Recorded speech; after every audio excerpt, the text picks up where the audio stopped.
It's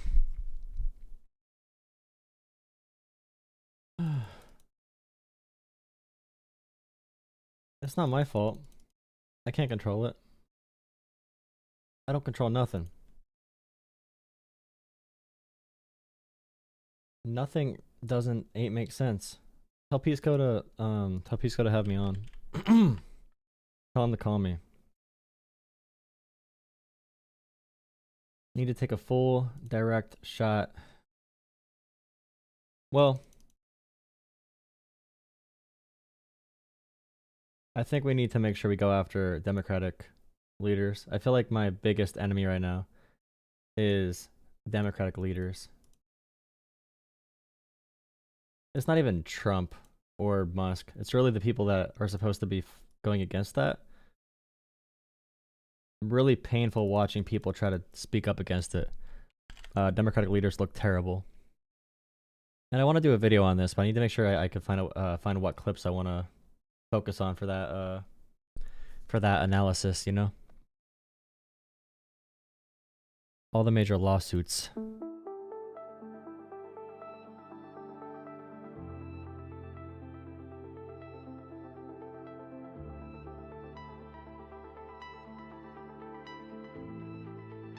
Is this gonna be actual talking? Is this all it is? Why would I watch a video that's just like letters? Bill Gates spoke about it. We wanted to get a different perspective on the fight over the U.S. Agency for International Development, or USAID, a program that dispenses billions in foreign aid. On Monday, Elon Musk said President Trump agreed with him that it needed to be shut down. Earlier, I spoke with Bill Gates, the Microsoft founder, whose Gates Foundation is one of the largest charitable organizations in the world. We discussed Elon Musk and the funding fight. The interview is part of a book tour he's doing for a memoir of his early years, Source Code, My Beginnings. Well, Trudeau didn't tell you guys that. Trudeau leaked it by accident on a hot mic, right? Wasn't there some type of summit with the Canada-US or something like that? And Trudeau said that he thinks Trump is serious about absorbing Canada. I mean, he can mean anything, you know? Usually far-right authoritarian dictator types, they don't really have an amazing policy agenda. They do have the legal framework underneath them from their minions, like the Project 2025 people. But Trump himself, I mean, they're really just about domination. My biggest fear in the U.S. is like Kash Patel and, you know, meeting with business leaders. Well, let's start with Elon Musk. He's called USAID a criminal organization. He called it evil. He talked about it's a radical left political psyop. To you, what is the importance of USAID and the U.S. giving aid to people in need around the world? Well, USAID plays a super important role in dispensing our aid budget, which is less than 1% of the government budget. Usually it's pretty obscure, so maybe this is a chance to talk about, okay. Well, yeah, it's a very obscure thing, but Elon Musk doesn't care about cutting waste from the government, although his supporters and the Trump sycophants believe that, obviously.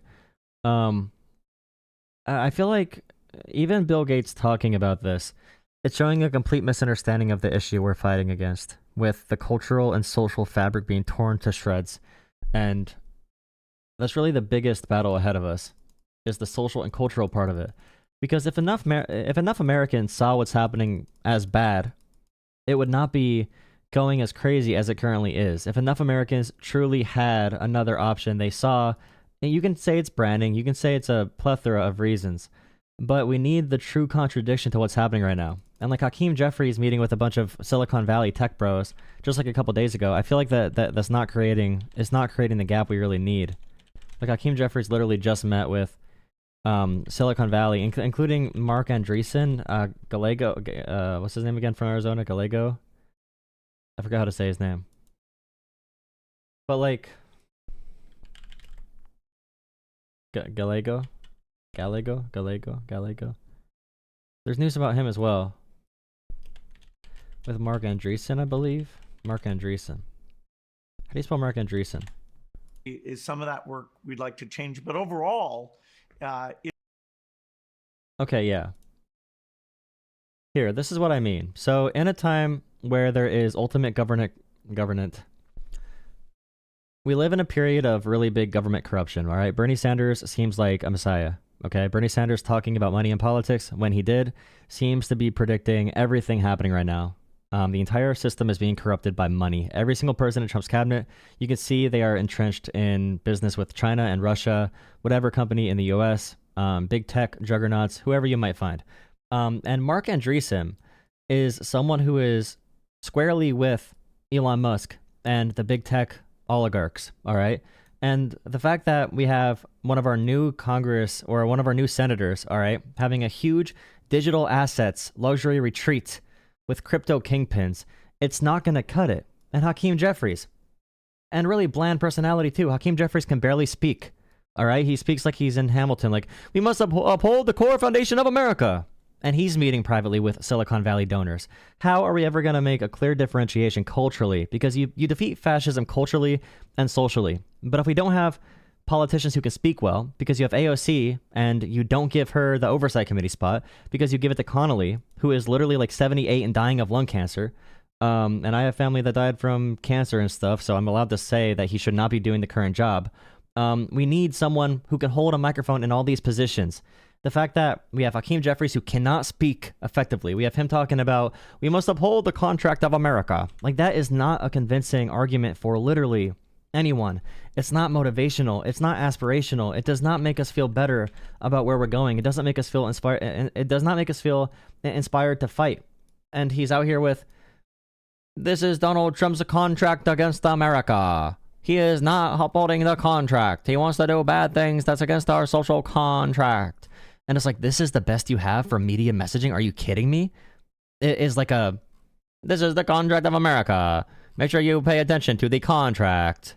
Like, bro, you think this is a strong media push? Do you think this is like emotionally grabbing for anyone? You have the January 6th defendant rearrest issue right behind you. Talk about how they released a bunch of pedophiles out, bro. Talk about how they released a bunch of pedophiles to go, be predators in our communities and go after more kids. Talk about that in an aggressive way. Like, I don't know how you keep letting them run from these topics, bro. It's actually so annoying. Yeah, we need people who are going to act. I feel like making a video called Leave the Democratic Party because we need action right now. We need someone who can hold a microphone and use influence right now. For Chuck Schumer, Hakeem Jeffries, Connolly, all these leaders of the party, so-called, and Nancy Pelosi running again? Is Nancy Pelosi running in 2026? Is Nancy Pelosi running in 2026? She can barely walk. She is running again, bro.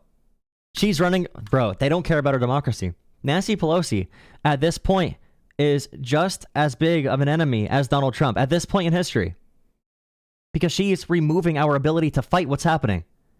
She is culpable. She is removing our ability to fight. Hakeem Jeffries is not the person who is meant for this moment. Connolly is not the person meant for this moment. Chuck Schumer is definitely not the person meant for this moment. They are walking laughingstocks. They represent an old version of the party, which has a 30% approval rating.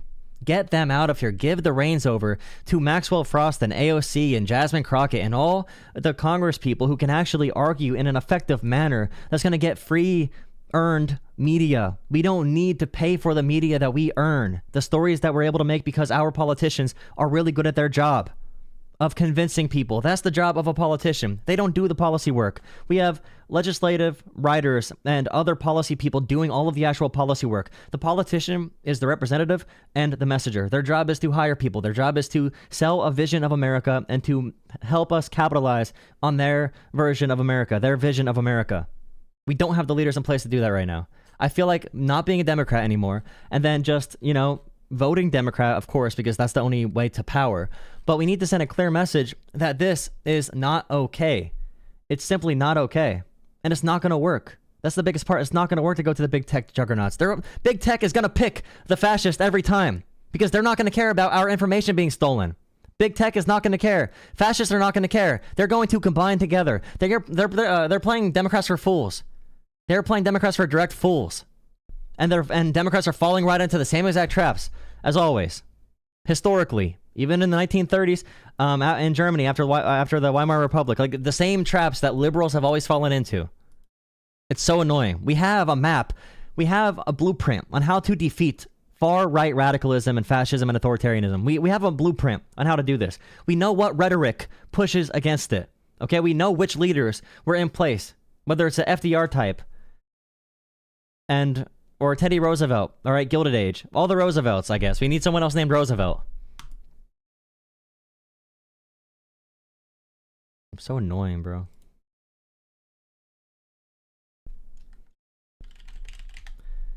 How's everyone going? How's everyone doing? Make sure you drop a like on the stream. Thanks for joining me. Why were you not complaining about food and gas prices 3 years ago? Now you want to blame it on Trump because there was the... I don't even feel like responding to people anymore because I know they're lying. I know they're dishonest. Like, I feel like everyone that calls into my show is just like lying to me. They are. What am I supposed to say? Am I supposed to explain that we had a pandemic? They don't believe the pandemic's real. They don't believe vaccines are real. They don't believe anything's real at all. They just believe whatever their billionaire daddies tell them to think on social media. They wake up in the morning and get their marching orders. Like they have the literal like brain chips. You wake up in the morning, you're like, whoa, what does Elon Musk and Donald Trump want me to be crybaby about today? Oh no, they want to ban the paper straws. Yeah, liberals are angry now. They want to kill the trans people. Yeah, liberals are angry now. They want to kill the USAID. Chelsea Clinton got $80 billion from that. Oh yay, the liberals are so angry. If the liberals are angry, that means I am doing good.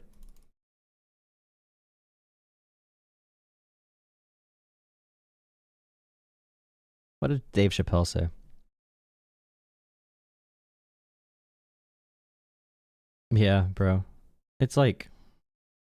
Did you see the story about Elon Musk needing to be checked on when he got booed at the Dave Chappelle show? He almost needed a wellness check because he locked himself in a room and had a mental breakdown because he couldn't handle the social repercussions of like bombing it in front of a crowd. What was he doing there? I feel like he was doing like a... Was he doing like a mini stand-up thing or just talking? Is there a video of Musk on Chappelle? I totally forget. America's not going to split into two countries. All right, boys.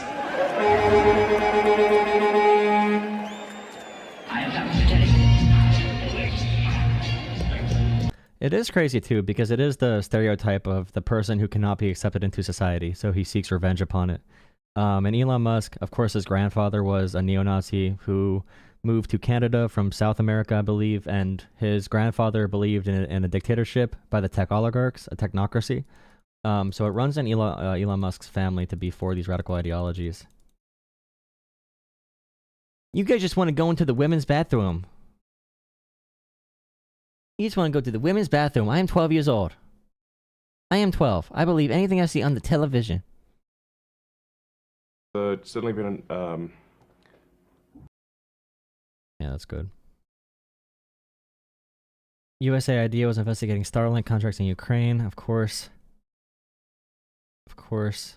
I love the conversation on NGOs. Okay. It's not like it matters. There is not one. This is the question to ask people, okay? Can you name one thing? Can you name one thing that DOGE actually uncovered, okay, that was not already publicly available information? Name one thing DOGE uncovered that you could not have Googled in 2 seconds before. Because I guarantee you, they cannot name what those would be. I promise you. A Trump supporter said in the comments, Elon Musk has autism, so you're ridiculing someone with social interaction problems and mental health. I thought you guys were the inclusive people. Sounds like y'all are just bitter bullies to me. Stop crying.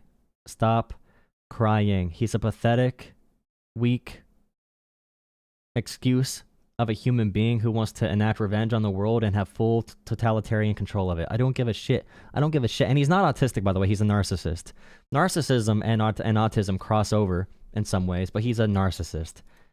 That's why he acts weird. It's not autism. It's narcissism.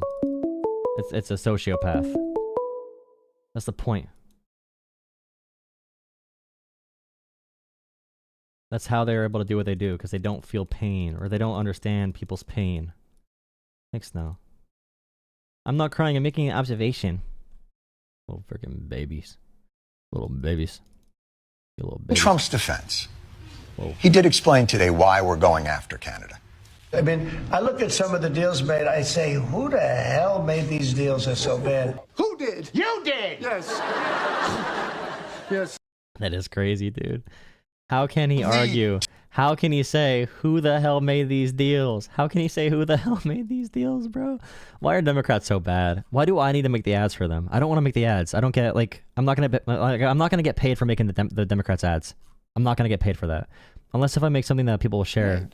We do so because it furthers our national interest. That's why we give foreign aid. A lot of times people say, well, cut foreign aid. Wow, look at Marco Rubio having a brain before bowing down to the MAGA. We don't have to give foreign aid. We do so because it furthers our national interest. That's why we give foreign aid. A lot of times people... Yeah, when Trump made the USMCA, the Trump supporter says again, you're the coward that attacks people with autism. I don't care what Elon Musk has said publicly about anything, okay? I want to see the records, all right? He's a narcissist. People say, well, cut foreign aid. Foreign aid is less than 1% of our budget. But foreign aid can make... And by the way, I don't care if he has autism. I don't care what he has. It doesn't matter. It really does not matter. ...a difference when properly used. It will not be easy to radicalize people who are alive because the American taxpayers saved their lives and the lives of their children. As a Republican, I believe that soft power, for lack of a better term, is the key to winning the war. Soft power is really key to winning wars, true, but they don't care about that anymore because it's not MAGA. Hello? Hey, yeah, I'm not really watching the live stream. I just wanted to tell you you're a fag. Lit. Or as much as hard power. And, Mark, we're going to give you more money. I appreciate efficiency, but it's ridiculous to cut these accounts this much given the threats we face. Yeah, so before Donald Trump, the Republicans said, hey, by the way, foreign aid is really huge, okay? Foreign aid is really huge for protecting America, all right? It helps people around the world. It makes our soft power expand more. You know, Republicans before Trump had brains, but of course, they follow where the voters are going because they want to maintain their position, so now they sound like idiots because they want to sound like their voters more so.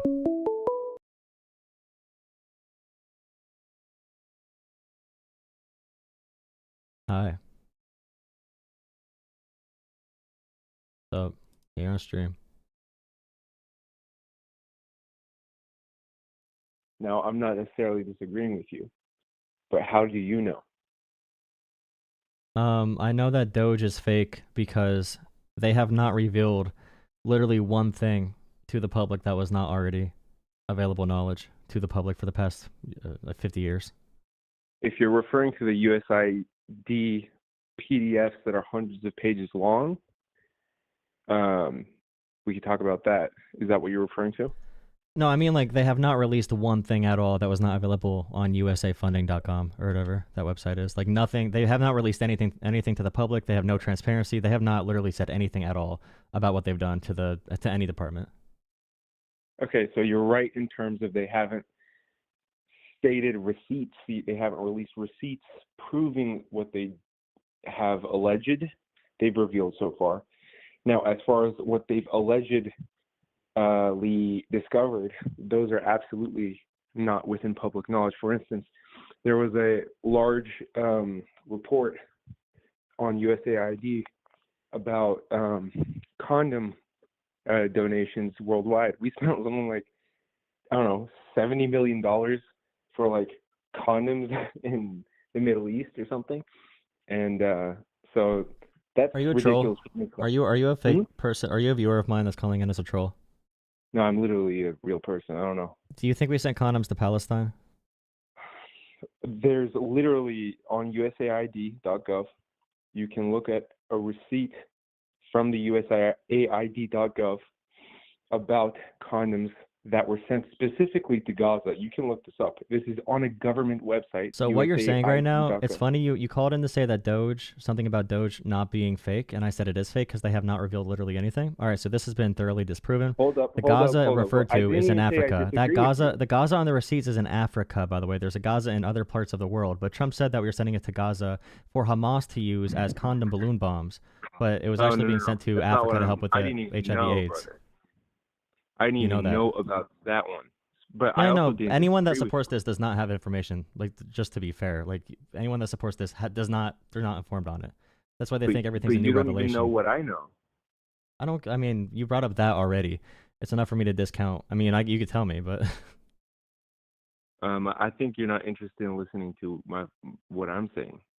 I love hearing your opinion on your life, okay? But I know you wake up in the morning and you're wound up by these billionaires and they tell you what to think and what to say. The fact that every person that supports Doge calls in and says the exact same lie to me over and over again tells me that you guys are programmed socially, like social engineering. You brought up the Gaza thing, the Gaza condom thing, the Middle East condom thing was like the first I didn't even thing know ever that debunked. was a talking point. It's not a talking point. You just believed that, okay, based off nothing, because you did not actually read the information. The USAID.gov thing, man. I guarantee you And didn't, listen, because that was the big story about this. That was the first story out that Trump talked about was the condoms in Gaza. No, I looked up the USAID spending budget the second that this was put, before his first day in office, actually. So you yourself, all right, you yourself independently, you're not tied at all to when the White House said this. When the White House said that we're sending condoms to Palestine, you did not learn it from them. You did this on your own time. You just went on the USAID website. You're like, wow, we're sending condoms to Gaza. You just did that by yourself. The first person to ever do it by yourself. Did you tell the White House? January Did you inform 29th, them? this story came out. I was working a 28-hour shift in the emergency department. I promise you. Did you tell the White House about the condoms being sent to Palestine? Are you the one that informed them of this? I didn't ever claim to do so. I just said that I didn't watch the news. That's not how this came up on my radar. I initially looked this up when Trump said that he was going to defund USAID. I didn't know that specifically condoms were a talking point. And as far as like what you were saying, I even said those may be fake. I mean, it is a weird thing to do to give specifically Elon Musk this power, and like it sort of sets us up in a precarious position where we might give a dangerous amount of power to somebody. But as far as auditing the government spending goes, I think that that's a good direction to move forward. How we go about doing that is super, super important. And we actually need to make sure we audit the auditing body. No? Yeah, I mean, I would agree if that was what is happening. We have the Office of Management and Budget that could do processes that do audits or look at where the budget is going. Also, the thing is, the fact we have not heard one thing out of Doge at all, like one thing out of Doge that's either factual or that was hidden information, okay? And the fact that Elon Musk, the richest man in the world, is being put in control of, the White House literally said he's going to determine his own conflicts of interest, which is insane. The richest man in the world, we're handing the government over to him because I guess, own the libs. And also the fact that they installed like private servers into these departments probably put a back door in so they could still get in even after being locked out to these programs is pretty insane. I mean, as far as budgets go, I mean, we can go through audits that are already publicly available and identify where money might be lost at. But that's not what's happening at all. They're using the veneer of that because people do agree with that. So they're using the branding of that, but they're really doing something very, very, very corrupt. And they're like directly bypassing the Constitution in like 10 different ways. Like directly, we are in a constitutional crisis right now. And they've identified that they're going to probably ignore court orders. So it's a really dangerous place to be in constitutionally. I am wondering what specifically you think is a violation to the Constitution. Again, not disagreeing, just asking. So first off, firing the inspectors general without any 30-day warning. The reason there's a warning is so we can make sure the president is not being corrupt. The reason we have a layered bureaucracy, for example, someone is elected under or they're appointed under Reagan. So we have Reagan appointees, we have Bush appointees, we have Clinton, Bush again, Obama, Trump, Biden, Trump. We have a bunch of different parties building this so-called deep state. We don't want a president to come in and fire everyone instantly, or to fire the entire FBI or CIA, because that's ripe for corruption. The bureaucracy, and this is in the Hamilton said this, the bureaucracy is designed to be layered and to be slow-moving. So we have these processes in place for a reason. So a president can't just install loyalists in every part of government. You should have people in government that disagree with you. Biden had that. Trump had that the first time around, and that's a good thing. It limits the power of the executive branch. But they don't agree with that. So like right now, are you referring to the part of the Constitution that lays out the parameters for the separation of powers doctrine? yeah, so I'm saying that's the layer of bureaucracy. And then also for federal agencies, the fact they already took the name off the USAID building, the executive branch, that's unconstitutional to do that without congressional approval. All these agencies were passed through laws in Congress and funded through laws in Congress. If you want to change that allocation, you're supposed to go through Congress. So Donald Trump bypassed that. Well, Musk did. Trump didn't even give the orders. Musk gave the orders himself. A private citizen gave these orders. The USAID building was shut down. The Consumer Financial Protection Bureau is now being shut down, which is only there to protect consumers. Musk is just shutting that down on behalf of the big banks. We put that in after 2008 to help restrict banks from being corrupt and screwing over Americans. So we have all this stuff happening, and Congress is not being involved at all. And there's been court orders for them to stop, but they're still not stopping. They're defying the court orders. And there's they're signaling from Trump's camp that even if it got to the Supreme Court and the Supreme Court said no, there's a chance they're gonna disobey the Supreme Court. So we're already in like 20 different constitutional crises already. I agree with the constitutional violations thing. Now, the point that I want to make before I sort of hang up, because I don't want to take up all the time, is yes, I agree with two things that you said so far. Is it unconstitutional? There are certain parts where there are obvious constitutional violations. Two, is it a very insidious thing to allow someone to be very supportive of a government campaign and then appoint him to a position where he has the ability to really undermine certain governmental institutions and give him a lot of power? Yes, right about all those things. Now, what you're wrong, I think, in my humble opinion about is, okay, we have to have a knee-jerk reaction saying this is not this is not real. The things that they've discovered so far, they've all been publicly available information. There hasn't been any in-length sort of reports that have been put out so far. And yes, there have been governing bodies in the past that have looked into sort of how we spend our budget. And what comes to mind is in the Pentagon audits last year that were very unsuccessful. They found that we were spending upwards of $1,000 per bolt for the F-22 development program. And these aren't like NASA or like, I don't know, F1 level precision bolts. They're just standard fucking bolts that we could have bought from competitors for like $1. Everything before this very radical movement had been very unsuccessful, and I think we need to give it at least a month to see if this is a legitimate thing or not. I think that we are in a crazy spending situation where the amount of interest will surpass our GDP, and if we don't take extreme positions, we're going to be fucked. Now, we do need absolutely to sort of make sure we don't throw away the baby with the bathwater, and we got to make sure that we don't allow people to abuse the government. And yes, the sentiment by the founding fathers was that it should be a deadlock and all that. But yeah, all right, man. I just want to say before you go, all right, the Consumer Financial Protection Bureau is 0.01% of the budget. The USAID was investigating Musk for foul play with his Starlink. So he's going after the people that regulate him because he does illegal things that screw people over. And he wants to be owning the government so he can do corrupt things. Nothing about this is about the budget. This is about pure corruption of our government. Okay, Trump increased the budget.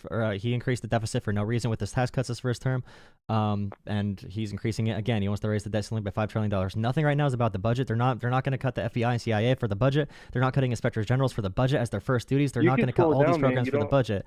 I'm just saying they're not cutting these for the budget. They're cutting this for corruption. They're doing this for corruption. And if you follow along with it, Shapiro out. You can slow down. I'm not Ben Shapiroing out. We have a lot to get to. I have other people calling in. I'm just saying.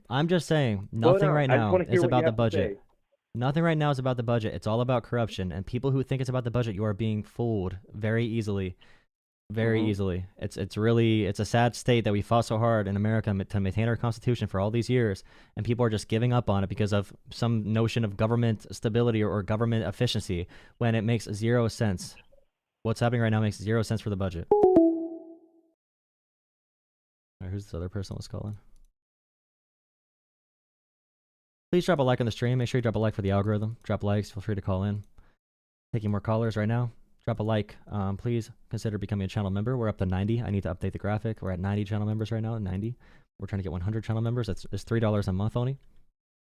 We're at 35 likes. Let's get that to 50 likes on the short stream and the regular stream. All right. You can also donate through Jolah Politics on PayPal, Cash App, and Venmo to support the channel. Really appreciate those. Goes right to my account. Appreciate you watching. Hit subscribe. All that kind of stuff. Hello. Howdy. This supposed to be a YouTube channel? This is Friendlies.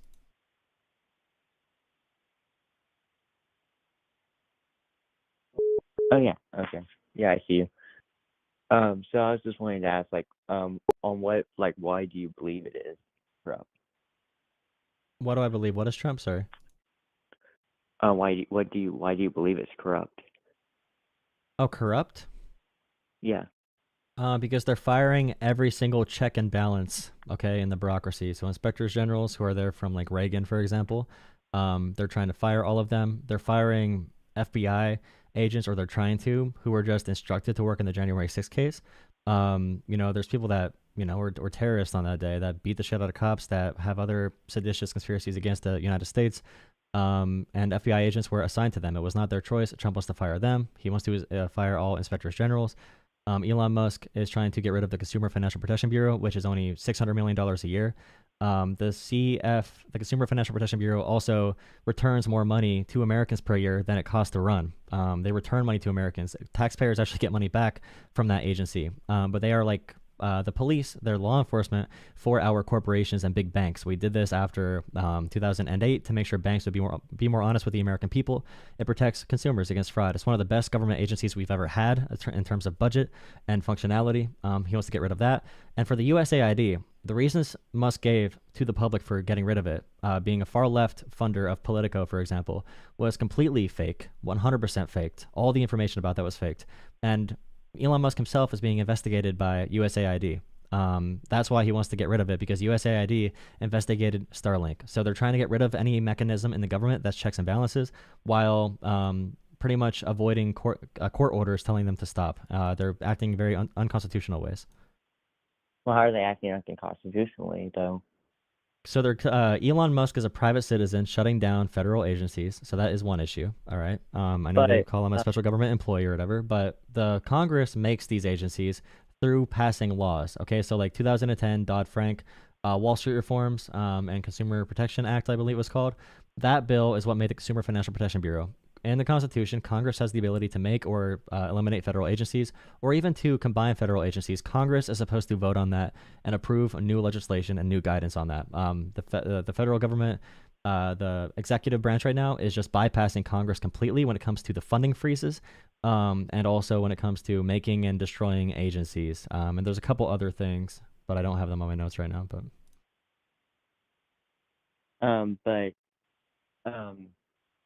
Yeah, but wouldn't Elon Musk be acting as a cabinet in Donald Trump's, like the kitchen cabinet in a sense? No, but like Right. even if Musk was appointed into the government, the executive branch, so like the executive, legislative, and judicial, all right, the executive branch cannot just unilaterally defy Congress and cut agencies at their own whim. They can't just cut agencies. They need Congress approval, congressional approval, and congressional oversight and judicial review. Those are the checks and balances. So Trump's administration is blatantly just firing back and just not following our Constitution. This is the biggest constitutional crisis we've had since like Andrew Johnson.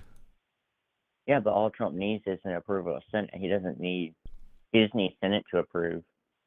No, I'm talking about like the Department of like the USAID or Consumer Financial Protection Bureau or the Department of Education, all right, for those departments to be dissolved or ended, you need congressional approval because they were passed through law. And in the Constitution, it's a check and balance on the presidency because we don't want too power of an executive. We don't want a king.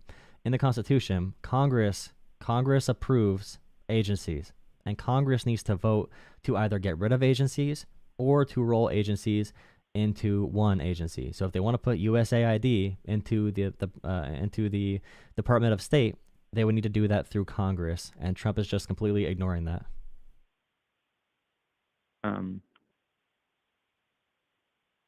Yeah, but my brain. I'm sorry, my brain. You're good. But yeah, he should just have to have the approval. Still, though, like as long as he has. He doesn't have approval for doing any of this stuff. Like you need to do it on a per department basis. It's not the same as a confirmation for someone. And Elon Musk was never confirmed to anything either way, but still, and that's another constitutional issue. And a judge already told DOGE to stop doing everything and to destroy evidence or to destroy the information they downloaded from the public. And they're denying the court. They're defying those court orders as well.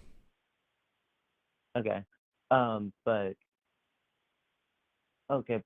like to argue though, like at least DOGE is actually saying what spendings are and stuff. Like this is a lot of stuff that you didn't have access to before then. DOGE has not released one thing. They have not released one thing that was not already public information. They have not released literally one thing. There's not one thing they released that you could not already find on usafunding.com or usaspending.gov, I mean.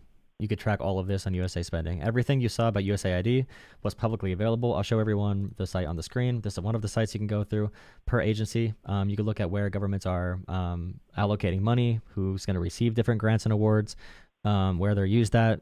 You could look at fiscal data in general, and you could actually get yeah, you could answer surveys and stuff on here too. This is not the only site, but this is one of the sites that you could sort of look through. So this is all publicly available information. DOGE right now is downloading private information from Americans. They have not suggested one cut, by the way. And the cuts they did suggest, which is like removing the Consumer Financial Protection Bureau, that is 0.01% of our total federal budget. Okay, so it makes no sense to cut that other than if you want to be corrupt and they monitor corruption. Okay. Yeah, I'm trying to read this too. So yeah, but okay.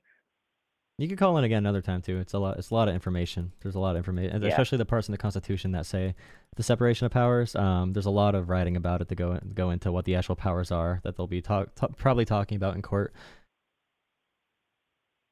Okay, yeah. I'm sorry. Try to waste time. You're good. No, that's not a waste of time. Thank you for calling in. Yeah, bye. Have a nice. Oh, I don't. He might have been saying something else. Thank you, channel members. 2 new channel members. Thank you so much. Please drop a like on the stream. Our short stream only has 37 likes. All right, 500 viewers. Please drop a like. Thank you, Nick. Thank you, Nick and 303 for becoming supporter tier members. I'll make sure I update the number right now.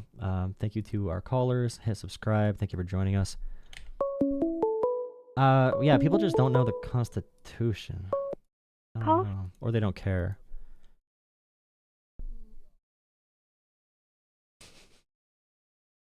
Hello? Howdy, what's up? So, I mean, everybody elected Trump, and Trump ran with Elon Musk to put Elon Musk in the position that he's in, and your liberal tears are just making me, like, so happy, I'm not going to lie. Yeah, I know. The only way you evaluate the world is off making liberals pissed off. Do you care about our Constitution and American freedom at all? Our Constitution... is literally trying to be dismantled by the Democratic Party, for one. Okay, so the transgender ideology, for one, and the compulsion to make people use pronouns. Are you a Twitter thread? What? Are you a living Twitter thread? Hell no. I fucking voted for Trump, and I'm so fucking happy he won. Let's get it, boys. You are a Twitter thread? Hell no. Yeah, are you a living person right now? Are you a living person? Are you alive right now? Do you have a pulse? Are you brain dead? Are you okay? Do you need resuscitation, bro? From 2024, we won. Yeah, you are brain dead. Yeah, good answer. Hell yeah. All right. Cool. Nice. Goodbye. Are you brain dead? Yeah, baby, Trump 2024. Typical Trump voter, bro. There it is. You know what does violate the Constitution? Fucking pronouns, bro. The founding fathers knew the greatest threat to American freedom would be pronouns. Imagine the founding fathers today. It's like, you guys are giving up your entire democracy because of what? Because of what? We dress up as girls all the time. It's like, Jesus. The Romans did this. The Greek, everyone. Hello. Hello. Howdy. Howdy. Yeah, what's up? Is this Jolah politics? Yeah, it's Jolah politics. Okay, so I used to be a Democrat, right? Yeah. I just see you kind of making excuse after excuse for them, right? Saying everything is unconstitutional and It is. It is unconstitutional. I have not mentioned Democrats once, Look, actually. I was a Democrat once, right? Yeah. Okay. But then I thought, they cared about people's health, but they don't. Okay. They don't. It wasn't until I seen that video from RFK when he's breaking down the poisons in our food and all this. I have 3 sons. And, it's like, why don't they care about these things? They only want to push vaccines. They only want to take rights away from people, scare people.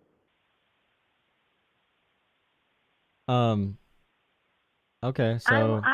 Okay, so look, I just want to know what makes you be on their side. Because I support the American Constitution. Say they're doing the best for me. So as far as like health regulations go for food supply, I mean the EU and Canada have pretty strict regulations on chemicals in food. Democrats have tried doing that for a long time. I'm happy Republicans are starting to do it. Even talk about that, but they care to claim that they love, caring about health and welfare and safety of people. Yeah, I mean, so like it would be big government to regulate companies to take certain like food dyes out of foods. All right, so like the EU regulates. Like, I think a lot of conservatives would say the EU overregulates on food, but we would need to regulate like they do in order to get that stuff out of food, right? We need to ban companies from putting in food, right? Or do you not want to ban companies? Democrats have been in though for like 12 years. Obama, Biden. Obama had 8 years? Biden had 4. There was another president in there. I'm pretty sure they tried to pass that regulation because Republicans are against regulating big companies. But now they're the ones trying to cut regulations. So which one is it? No, Democrats are. No, do you think Democrats are trying to cut regulations on what? I'm saying that it's actually the Republicans right now that are cutting regulations, right? Yeah, but cutting regulations allows them to poison our food. You have to regulate them to say you cannot put this poison in the food anymore. Then why didn't they do it when they were in charge? Because they couldn't get enough people to agree with them. Every Republican votes against that kind of stuff. Then why didn't Biden do an executive order to take stuff out? Because typically in America, you need to have Congress on your side with checks and balances. Yeah. But Biden and Obama had a bunch of executive orders, and they couldn't do that for our best interest? Well, there's some things for executive orders, but some things need to be done through Congress, too. There are some things you could do through executive order, but you can't just, like, regulate every single company. But they can bomb other countries without Congress, right? I mean, I agree they shouldn't be able to do that, but, I mean, Trump bombed more countries than Biden did with drone strikes. Also, the left also lost me because, like I said, I'm a mother of 3 boys, and I don't like their trans agenda with these kids without the science really behind it. They just claim, there's science, the science. They have a high suicide rate for that. And, they keep calling it top surgery, but what they're really doing is... Yeah, well, people like you drive people to kill themselves. Listening to you talk makes people kill themselves, like, if you're anti-trans. No, I would protect my kids. I would never do that to my kids. It's permanent. Kids what if your kids were gay? Kids have no consent. So why should they have consent to do that? And do irrepressible harm to themselves. Wait, do you think there's surgeries being done on ages under 18? There is, actually. I just watched... What age do you think there's surgery being done at? About the prisoners I mean, look at Jazz Jennings. She was like one of the youngest people to have this done. Do you think it was documented? Everybody watched it. Do you think there's kids going to school and coming back getting a surgery, a different gender? When did I ever say that kids went to school and came back? When did anybody say anything about school? No, I'm just asking, do you think that schools are making kids turn trans or gay? I never made that statement. No, I'm asking you if you believe that. You just brought that out of thin air. Yeah, I'm asking you a question. That's how questions work. I don't know what your opinion is, so I'm asking you. That's how questions work. Sorry, are you saying that? What are you trying to say? I never said that. Whoever said anything about the school? I asked you your opinion. My opinion on what? If the schools are turning the kids gay. Well, I believe they're kind of indoctrinating children. Yeah, exactly. You agree with it. Why are you yelling at me? You agree with it. The reading scores are super low. I mean, it's shameful. Wait, the reading scores in blue states are like 20 times higher than red states, though. Red states are the worst. Books on how to suck dick. That's not happening, but red states are the least educated states by far, and they have the highest rates of teenage pregnancy. To learn about math or how to suck dick, you tell me. I mean, I want my kid to have like education around the topic of sex when they're young, so they don't like get someone pregnant or get. No, they don't. I mean, why are you thinking about young kids giving other people that sexual endeavor? I have 3 why are you children. thinking? I think this is why do you? That doesn't mean you should think about it so much. I'm talking about. I'm 32 years old, and I've never. Do you think like sex education is the same as teaching someone how to have sex? That's like not talking... sex education. I learned sex education about. I agree, it's not, but that's not happening. They're not teaching kids how to do that. Blowjob. I didn't read books on how to suck dick. Do you really think public school teachers are teaching the kids on how to suck penis? I'm from Ohio. You know what I mean? I can tell you're from Ohio. I had sex education. I went to public school. I never learned how to suck dick. Yeah, they don't do that. I mean, you believe the Twitter lies about it. I'm sorry. And parents have been coming out with these books. It is true. You guys keep denying it. They don't teach kids how to give head to other kids. All right, they teach kids about sex in general. Classroom that are inappropriate. No, they say they're inappropriate because they talk about sex between like kids talking about sex and puberty, but they don't talk about like here's how you suck a. Explicit content is what it is. You know, a kid can't go. Yeah, but the Bible has explicit content about. I couldn't buy a. Do you think the Bible should be banned? Without my mom. The Bible has stories that are explicit. Do you now think you're that should be bringing banned? the Bible into this. I mean, the Bible has. Why are you bringing into the Bible into this? Because you said that there should be no text at all that has any type of graphic imagery. Are kids being forced to read the Bible in public schools? In Oklahoma, yeah. I mean, in MAGA states, yeah, red states. Red states have the worst literacy rates. They have the highest rates of teen pregnancy. They have the highest rates of child abuse. I've never learned about the Bible in school. I wasn't okay, taught but they're the not. Bible, Okay, and there's no kids. There's no kids being and I think forced. it should go back to that way. Okay, I have to. There okay, was nothing wrong there are with no what we kids. had. There are no kids in school being forced to read books on how to give that type of thing to someone. Okay, But that is they not have happening. access to it, and they might not know it. They don't. Okay, that type of book They is not might in not schools read the already. But title also, of does that something, mean an if the LGBT Bible? Should that book mean that they might Bibles? think is gonna Do you help think them, but Bible? then Do you they're think the learning Bible? Explicit content on how to get blowjobs. Do you think the Bible should be banned from schools then? If you have this standard. I mean, they should have it in their library, I guess. If they have books on how to suck cock, why can't they have the Well, Bible? they don't have that. You're the one They that just have brought books the talking Bible about into this puberty. Anyway, I guess. Give it to Yeah, them. because it's a book that has imagery in it that you probably don't like, but it has some valuable stuff, right? You think I'm a Bible hater? I'm not a Bible hater.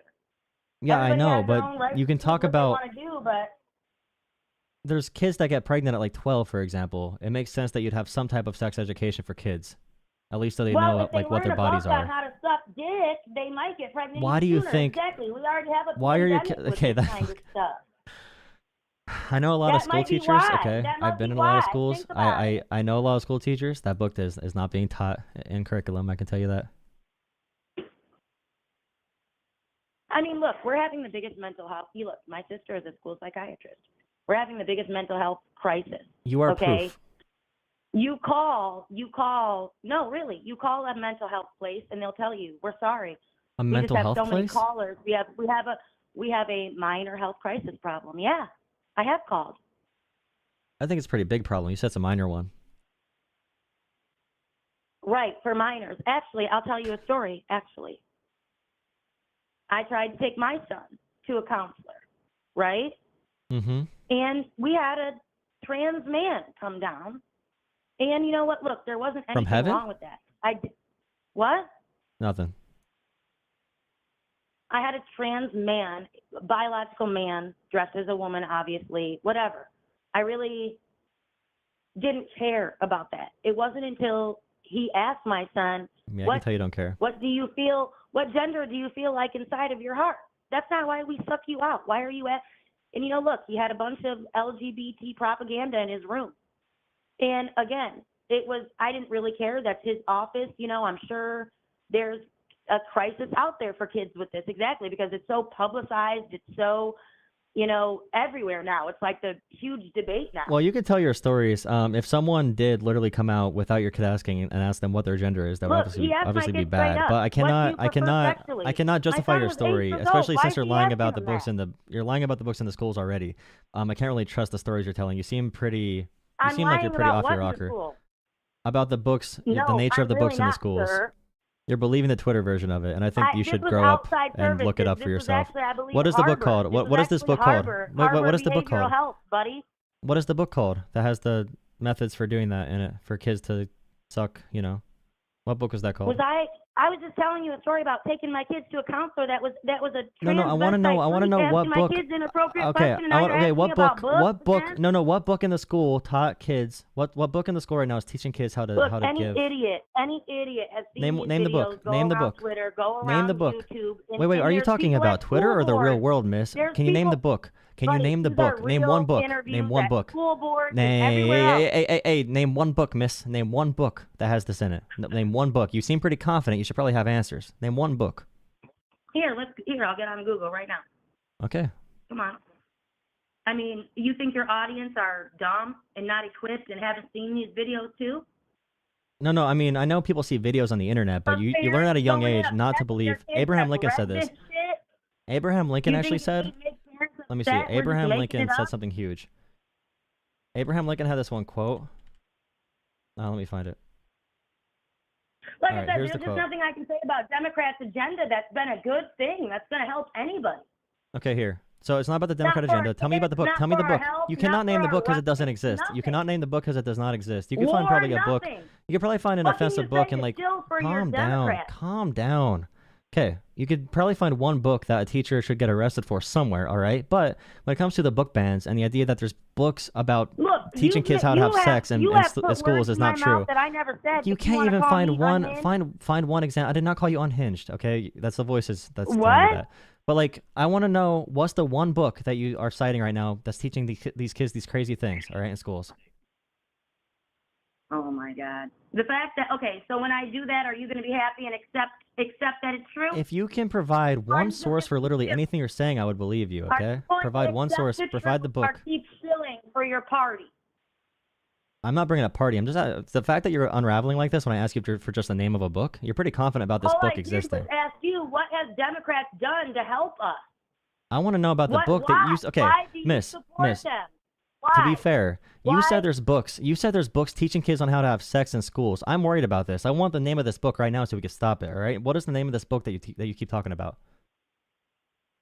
Okay, I'm about to tell you. All right, find it.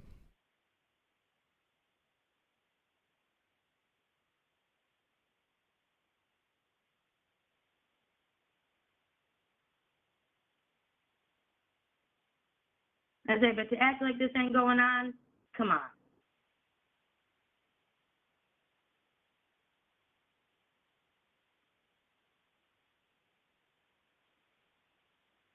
Right here, I have on AP News. School system pulls 2 books from graphic sex from libraries.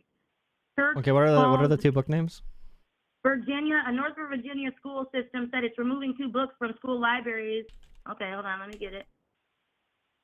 Okay, you said they're teaching kids on how to suck. Including an illustrated memoir that contains explicit illustrations of sexual encounters involving children after a parent expressed concern about them at a school board meeting. Stacy Langton, a parent at the Fairfax County School System, questioned the school board at a public meeting Thursday about the book's availability in high school libraries. As she quoted from explicit passages in the book, a school board member interrupted her and chastised her for using explicit language, which again, I've seen multiple videos. So is this a teacher going to real school board meetings and reading illicit passages from these books and them getting shut down on the spot? Okay, so one of the books called hey, stop propagandizing. One of the books. Why are you acting like you can't get this? One of the book's names is Lawn Boy. Okay, the Lawn Boy says a Mexican-American male navigating issues of race, class, and sexual identity. The book contains explicit language and descriptions of sexual experiences, including a scene where the protagonist recalls a consensual sexual encounter from his youth. All right, recalling a consensual sexual encounter from his youth. You could say that's too much for kids. What age groups was this being done at? Okay, that was Virginia. Here was this one, Texas. Let's look at this one. Okay, so just to get you on this one thing, for Lawn Boy, is it bad for Lawn Boy? For Lawn Boy, hey, if you're not gonna listen, we got to kick you off. All right, for Lawn Boy, all right. If you're like 17 years old, can you not read a book about a kid recalling, their first time having a consensual sexual experience? If you think that's inappropriate, that's fine. Why does it say they have illicit photos in it? I don't know what it says. Explicit language on these. I don't see the photos. I see the one book had illustrations for the one teacher, but I'm just asking: is it bad? Right in the headline, sir. The school system for Lawn Boy, okay.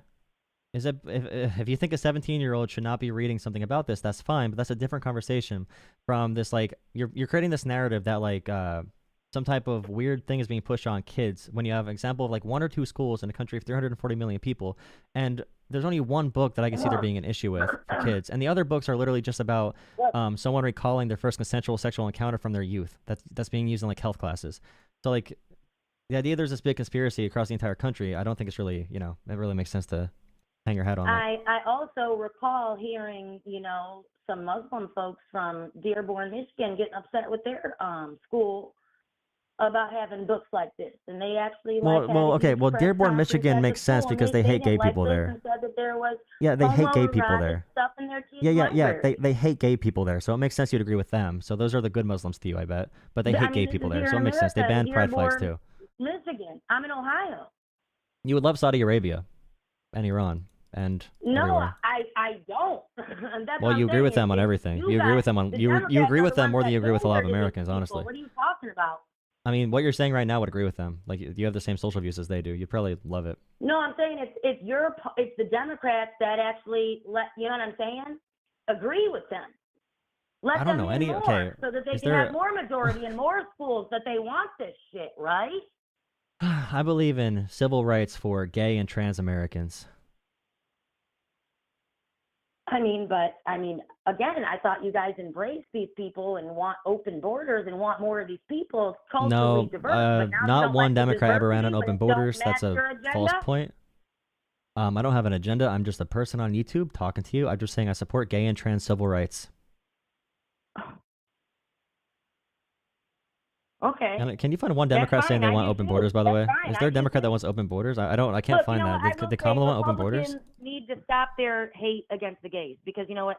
I'm really not a Republican. I'm just a fiscal conservative. As far as how money you're a Republican. You're a social and fiscal conservative. You don't care about the economy. Obviously, because look how Democrats are spending our money. You don't have one opinion that'd be Democratic. Donald Trump increased the budget.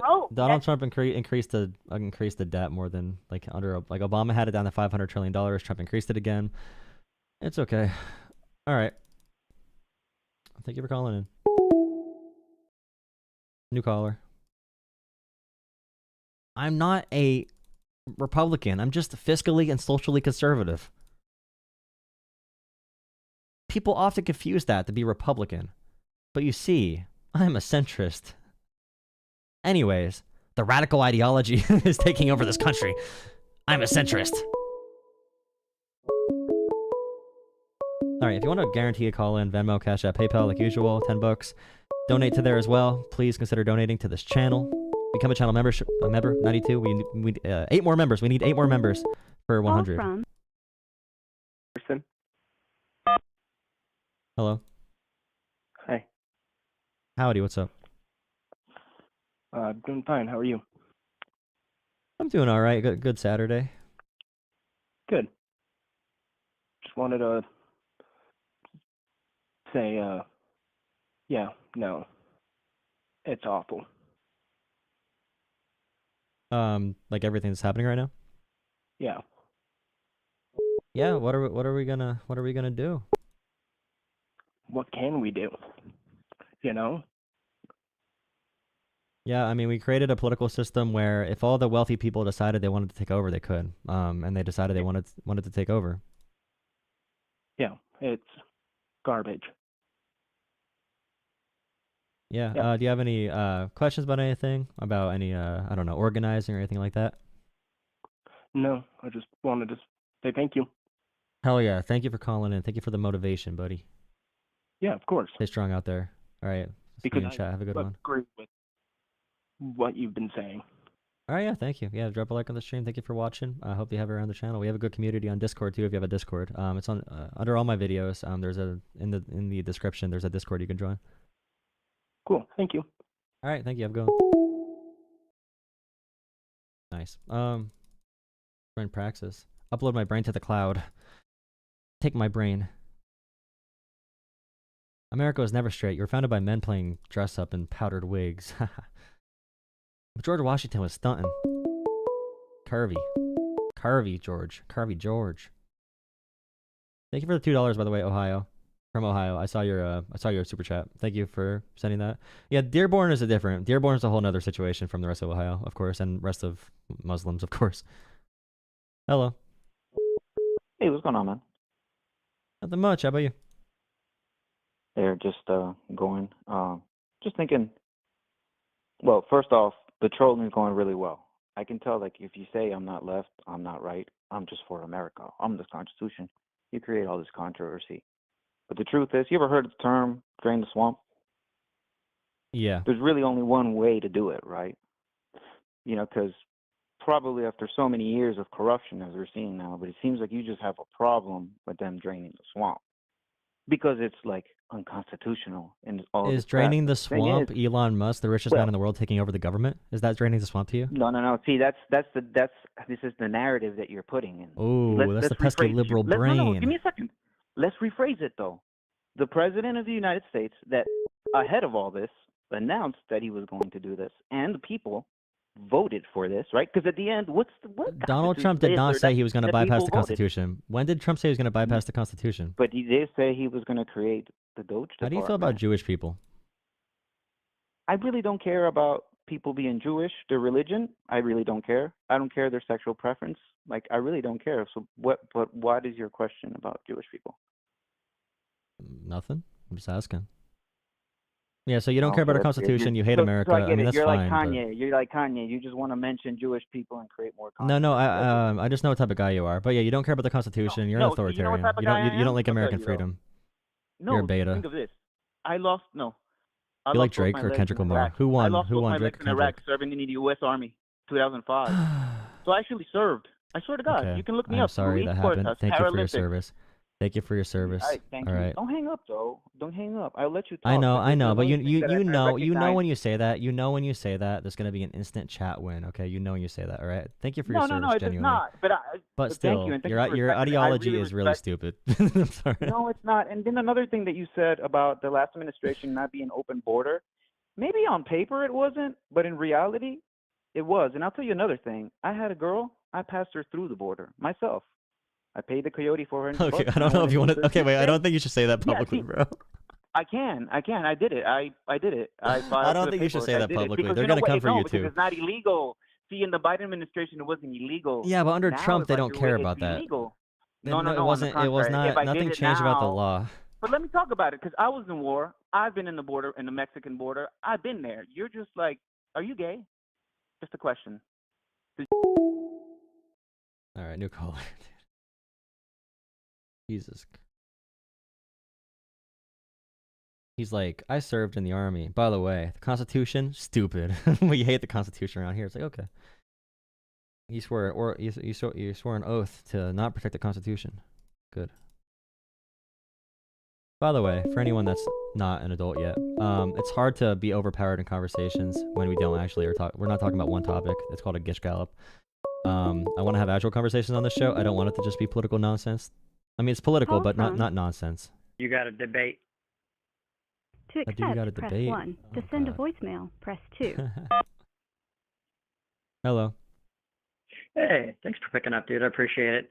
Hey, the veteran that was on before, two weird points about that. Number one, being a veteran doesn't mean you automatically win an argument. I don't know why you'd give that to him. And I am as pro-soldier as it gets. I'm not thanking you for your service unless you've been in combat. And again, I can still talk about guns and war and whatever else, and we can disagree. So backing up on that's kind of weird. Two, books like This Book is Gay, being in elementary school libraries, kind of killed your whole, argument with that lady before.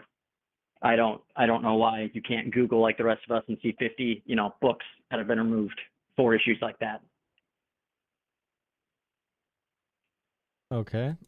So for the military thing, I do appreciate that time. And I know it takes a lot of mental stress when you go through a traumatic situation like that. So I don't really want to go through an extended argument with someone who's saying things that are just like anti-constitutional or unconstitutional. But because they were a soldier? No, because I know they've been through a lot and their ideologies can come from different places. And he brought up like 20 topics in a second. And like, I'm not going to do that. Okay. If you're going to keep on bringing that up as like, oh, I've been at the border, I've been in the military, all that kind of stuff. It's not even a discussion at that point. It's just like pandering. And it's just like, I appreciate it for sure, but... No, I think what you did was super respectful. The problem is you're spending the rest of the time just being a troll, trying to get people to call in and be angry. And then you have this like one kind of sliver of respect for one kind of people, but then the second he hangs up, you'll just go off on how all MAGA are stupid, conservatives are stupid, DOGE isn't real. I never said that MAGA is stupid or that DOGE. I never said anything about that after that call. If you want to talk about DOGE, you can, but I did not say that when I hung up on him. Your call-in thing literally says DOGE isn't real. So I mean, just can you be like I'm saying after the last conversation that I ended. Not just. Oh, little baby. Okay, what do you want to talk about? Are you gonna pander for like 25 minutes, or should I talk to someone else? Bring up okay. What do you give me any topic? I'm on it. What do you want? Let's go Israel. Do you care about like the Constitution, for example? Do you care that Trump is bypassing the Constitution and Musk is? Do you care that they're violating it? I care about the Constitution. I'm not going to be strawmanned into just agreeing with you that they're violating it. If they are violating it, I agree it's a problem. But like in the Constitution, for example. Tell me what I believe before I say it. That'd be good. Okay. So when we talk about, like, for example, the Constitution and Congress being given the power of the purse, and we have Congress, congressional oversight, and we use Congress to, for example, make agencies through law, and the president can't just decide for passed law to deny agencies, for example, like ending USAID or ending the Consumer Financial Protection Bureau. Doing that unilaterally without the consent of Congress, without a law being passed, is unconstitutional, and probably will be blocked. But it could be. I guess this is the kind of strange nuance, and this is what getting Democrats in trouble, though, is whether or not it's legal for Trump to be doing this through the executive platform. It still needs to be done. So if you want to say, hey, Trump shouldn't be doing this, but this is a big problem, someone does need to be looking at this, great. Great. Democrats haven't done that. All we've heard is just tantrums about no, don't look under our skirt. Don't look where we've been spending our money. There hasn't been a word about how to properly, do audit any of these agencies. It's all just whining about wanting Trump to stop. And that's not going to do. I would say for that, what they're doing right now is not monitoring waste. They have done nothing. They have reported nothing. We don't know what they're actually doing. We know they have a lot of tech people in there. They could be installing servers there. They could be using information for China and Russia. We don't know what they're doing. Yeah, they did not report anything out from DOGE. We know that we're spending money to make sure that, I'm going to get the country wrong, but like Japanese people don't use the wrong pronouns in their news cycle. Like, they've released a lot. So they've released at least $50 billion. DOGE has not released anything. Even if you did see funding that was planned for allocation, DOGE has not given any reports on literally anything. They have not talked at all. They have not done any transparency. They have not answered any questions. All that spending was on USAspending.com or .gov. Right, which was released. Why?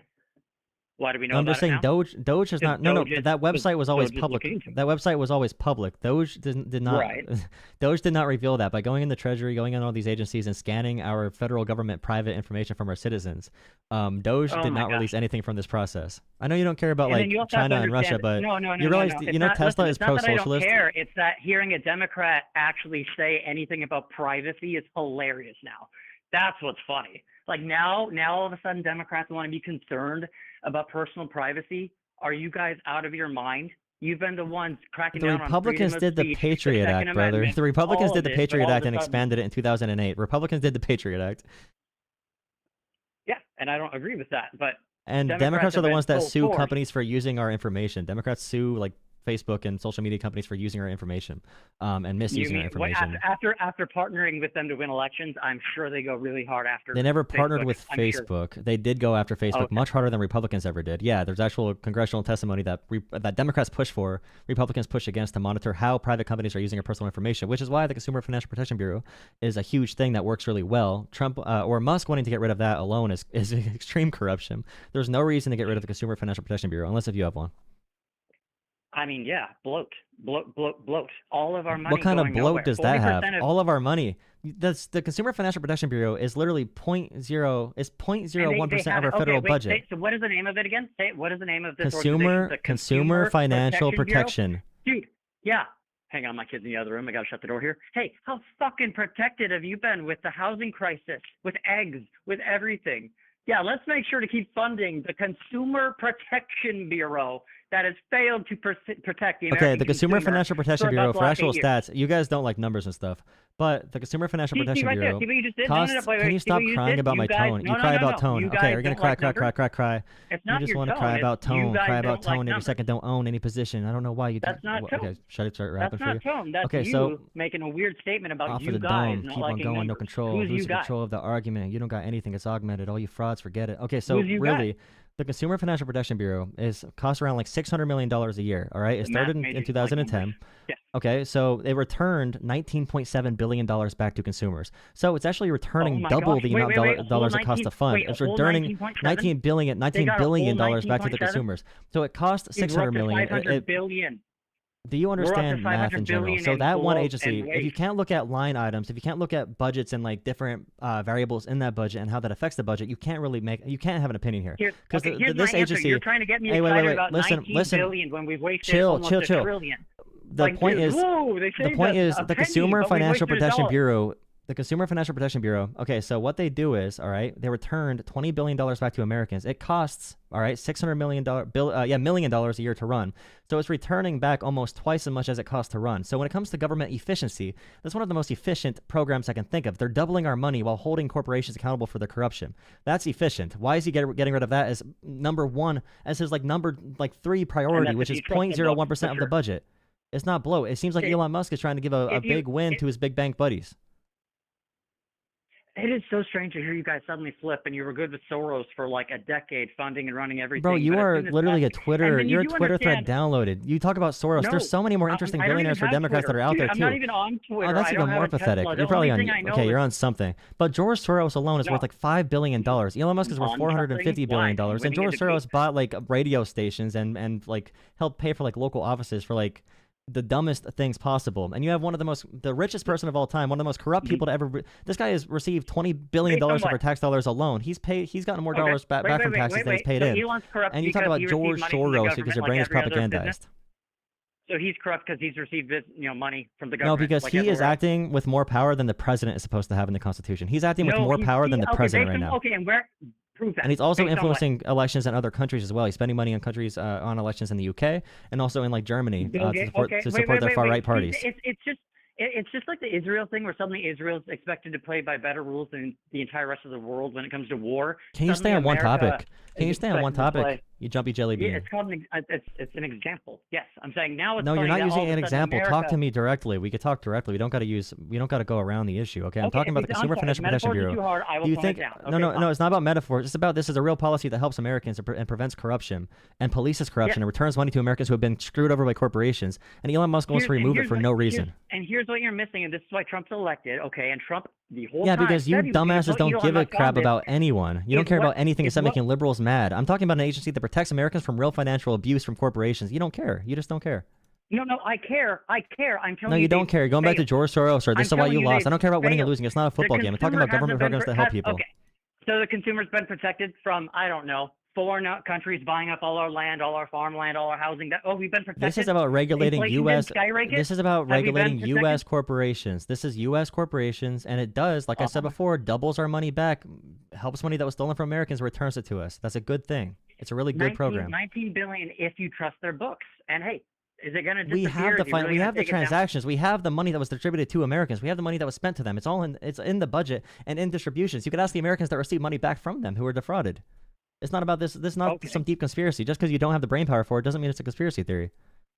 Oh, I like the insult. That's good. Also, I like how you say the math major isn't good with numbers. It doesn't like the numbers. You still haven't I don't told care me if you're what a I am, math by the way. major. Am I I don't care if you're a Republican or math major. If am we I go off our Republican if or we go off our Democrat? if we go off our What am I? if we go off our degrees, you you should don't be know. trusting all my policy opinions because it doesn't matter. I don't know I who my know. guys are Okay, who don't I like know. I know math. you're. I don't care what party you are either. I don't care what party you Well, you're are. It's saying not things about like what you team got. you're on. Well, then stop You're asking me saying if you're on things the like you Eagles or guys. Chiefs. Eagles or Chiefs. Oh, money, Eagle. I don't care about that. I care about policies that affect the American people and the richest man in the world who is acting above the president. All right, not elected by anyone, okay, he and still hasn't not proved that appointed, he's not acting above confirmed the by president? Congress. He's acting above the president? He is unilaterally shutting down federal agencies like the USAID, like the Consumer Financial and Trump Protection is Bureau. telling him not, and Trump's saying don't do that?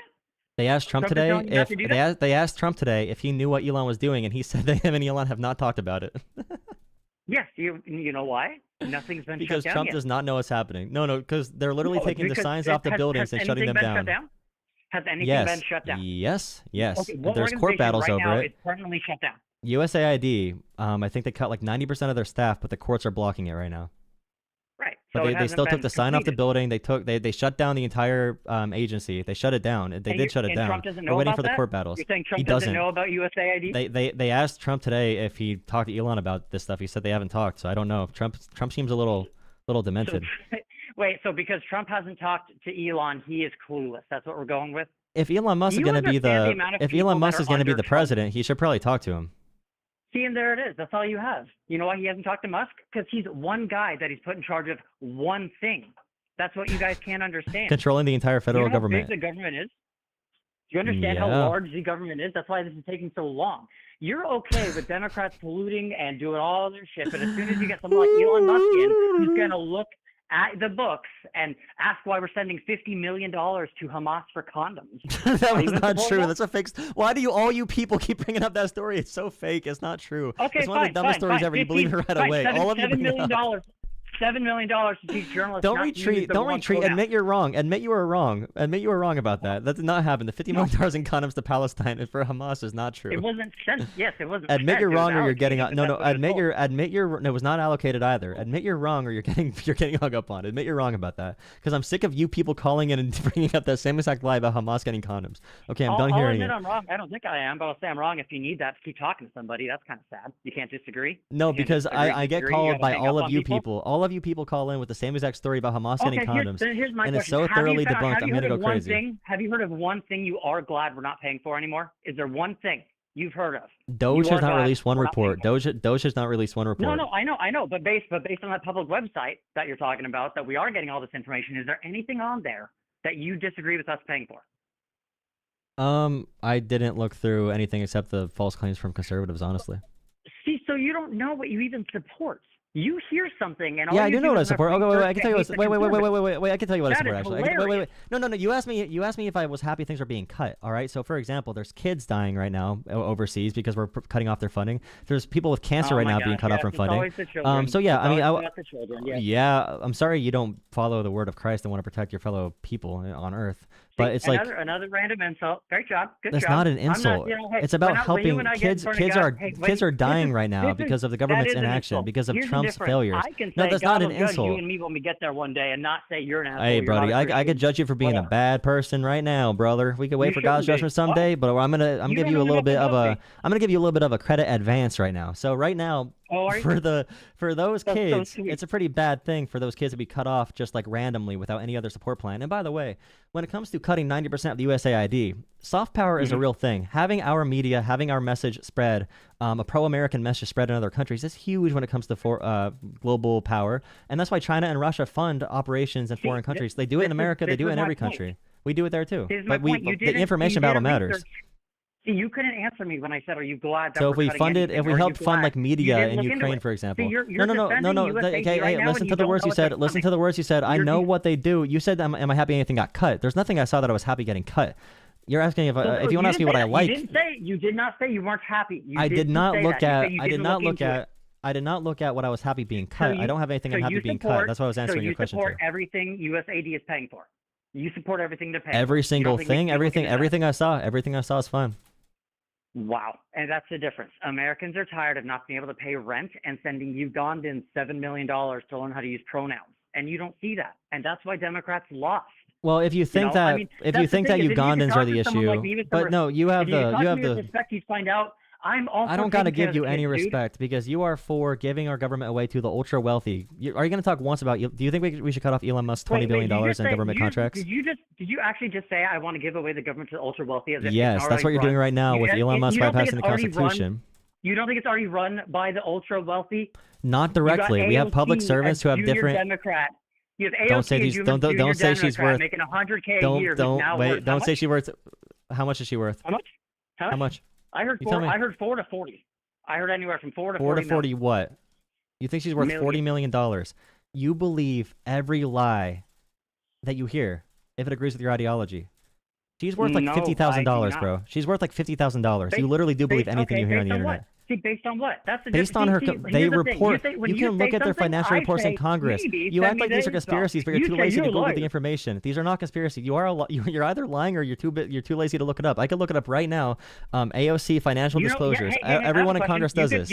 How do you think we know about Nancy Pelosi? All the gay books that have been banned, but you didn't do that. Because you're not. I did look. I literally have a list of the 50 books that were banned. I actually do have that list up, by the way. You didn't. But anyways, you didn't read a single one when you were talking to that lady. For AOC, that's as genuine as it gets. You have not said one true thing so far. You think that AOC is worth $40 billion or $40 million, and you think that we sent $50 million of condoms to Hamas right now.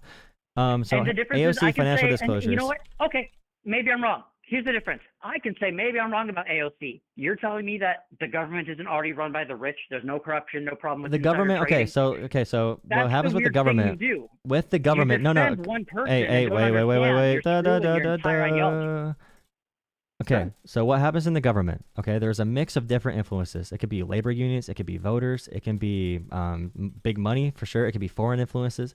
So with Joe Biden, for example, his FTC did more antitrust legislation and more anti-big business legislation than any president essentially since FDR. Like Biden had a rule he did through executive order to ban corruption from his cabinet, to make it less corrupt by banning them from getting gifts from any type of special donors or gifts from anyone. Okay. So under Biden, we also tried a lot more big companies when it comes to, we eliminated junk fees for airlines, which Trump is going to bring back. We made it so that subscription services need to be canceled with one click. So we could find real policy differences between Democrats and Republicans. I'm not saying that the government isn't way too influenced by money and politics. For sure, I want to get money completely out of politics. The government is too influenced by money and politics. But we have never had a complete takeover like we're having right now. This is bigger than anything we've ever had before. And that's where you're losing people. Can you name one other time where I know, but I'm losing people because they are wrong. That's the issue. Like when Elon Musk, nothing happened. Can you bring up one situation like this in American history? Please clip bring that. up You just bring up did one exactly situation like this in American history. We're losing people because the voters are wrong. You don't. You're wrong. I'm not gonna baby you. You're wrong. Like there's name one time in American history. And the last time we had a level of influence like this was that was Rockefeller. A good one. I don't know. No, the last time we had a level. No, last time we had a level of influence like this from the ultra wealthy was Rockefeller and the Gilded Age, and that's what they want to go back to is the 1800s, 1890s. Trump talks about it a lot, but that was a really bad time. The power was concentrated at the very top. So yeah, I mean, people are wrong. There's never been a time where the richest man in the world became the de facto president. Like you cannot name one time this has happened. He's just going around closing government programs. Became the de facto. Oh, I'm sorry. You're still doing the whole Elon is the president thing, which is insane. He's going around. He's closing federal programs by himself. Something. If he's been given the power to do so by the president, What's the problem? What makes Elon different than any other Because it's federal already worker unconstitutional. Trump puts on that job? Because it's already How? unconstitutional. Because Well, you like I gotta said prove that. before, You can't just Congress say that. needs to pass a law for ending government agencies. But also, Elon Musk was never concerned by the House or Senate. He's not even an official government worker. They have a special designation for him, which still would not give him the ability to, by the way, unilaterally go in these agencies, close the doors, barricade themselves inside, and download private servers onto sensitive government information. This has never happened before. Nothing like this has ever happened. You're right. And the difference is I think it's necessary because otherwise this government But he's is gonna not finding continue to grow fraud. He's and not finding expand. fraud. That's the issue. He is corrupt. He's the Oh my richest man in the gosh. world. He's the richest man in the world. He is corrupt. Yes, he got more money from American taxpayer dollars than he ever paid doing in. this why? He's the richest man in the world. He could retire to an island. He wants more tomorrow, power. But you're saying Why didn't he stop at 10 million? Why didn't he stop at 50 billion? Why didn't he stop at 100 billion or 200 or 300 billion? Why is he at 450 billion? And he could have run himself and had. Why is he not if he wanted stopping to be ever? president, he could run. Why is he not He stopping? could No, he run. could not. He was not born here. He was not born here. He had to do it through different means. So why that's did right. he You not know, stop it? forgive me, you're right. You're right Listen, about do you think he's just done getting power now? He didn't stop at 50 billion. That wasn't enough. 200 billion was not enough. 300 was not enough. 400 was not enough. He's at 450 billion dollars right now. Do you think that's going to be enough for him? Here's what's going on is, unlike you, who's going to go one extreme or the other, I'm not going to suck Elon's dick. I'm not going to say he's the most corrupt That's what man you're doing on right the whole now. planet. No, but See, Elon, let me finish. literally The he difference- literally no, is. The difference is, I do think he cares about freedom of speech. I do think he cares about the He country bans Trump surviving. supporters Let me on finish. Don't he let me bans Trump finish. supporters on Twitter, bro. If Trump supporters disagree with him, he bans them on X. Actually, he bans Trump supporters on and X, bro. And despite all of that you're trying not to let me finish my answer here, the point is this: he cares more than everyone who's come before. I'm not arguing this is better, the best way it should be. I'm arguing that Americans are looking at the last 20 years of the American dream becoming literally that, the American dream. And for the first time, they see someone doing something other than what's been done before. Do you see the Yeah, I mean, difference? Americans are And I would bored. Really they're recommend not that finding instead real of- ways to finish these. and They're not finding real and so I'd solutions. recommend to They're getting you- bored. To Democrats, if you guys want to win, I'd recommend instead of just saying the voter's wrong and I hate you guys. Why No, don't I you did not say I actually hate you look at what guys. Americans Stop being want? okay. I need you to stop being babies. I do need voters to stop crying so much. I really do Like need what you're you doing. to stop See, crying. right there. Right Yeah, there. I know, but you're I'm not crying. If you want to I'm cry, you can explaining- cry. No, you're crying. You're saying right there. Respond with Explain actual how points, that's bro. crying. Because you're just Explain how talking. that's You said you hate the vote. I never said I hate the voters. I think they're being lied to. I know they're being lied to. And for example, with like Elon Musk and his position right now, if you don't have an issue with this, then you're just like you're a pushover. Like you have no standards for anything in life. I have an issue, but we- I don't we're at see the a peak better level- way, and no we're one at else the- is doing anything to fix it. We're at so yes, I like prefer for to example, try something, right now we're at rather peak than human continue to conditions. not afford anything. No, but we are trying. We have been trying solutions. We have been trying Yes, reforms. exactly. And Congress and should be passing these bills. Stop at the end of Biden's, and they haven't. Do you understand that? You can sit here and say Congress should be, the Senate should be, these people should be. For 20 years, nobody has. So here we are. No one This is what pays happened. attention to the Office of Government. Like we already have a government accountability office. No one pays attention. So, for example, in 2024, Exactly. listen, in 2024, the Government Office of Accountability, okay, or the Government Accountability Office, they revealed $521 billion of the federal budget that could be leaving due to fraud. We have not had one media source cover this report from the government, this accountability office. Not one person on Twitter talked about it. Elon Musk did not talk about it. It came out in September. No one talked about it from either side of the aisle. I think Biden might have issued a statement on it. But there are agencies doing this already. The American people, when I say they don't like know what they're talking about, it's because they literally do not look this stuff up. They're being told what to believe. They're being told what to think. There's agencies already talking about where this waste is going, but they're trusting Elon Musk to do it. When you hear the title of an agency like, what was this one we were discussing? The Department of what? They okay. I don't care what their name is. They have located $500 billion in fraud. My point is the name is so laughable to the American people now. The DOGE? office, DOGE? what was DOGE? it? The Government Accountability Office. The Department of Government Efficiency. DOGE? It's literally off a shit meme coin. Sure, yeah, but my point is still hearing something like, well, Joe Biden has the Government Office of Accountability. That's not Joe Biden. We've had this forever. We've had this for a long time. Americans Okay, just don't great. care that much.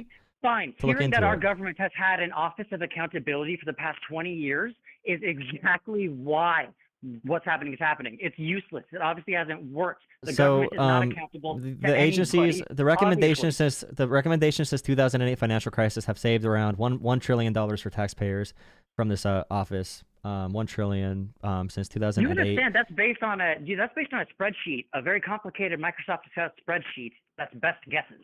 Like you know that you can't actually prove that they saved me $20 in my pocket last year.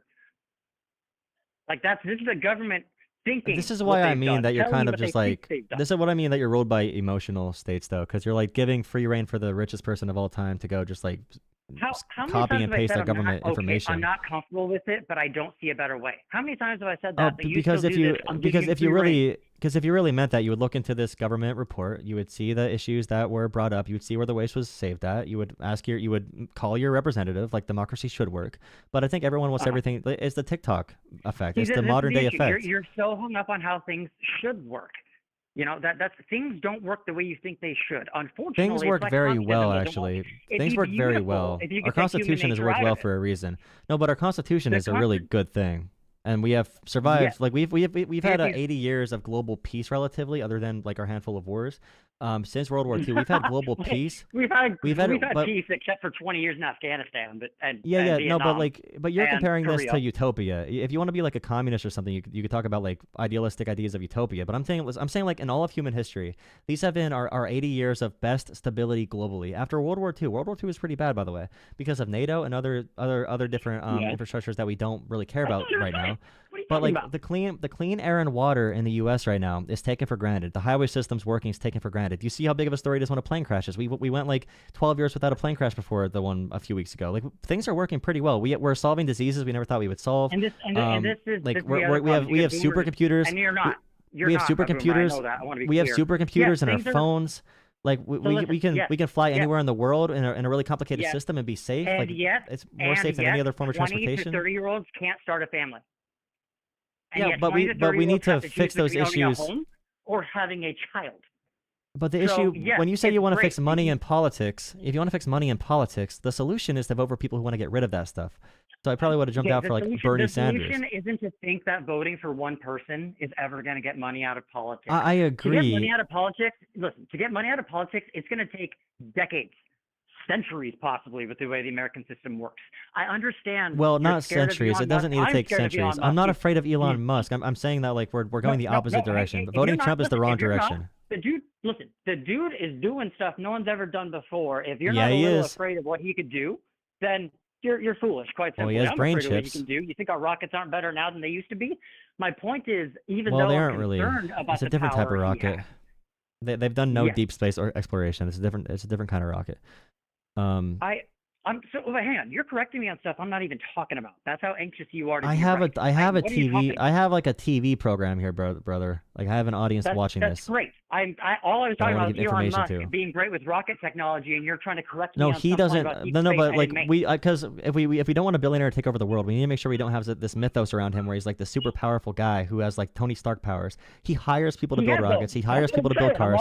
He's not that smart. He's really not smart. No, he's not that smart of a guy. He has not invented anything that he owns. He has not invented anything that he makes money off of. He bought it because he was rich. Look, I don't know where people like. He's a good asset manager. The whole, he's not smart. You know, the no, richest man in the world. Literally, You're right, the richest man in the world. He literally, smart. He's smart. The United States isn't smart. Final thing. Listen, he is smart, but he's not smart in a good way. You don't accumulate wealth like that because there's not something to be that rich. $450 billion. Zuckerberg's worth like 200. So is Bezos. He's worth more than Zuckerberg and Bezos combined, second and third place. Yep. When you get that rich, you are an asset manager. You know how to move assets around, and you find a way to become rich through a lot of stock manipulation, I'm sure, but also just like owning these assets. He got a lot of government contracts for things like SpaceX, but like Tesla, he did not found Tesla. He purchased Tesla. SpaceX is funded completely by the government almost. Tesla is. Yeah, you want to know why? Do you know why? Because NASA had to get bailed out, or was it Boeing? Boeing had to be bailed out by SpaceX because they had people stuck in space. No, far before that happened, SpaceX was getting tons of money from the government. What I'm saying is Elon Musk should not be worshipped. He wants this mythos around him that he's amazing at video games, that he can be like a engineer, he's Tony Stark, etc. But he's really just an overblown salesman. Like he's a salesman. He manages assets. He's a salesman. You always take it a little bit too far. You understand he can write and code. He does understand the technology well enough to sit. Actually, he put code on Twitter the other day, and computer scientists made fun of him. I know No, someone. he That, could wait, be wait. I know getting someone that. I know but- someone who's a comms major in college that could writing code. By the way, writing in code is not that big of an accomplishment. The people he hires are See, fantastic. Wait. Do you know how to write in code? Do you know any amount of code? Because Do you know how to what speak you dog? just said is so amazing. Did I say that he knows basic Python, or did I say he can understand the code to put rockets on the moon? There's a bit of a difference there, dude. He doesn't You go understand ahead the code to and put rockets you on the can moon. I return- guarantee you, and they have not put rockets on the moon. No, they could. They're working on Mars. Oh, My point is, man. I'm with you. I'm They with can't you get on being the- afraid of math. I'm with you. Wait. You don't think he could land on the? So we did it in the 50s or 60s, but we're not. We can't No, do it that's again. not what I'm saying. Okay, That's where you're the point of what I was saying, and you know this, okay? The point of what I was saying is No. Elon Musk did not That's invent okay. any of this technology he gets credit for. He gets credit for technology he did not invent. That's the big point. Okay. He's not he's not a Okay, super genius. fine. He's not in a Fine. sense of like building engineering projects and marvels of humanity. He doesn't do that. He's smart in accumulating power, and he's a good salesman. He knows how to get investors. He was born rich though, like Okay. very, very, and very if, rich. and if nothing else, I'm with you when you get money out of politics. It's not going to happen. And again, I want to make an analogy Well, you're here just where you're just it's giving like up. the same people that get upset about war crimes when every single war crimes occur. And we just want to pretend war is supposed to be this nice, neat, beautiful thing. It's just not how the world works. There's money in politics for days. That's not going away. So just saying I'm uncomfortable with this, let's not do this. Yeah, because the let's American wait people don't until vote Congress against does it.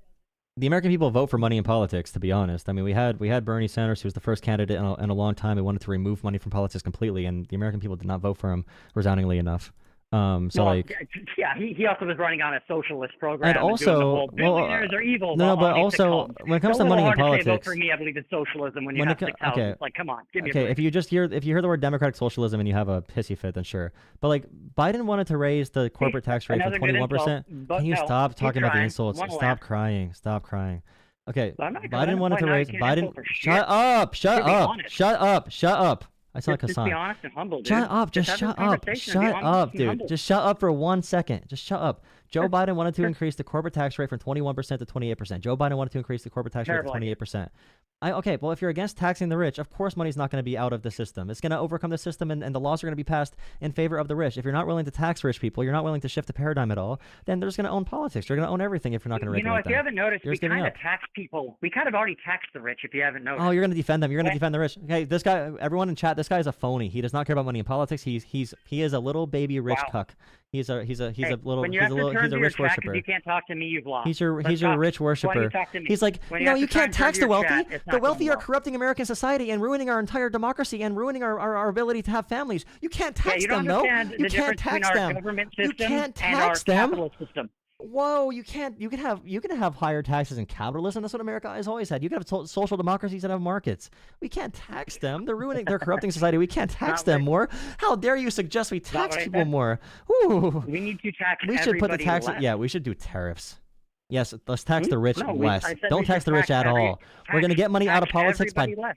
get money out of politics You're by going on. removing all taxes from the rich, you baby. can spout positions I don't have if Let's it makes go. you feel better, but Let's go. I don't. I love. You wanna keep it's spouting like, positions I it's don't like, have? please, money, please Like, trickle why don't down you to call me. Call me a Please Nazi trickle and down a to me, bigot money. while you're at it. Let's just get them all in there. Okay, like, stop you're crying. being ridiculous. We don't need to have.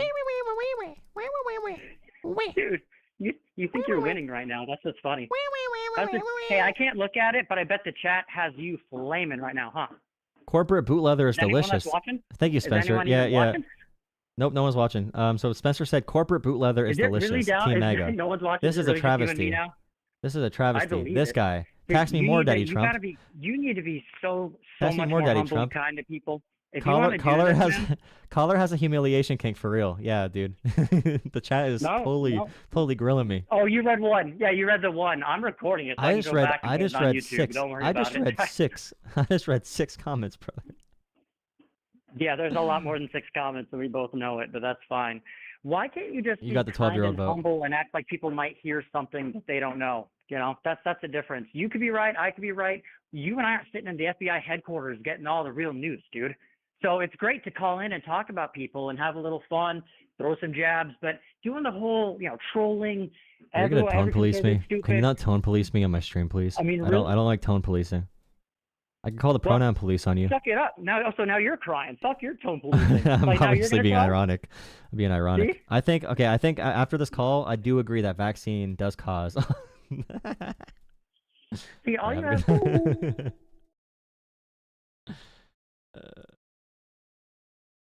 Thank you, Jeff. Hi, Jeff. That caller killed my stream, by the way.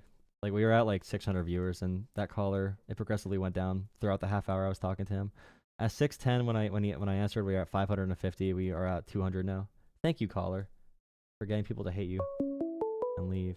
Wait a second. Wait. I'm trying to decide if I want to restart my stream. Wait. Should I restart the stream or keep it rolling with this current short stream? Should I do a new one and have everyone go to the horizontal quick and restart it? Should I do it? Maybe catch the algorithm. Jeff the goat. Jolah, he's hurting my feelings. Yeah, next caller. Sorry. Yeah. I kept him too long. Killed the stream. I might end the stream and repost it. Another short stream. But I don't want it to be if I get another good call. No, you guys just go. Thank you. Okay, Lord Sky earlier. I'm Muslim and Ohio. Ohioan. Dude, Ohio's Ohioan. I hate Ohio, dude. I'm pro-LGBT. I read that one earlier. All of this distraction. They want us fighting amongst ourselves. Thank you, Jeff. Jeff again. This guy is Elon's. Yeah. $10. Thank you, Alan. The king of deflection. Did you know? Like, it's so confident, too. Like, do you know how much AOC is actually worth? Guess. Guess. It's between 4 and 40. I'm like, million? He's like, yeah, 4 and 40 million. I'm like, bro. Oh my god. All right. I'm gonna have you guys go to the horizontal stream, do a little halftime for the stream. I think we're on for a few hours, for around an hour and a half. If you want to donate, definitely consider doing Jolah Politics. Jolah Politics on Cash App, PayPal, or Venmo. You can guarantee a call in that way too. There's a lot of people calling in. Tons of people. There's tons of people calling in. If you want to guarantee a call in, donate $10 to one of those sources and include your first name and your phone number, okay? Send a message when you send the money, though, on PayPal, Venmo, or Cash App. That goes straight to my account. All right, I'm gonna redirect you guys to my other stream, grab a drink, and restart the short stream in a second. I don't understand that. Everyone is not on board with the audit. It's really just people lacking civic education, bro. Like, they don't know these things already happen. And I mean, I'll give credit where credit's due. They're propagandizing it fantastically, whatever the word is. But like, it doesn't make it more valid. It's like, I'm not gonna baby you. I'm sorry. But like, if you say something incorrect, I'm gonna correct you. Like, I'm sorry. If you can't handle that, then go talk to someone else. I don't know. I'm gonna correct you. Yeah, go to the horizontal stream. See you guys there. I'm gonna relaunch the shorts then, like I said. Thank you.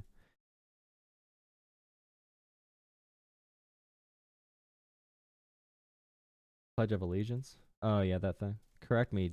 Chicken. Who's Chicken Strangler? All right.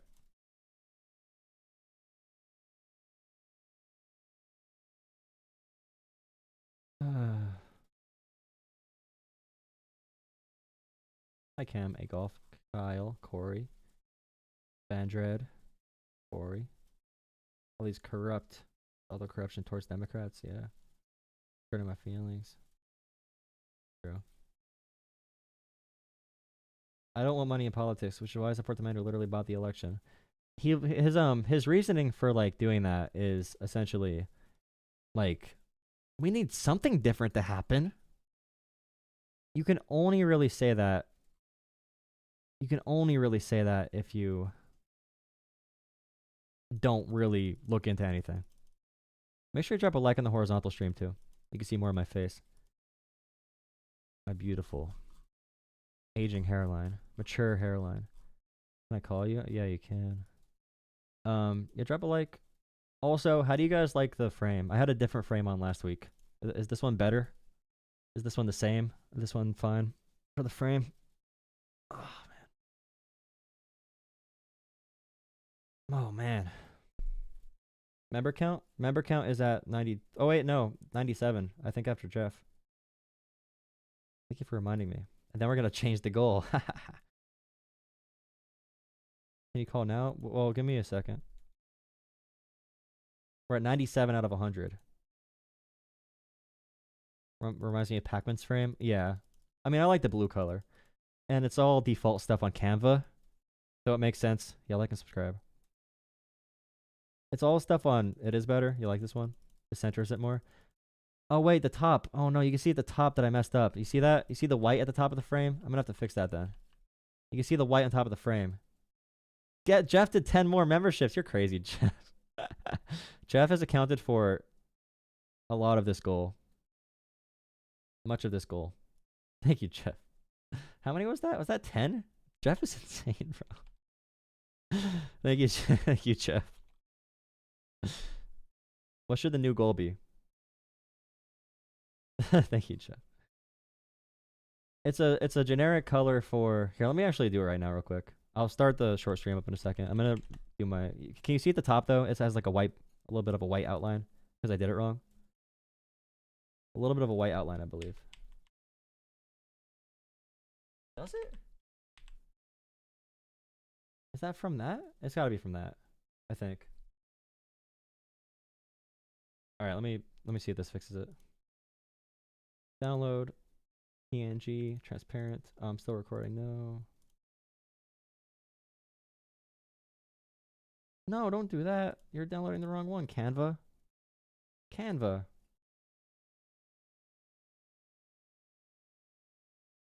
Oh, that's what's happening. All right, sorry guys. Sorry. You guys have any questions about anything about the channel? The Saturday streams are the best streams, bro. They really are. They're by far the most enjoyable streams that we can do. I have a lot of time today too, so I might do 3/4 tonight. I might not just do a halftime, do 3/4. What am I doing wrong? Whoa, I was naked for a second there. Oof.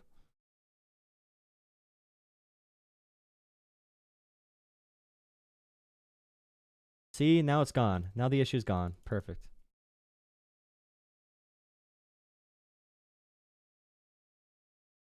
All right, guys, we're starting the short stream. Don't let the next caller weasel out. True. Thank you, Two-Roll.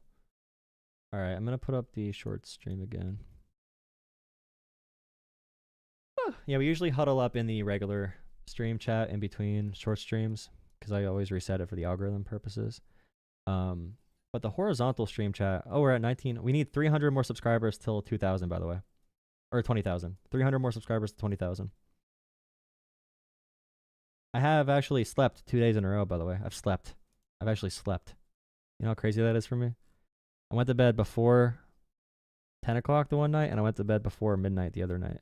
Well, actually, not before midnight, like at 2 a.m. So it's the same thing for me. Both are equal accomplishments in my book. Stop telling me to wear blue.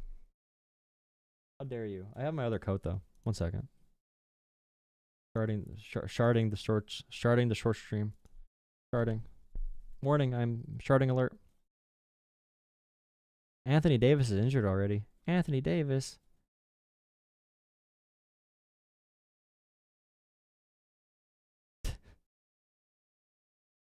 Oh my god, bro.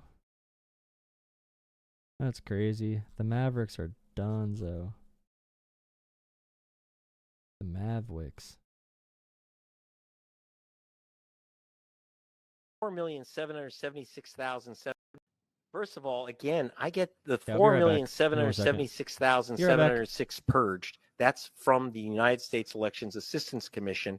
And yeah, that's what not a multiplier. You're saying that's great. Okay, 317,000 people challenged by these vigilantes. Just so you know, that came from the group that did the challenges. They proudly announced 317,886 voters challenged by August. They were aiming for 2 million. 2.12 million mail-in ballots got disqualified. That's, by the way, if you're wondering, you know who gave me that number? National Petroleum Radio, NPR, which did an analysis, a very good analysis.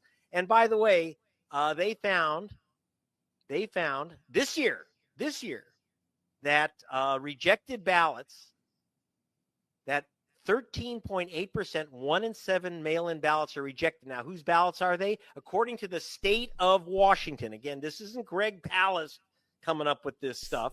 The state of Washington did an analysis of mail-in ballots rejected. And again, it's 1 in 7. that you're 400% more likely to have your ballot rejected if you're black than if you're white. That study just came out. It's not 2006. I wish it were 2006 and all that were gone. Provisional ballots.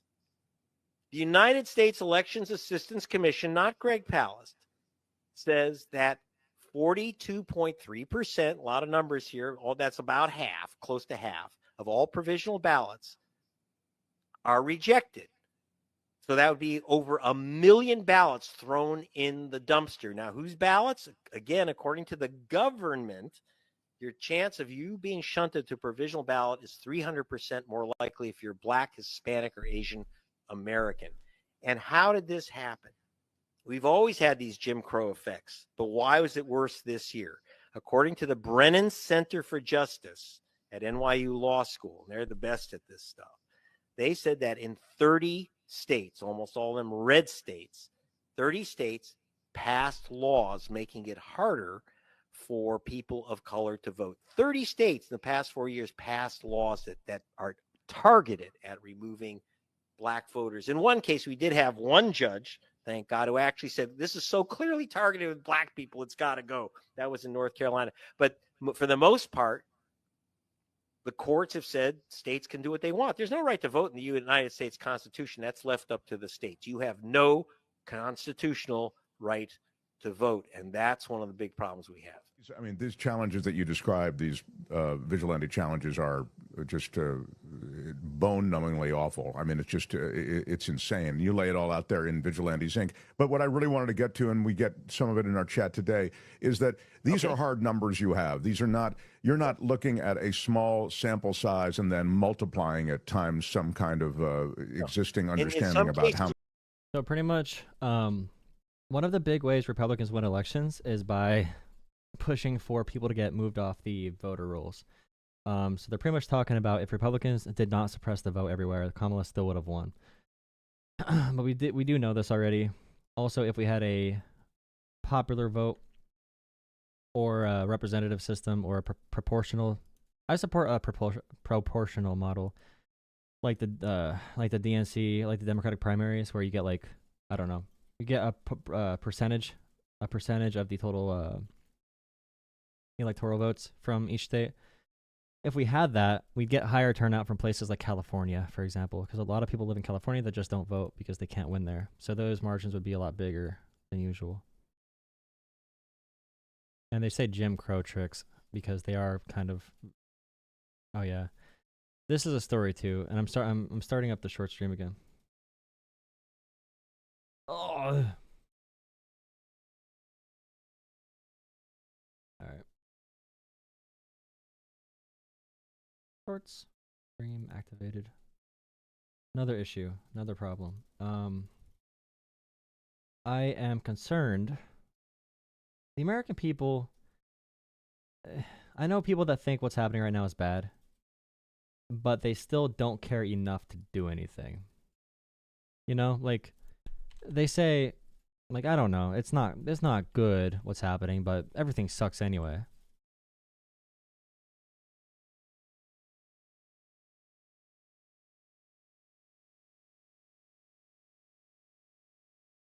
If you want an update, yeah, they say like the system sucks anyway. Everyone's corrupt. Blah blah blah. We don't have a will to fight. That what are they gonna do? What are we gonna do? There's checks and balances. What are we gonna do? A lot of Americans have that opinion, even if they voted for this and they don't like it. Like right now, a lot of people voted in this election that don't care about civic engagement, and they're not gonna really come out to vote, or they're not gonna come out to protest or whatever. And we have multiple conservatives now, and they all get marching orders from Russia or wherever. Multiple conservatives calling for Trump to defy the court orders. Okay? Now, J.D. Vance said during the election, well, a few years ago even, and up till the election, that essentially Trump should defy court orders. He should. They said he should be like Andrew Jackson, I think. But yeah, they want him to defy the Constitution. They're asking for it. They're begging for it. They might just be planning on doing that and seeing if someone stops him. And it's like, I knew Americans didn't really care about the Constitution that much. Like, they did not care. But, like, it's still obviously painful to see what's happening.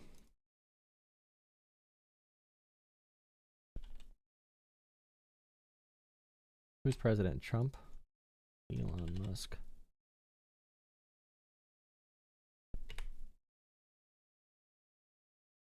I've never seen such an anti-constitutional party. Yeah, it's intentional to make us feel overwhelmed. Yeah. I mean, it is defeating. It's like, the thing that's even more defeating is our fellow Americans being so subservient and such pushovers, honestly. That's why I'm like, if I'm on a sports team and my teammates are letting me down, I'm probably going to say something to them, you know? I'm probably going to say like, hey, dude, like, stop being a little baby. If you want to talk quick, I'll get into the chat. Go into caller waiting room. If that's your intention.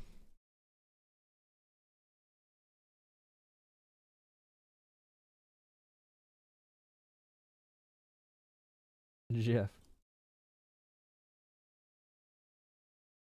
Am I allowing what now, Gibbs?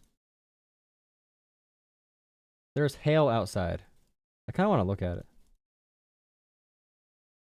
Thank God Jolah is back to own these clowns. Wow, thank you. What do you really know? Make sure you drop a like on the stream. Make sure you drop a like on the short stream. I'm going to put it on Discord again. Yeah. Beautiful.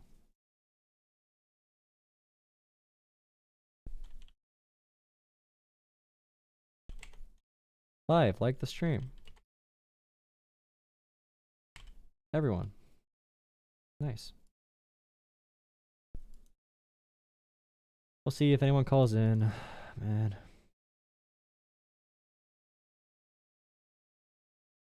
Jeff. Jesus. Jeff. All right, Jeff. Let me know. What should the new member goal be, Jeff? Thank you, Jeff. Jeff, what should the new member goal be instead of 100? You can set it. For obvious reasons, you can set it. These people are not like us. You need to realize these people are not like us. 1,000. They're not like us. They are not like us. These people, these Jews, 1,000. they are Jesus. not Europeans. Bro. They are not like Europeans. Oh my God. These Jews are not Christians. They are not like Christians. They. My God, dude. What the hell? Crazy. 500? Yeah, I feel like 1,000 might be demotivating to the. Or should I do 250? 500? I could just put it up by like 125 each time.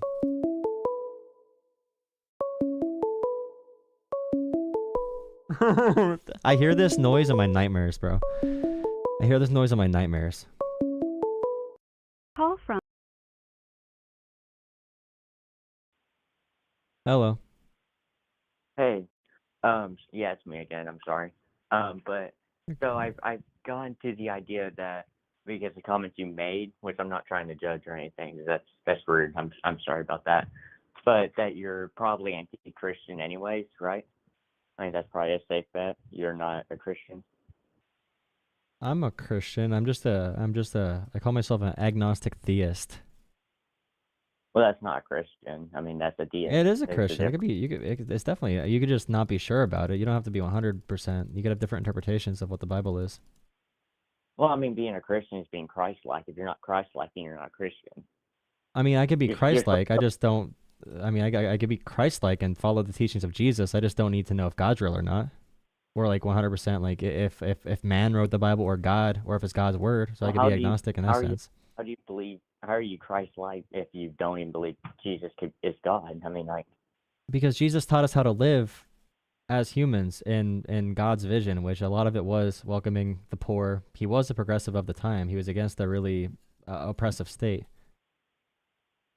He spoke about being against slavery, which is sort of contradictory to the Old Testament. We believe Jesus is more of a prophet than he is of anything. Yeah, you could talk about prophet, or even you could say like a Messiah kind of thing.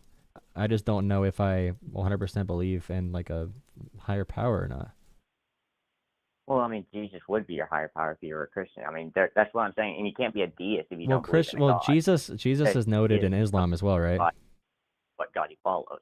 Jesus is in Islam, An right? atheist doesn't know if a God exists or not, and preferably assumes that Well, God no, an doesn't. atheist. So you could be agnostic atheist, so you don't know, but you're not going to make any determinations, but you lean atheist. Or you could be agnostic theist and practice religion and be unsure. So you could be against religion and be agnostic, or pro-religion and be agnostic. But if you are a devout atheist, then you're saying God's not real, I know. If you're a devout theist, then you say 100% God is real. But I'm somewhere in between those two takes. So you're more on a. I'm just trying to rationalize how it works in my head, what you believe, because I mean we're not going to get nowhere if you don't know what I think and I don't know what you think. Because I appreciate the teachings of Jesus. Okay, my moral foundation was built on a lot of Jesus's teachings on welcoming in the other, on transcending nations, on setting people free, forgiving others, acting with humility and patience, which I think American culture is completely contradictory of. So, I mean, I really appreciate those teachings, and I could follow those teachings, and I'm not 100% sure if I don't, the Bible is written by a lot of people, so I don't know if that's the word of God or not. Oh, yeah, I can see that. Well, I mean, I can because that was actually part of the thing I was talking about, because I originally thought you were, because I was like, well, his channel's about wanting to prove other people wrong, because I mean, like, be honest, that's how you get content. Like that. I would never debate religion. Like, I would never care about that. I would debate someone if they say they're Christian and, for example, they're really callous towards immigrants to the point where they're being inhumane towards immigrants who have not committed like a violent crime, for example. I would be very judgmental of them if they claim to be Christian, and then at a very small cost, we can support another person, and they want to cut off that funding, for example. Then I would say you're not in line with Christ. Oh yeah, definitely. Well, okay, so to get back on track, so you say you follow what Jesus' teachings. Do you follow his teachings 100%, or do you only just follow what you want to believe? I think everyone follows what they want to believe. So I try to adhere towards the moral values. But I mean, everyone just follows what they want to believe. I don't put any stake into the Old Testament at all, other than just stories, though. Which Judeo-Christianity would be completely against. Judeo-Christianity, you'll often hear these very big megachurch pastors or the independent churches that are very far right in their beliefs and conservative. They often quote the Old Testament more than the New Testament, because the New Testament is actually kind of contradictory to the way they follow God. To an extent, yeah. Not yes and no. But the Catholic Church will be very, very New Testament focused, right? The Catholic Church will be New Testament focused. That's one reason they're more like pro-immigrant and everything. They have very key ways that you follow the New Testament, and baptism, confirmation. They have a very strict structure for how you do it. The Pharisees and Sadducees and all of them. I mean, the Pharisees. I mean, they were literally rewriting how the Bible is, like what I would consider modern day Catholicism has done, is rewrite what the Bible has said, and added a bunch of rules that never existed to begin with, to say, oh yeah, so you have to do this, you have to pay these taxes. Oh yeah, Caesar's completely wrong. You can't do anything Caesar says. Yeah, or like they quote Leviticus, but then they ignore everything else about the Old Testament. But they'll quote Leviticus against like gay people. But it's like, okay, well, you're gonna talk about that, or like even abortion. They make abortion a religious thing when like abortion is never directly spoken upon in the Bible. They make an inference based on other text that says like breathing life in, or I've known you since before you were born, all that kind of stuff, or before you were even like whatever. But so my personal belief on that is I believe that God is all-knowing, because I believe in a natural God, and I believe Jesus is my God. So I believe God is all-knowing, and I believe that if God is all-knowing, he knows the future of everything, and there is no way, with God being all-knowing, he's going to make his most perfect creation ever even have the possibility of existing without it like being like guaranteed like this. Like, I believe God has a purpose for every human and for everything. Is why would he make, like, it's like why would you make a computer, right? Why would you make a computer and add a part to it, but you don't want that part to have it? You don't know what that part's supposed to do. So what's right? your theory for why God determines we must suffer pain and some of us must die? What's your theory for God doing that? Well, I believe that God loves us no matter what, and that really inherently, everyone deserves hell. Like full bound to that, everyone deserves hell because everyone has sinned. Because God gave everything for us. He even made us. Like it's like making a computer. Like why would you keep a computer that never does anything you want it to do? Yeah, but isn't that more about obedience versus being a good person? Well, like I said, if you make a computer, you want the computer to do what you said.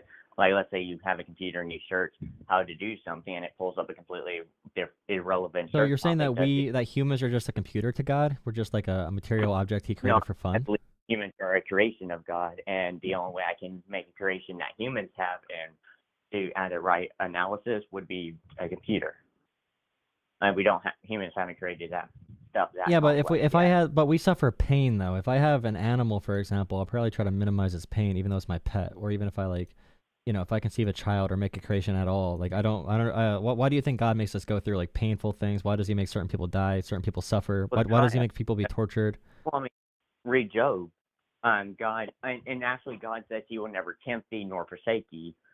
All He does is He steps back and tells you, okay, you can follow my word, and my word will never lead you astray. It will never lead you into any of this. Okay, I will not promise I will not step back and let the devil work with you, because you need to know how to fight the devil, and you need to know what you're talking with.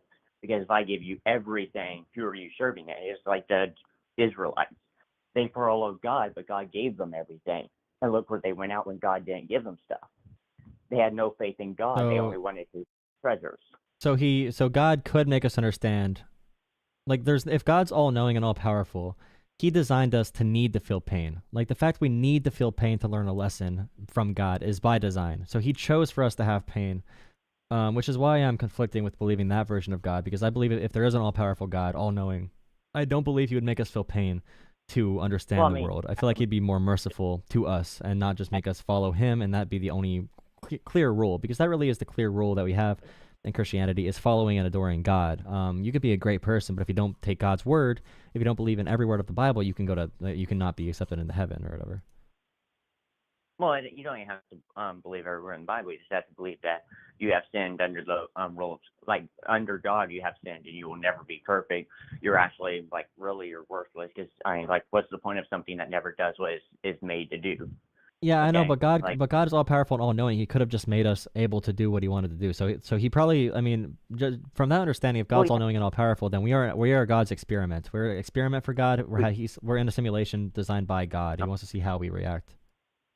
You see, that's wrong, because it's like this. Okay, you have a maid like Britney Spears. Okay, Britney Spears.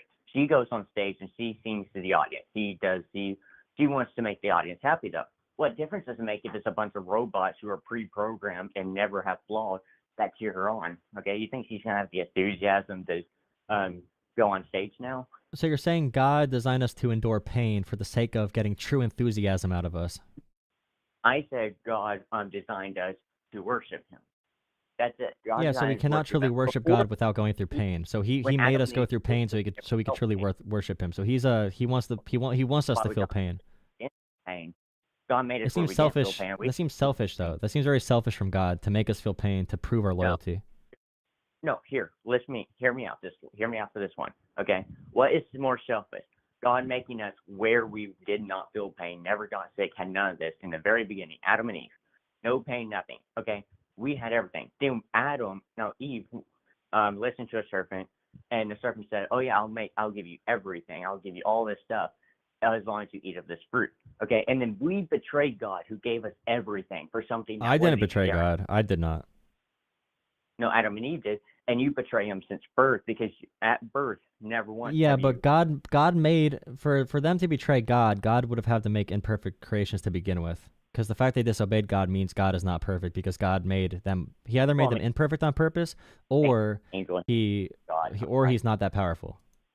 like I said, it's why would you make a perfect creation? Because a perfect creation would be a bunch of robots you just looked at you. Yeah, I know, but you're saying that in order for him to get satisfaction out of us, we need to not be robots. We need to be emotional people who feel pain. So we need to feel pain for God to be happy. So you're saying, I mean, that's what you're saying essentially. We need to feel pain so we can be truly grateful for God letting us survive, or giving us heaven. Because He could just give us heaven right away if He wanted to. Well, I mean, yeah, but why would He give heaven to a bunch of people who don't earn it? But He made us. He could make us believe in Him. So we're like animals that He's playing with, is what you're saying. That He needs to put through hell, so we run back to Him. So He's forcing us to be tortured to prove our loyalty when He could make that not exist. I just don't believe if there was an all-powerful being that He'd make us do that. Well, I mean, He didn't make us do anything. He says that as long as you follow He only does that when we don't follow Him. Okay, as long as we follow Him, we never see Him. Like, He guides us through everything. He gives us everything we need. It's only but when He could have just not gave us any problems. He could have just He could make kids not die from cancer and assassination. Like, why does He let kids be sexually assaulted? Like, why does He let that happen? Who benefits from a kid being sexually assaulted in God's world? Well, who knows? Maybe that kid will grow up one day and look at that and go, you know what? That was a very wrong thing to do. You know what says that's wrong? The Bible. So I need to follow the Bible because I know what's right and wrong. It has the moral guideline. And as long as I follow the Bible, nothing bad will happen to me ever again. So you're saying that God allows kids to be sexually assaulted so they can prove their loyalty to Him? I'm saying God steps back when people don't follow Him and let the children weep, because the Bible says that the family, like when you're an adult, the Bible says that everything you do will be passed down to your kids. Okay, if you have a bunch of families that are going and are not like drinking, having all these things, that sin is going to pass down for generations. That's why the sin from Adam and Eve passed down from Adam and Eve all the way to us still. I just don't see why God would need children to be sexually assaulted for His wish to be granted of humanity. No, but they are though. So he lets it happen. He's all powerful. He lets it happen. He lets kids get sexually assaulted. I just don't believe in a God like that. It's actually the devil doing this because God stepped back and let the devil. So God let the devil sexually assault the kid, or God let the devil convince someone to sexually assault the kid, and He didn't step in. He just let that happen because we had to learn our lesson as humans. Well, because they weren't following God. So if you don't follow God, you can be a child and get sexually assaulted if you don't follow God, is what you're saying, as punishment for not following God. A child gets sexually assaulted for the sins of their parents. Yeah, I mean, yeah, that's biblical. That's what the Bible does say. I think you don't think that's messed up at all, that kids need to endure sexual assault and cancer to make God happy when He could stop it if He wanted to? Out in whole cities because of and turn people to pillars of salt because they look bad. Yeah, I know He did genocides in the Old Testament, but that's not good. I just don't believe a God would do that. No God I would follow would do that. Well, I mean, you follow. That's why I don't think the Old Testament's real. But Jesus spoke against the Old Testament on multiple occasions. Like in the New Testament, a lot of the old thinking of like slavery, for example, there were rules on how to own slaves in the Old Testament. Jesus spoke about having to free all people in the New Testament versus the Old. But I just don't think. No, Jesus never did condemn slave owners. He only told them that this is how you are to be a slave owner if you were. He gave them rules to follow. He never once said that I am not to do away with the law, but I am come that you may be free of sin. Okay, well, like for example, in the Old Testament, there were certain foods restricted. But Jesus declared that all foods were clean in the New Testament in Mark. So like Jesus is clarifying that Old Testament ruling. So for example, there's an eye for an eye quote, an eye for an eye, a tooth for a tooth, to ensure proportional justice. But Jesus says, "But I tell you, do not resist an evil person. If anyone slaps you on the right cheek, turn to them and slap the other cheek also." So instead of like retribution, Jesus wanted mercy and love. So I don't know. It seems like Jesus contradicted a lot of what the Old Testament said. I appreciate you calling in. I just feel like I just don't like the idea that God would let kids be sexually assaulted. Well, like I said, God doesn't want this. He does though. He's either not all powerful or He wants this. It's all intentional by God. If it's not intentional, then he's not all powerful, right? Well, I mean, like, why would he let what happened to Job happen to Job? Because he wanted him to suffer pain. Yeah, I'm saying that. Yeah, I agree. God wants you to suffer pain. I just don't like that. I don't think that's good. I think that's immoral to make people suffer pain to prove their obedience. Well, yeah, I think that's immoral. And Jesus kind of spoke against stuff like that. Jesus did not talk about retributions or wiping out populations like God did in the Old Testament. Jesus clarified that God did not mean those really retributive things.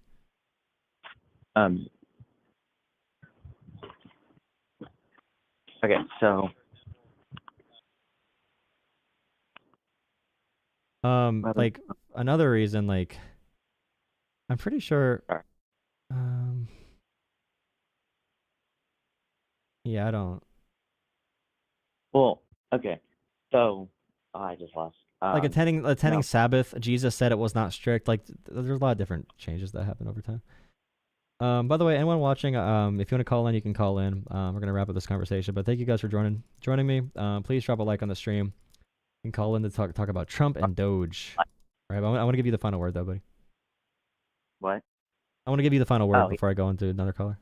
Yeah. Have a nice day. Bye. All right, thank you. Nice talk. Okay, well, I mean, if you're okay with the idea that God purposely puts you through torture and pain and lets kids be assaulted like that, then I mean, it's just something that, like, as long as you understand that part, because most people will just like deny that even exists. They'll just deny that's a part of their religion. But it is funny when the Old Testament comes around and it's like, Jesus is like, hey, by the way, God did not mean what he said in that Old Testament, guys. He actually meant something else.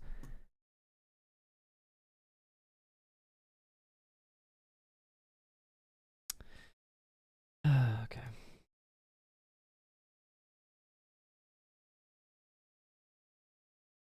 It's called free will, dumbass. God ain't gonna come down to save you every time. Your logic makes you think you didn't even finish high school.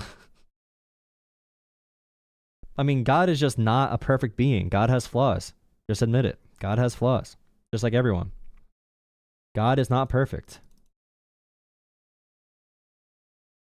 If God was perfect, he'd prove it instead of having to convince us and having us prove loyalty. I'm just saying, God's not perfect. Just like humans aren't.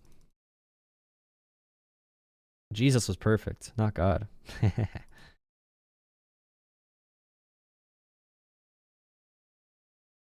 God lets people suffer so he can't be all-powerful? I did not say that. I said if God is all-powerful, he's okay with child sexual assault. If God is all-powerful, he justifies children being sexually assaulted. He justifies it because he lets it happen. He lets it happen. Which is true. If God's not all-powerful, then there's a chance he doesn't want it to happen. That's the point.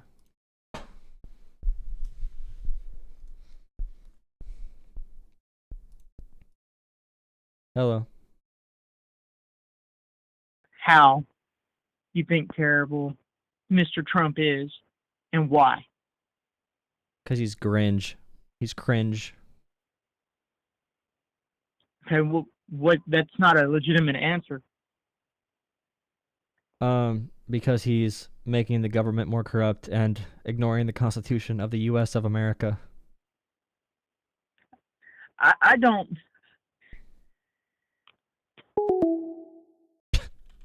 Nice. Good argument. Thank you. Thank you for your call, sir. Thank you for your call, sir. Thank you for your call, sir. Drop a like, hit subscribe. Drop a like on the stream, guys. Drop a like. Drop a like. Make sure you stop scrolling. Stop scrolling and watch this stream. We're talking about the collapse of the U.S. government. Okay, kids? We're going to start rapping about it. Hello, goodbye. Hello, goodbye. True. Thank you for calling. That was nice. I have to wait for another person to call in. I missed the callers earlier, guys. I missed the girl in the car. She got me good views. The anti-vax mom. She did really good for my views. Ooh, there's a big spider on the wall. I'm gonna kill it. 1 second. There's a big spider on the wall, brother. Hey, spider. Hey, spider. You wanna die? You wanna die, kid? I got my gun here. Hey, spider. Hey, spider. Guess what? Hey, spider. Guess what? You're dead, spider. Get over here, spider. Get over here, Mr. Spider. You're getting me dead soon. Give me 2 seconds to reach you. Yeah. Crawl down here. Crawl down. Nice and easy. Have your documentation. Don't have your documentation, Mr. Spider. Spider. Yep. A little more. A few inches to the left. Thank you. Ugh. Oh, shots fired. Shots fired on the spider. Oh my goodness.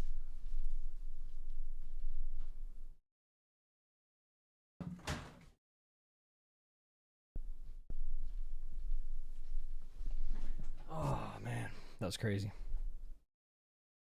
Oh, that was crazy. That was crazy, dude.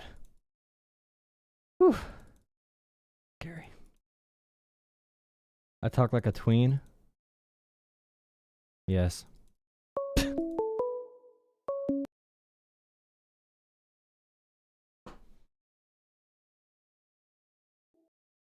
Why are y'all calling if you're gonna hang up right away, brother? Alright, we gotta rap until someone calls. What are we gonna rap about? Not my streamer. Unsubscribing. They're wolf spiders, they bite me. LOL, the people of America obviously disagree. I love how people think that's an argument. It's like, wow, when Hitler was really popular, Hitler was actually right when he was popular. Being popular means you're right. When Stalin was popular, dude, it meant he was correct. When Mussolini was popular, it meant he was correct. That's my argument. If you're popular, you're correct. No one ever lied to the no one ever lied to the American people. Politicians don't lie. If they're popular, it means they're good. Like, bro. Politicians are good if they tell you they're good. I didn't kill a spider. It was propaganda. Someone said that about me. I didn't kill a spider. All right, I'm gonna put Joe Rogan on the screen to get some views. 1 second. No one's calling me, brother. Not like us, but Eminem. Welcome Marlin, mama. How many options you really got? I mean, there's too many options. I'm finna pass on this body. I'm John Stockton. Beat your ass and hide the Bible of God watching. Sometimes you gotta pop out and show. Certified boogeyman. I'm the one that up to score with him. Oh my god. Call from Nick. Oh god. Hello. Hello. Okay. Bye. Stage fright. Okay, more Not Like Us by Eminem. Walking down whole time, I know he got some hoe in him. Hold on him, extort shit, Willie defraud him. Say Drake, I hear you like I'm young. You better not ever go to cell block 1. To any bitch that talk to him and they in love, just make sure you hide your little sister from him. They tell me Chubb's the only one that get your hand-me-downs. Okay, that's terrible.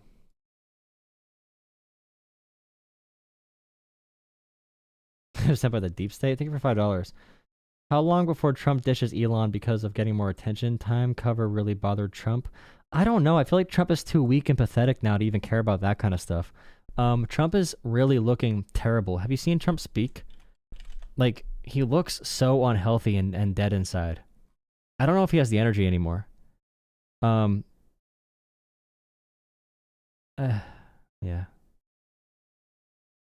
Is there a thing of her speaking? Of him speaking? Her? I have a question for you and for the Prime Minister as well. Mr. President, I wonder what you make of the criticism from Democrats that these staff reductions, the cuts that Elon Musk and DOGE are doing are an unlawful power grab. Is there anything you've told Elon Musk he cannot touch? Well, we haven't discussed that much. See? They haven't discussed much. Call from They haven't discussed that much, bro. I'll tell him to go here, go there. He does it. He's got a very capable...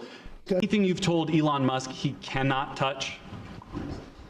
Well, we haven't discussed that much. I'll tell him to go here, go there. He does it. He's got a very capable group of people. Very, very capable. They know what they're doing. They'll ask questions, and they'll see immediately as somebody gets tongue-tied that they're either crooked or don't know what they're doing. We have very smart people going in, so I've instructed him go into education, go into military, go into other things as we go along. Go into education, go into military. I love how everything from the right is now just like a analysis of someone's facial expressions. Like, if they get tongue twisted, then they're just like corrupt. It's like, no, I mean, if I get tongue twisted, I might be trying to explain something that has a little bit of complication or like depth to it. You know, if you can just rattle off a bunch of bullshit, you can sound really good. You can sound very good lying. It sounds great to lie. You don't got to make any real points. You just make stuff up.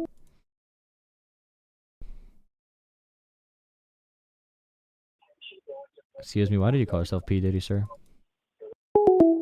Okay. And they're finding massive amounts of fraud, abuse, waste, all of these things. So, but I will pick out. They have found no fraud, no waste, no abuse. They have not found literally anything. DOGE has not uncovered anything other than complete lies that were already publicly available too, like lies based off publicly available information. They've done nothing except hack sensitive government materials and deny the Constitution. All they've done is deny the Constitution. A target. Call from. Okay. Hello. Hi, how are you? I'm good. How are you? Good. I think this is kind of fun that you did that. Yeah, it's a great time. Yeah. Yeah, it is. I'm Mexican myself, and I come from a family that came from Mexico, so it's kind of contradicting that I'm even calling. In what way? Because a lot of people feel bad that Trump is deporting a lot of people, but I feel like it's kind of for the better good in the end of the day. So I would say that 99% of people would agree with deporting violent criminals and, you know, people that are here illegally, but the vast majority of people are visa overstays. So for example, there's some people who have been working here for like 20 or 30 years as like teachers and stuff like that, especially dreamers who are brought here as kids by their parents who are not yet U.S. citizens. Deporting those people who are just like working hard in their jobs, they're great members of their communities, spending that taxpayer money on getting those people out of the country makes no sense. And right now the numbers are less than half of the deportations under Trump have been like criminals or illegal immigrants or violent criminals. So if it was like 100% just like violent or illegal immigrants, I mean, I don't think anyone would be saying much, but the fact they're going in deporting undocumented people and also people that were promised for years and years, you know, if you keep working hard, then we're going to fix the immigration system and give you a path to immigration. I don't want to spend taxpayer dollars, which is, it's expensive to deport someone. I don't want to spend taxpayer dollars there. No. Yeah, and I mean, what people feel like they want to do with their taxpayer money, like I totally agree, because I mean, you should choose completely on where that money goes to. But me being a person who has experienced illegal immigrants that aren't on the spectrum of having some form of, how do you say it, like a background, like they don't have any background at all, like bad background or anything, but they still like, I don't know if I'm probably sharing a little bit too much, but when I was 11 years old, I remember like me and my friends, we'd get hit on a lot of the hardworking Mexican men that don't have a background, that do not have, and I'm not saying that all people are like that, because I mean, bad people come in many forms. But what I'm saying is that, you know, they should kind of like update their visa and do the right thing instead of being undocumented here, because it's better to be here documented, and that way they can be in the system and they could get deported when they do something bad or they do something wrong. I mean, I would rather it be like that, because I've experienced all forms of illegal immigrants, because me myself, I am Mexican, so I do talk to a lot of people. The only issue is, like, with talking about people doing individual crimes, like you said, it does not map onto entire groups of people. And right now, if you ask Americans, they think that a majority of immigrants do violent crime, when the violent crime rate for immigrants, illegal or undocumented or illegal, the rate for those crimes are a lot lower than naturally born American citizens.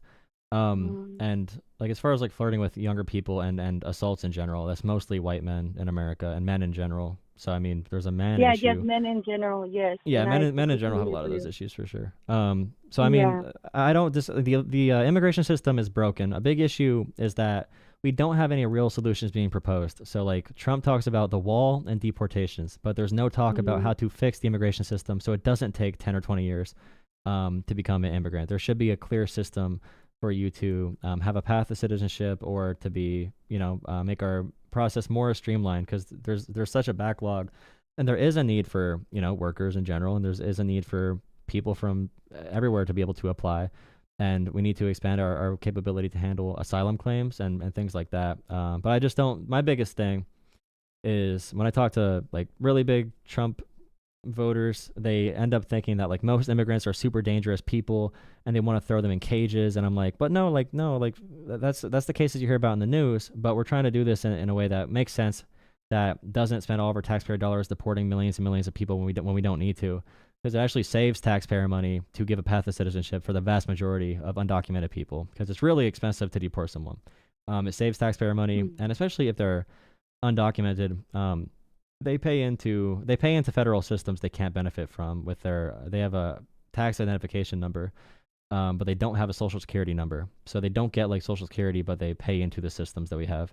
So it's a really complicated issue, complicated process that we need to fix. But none of the conversations in America are about how to fix the immigration system, which is sad.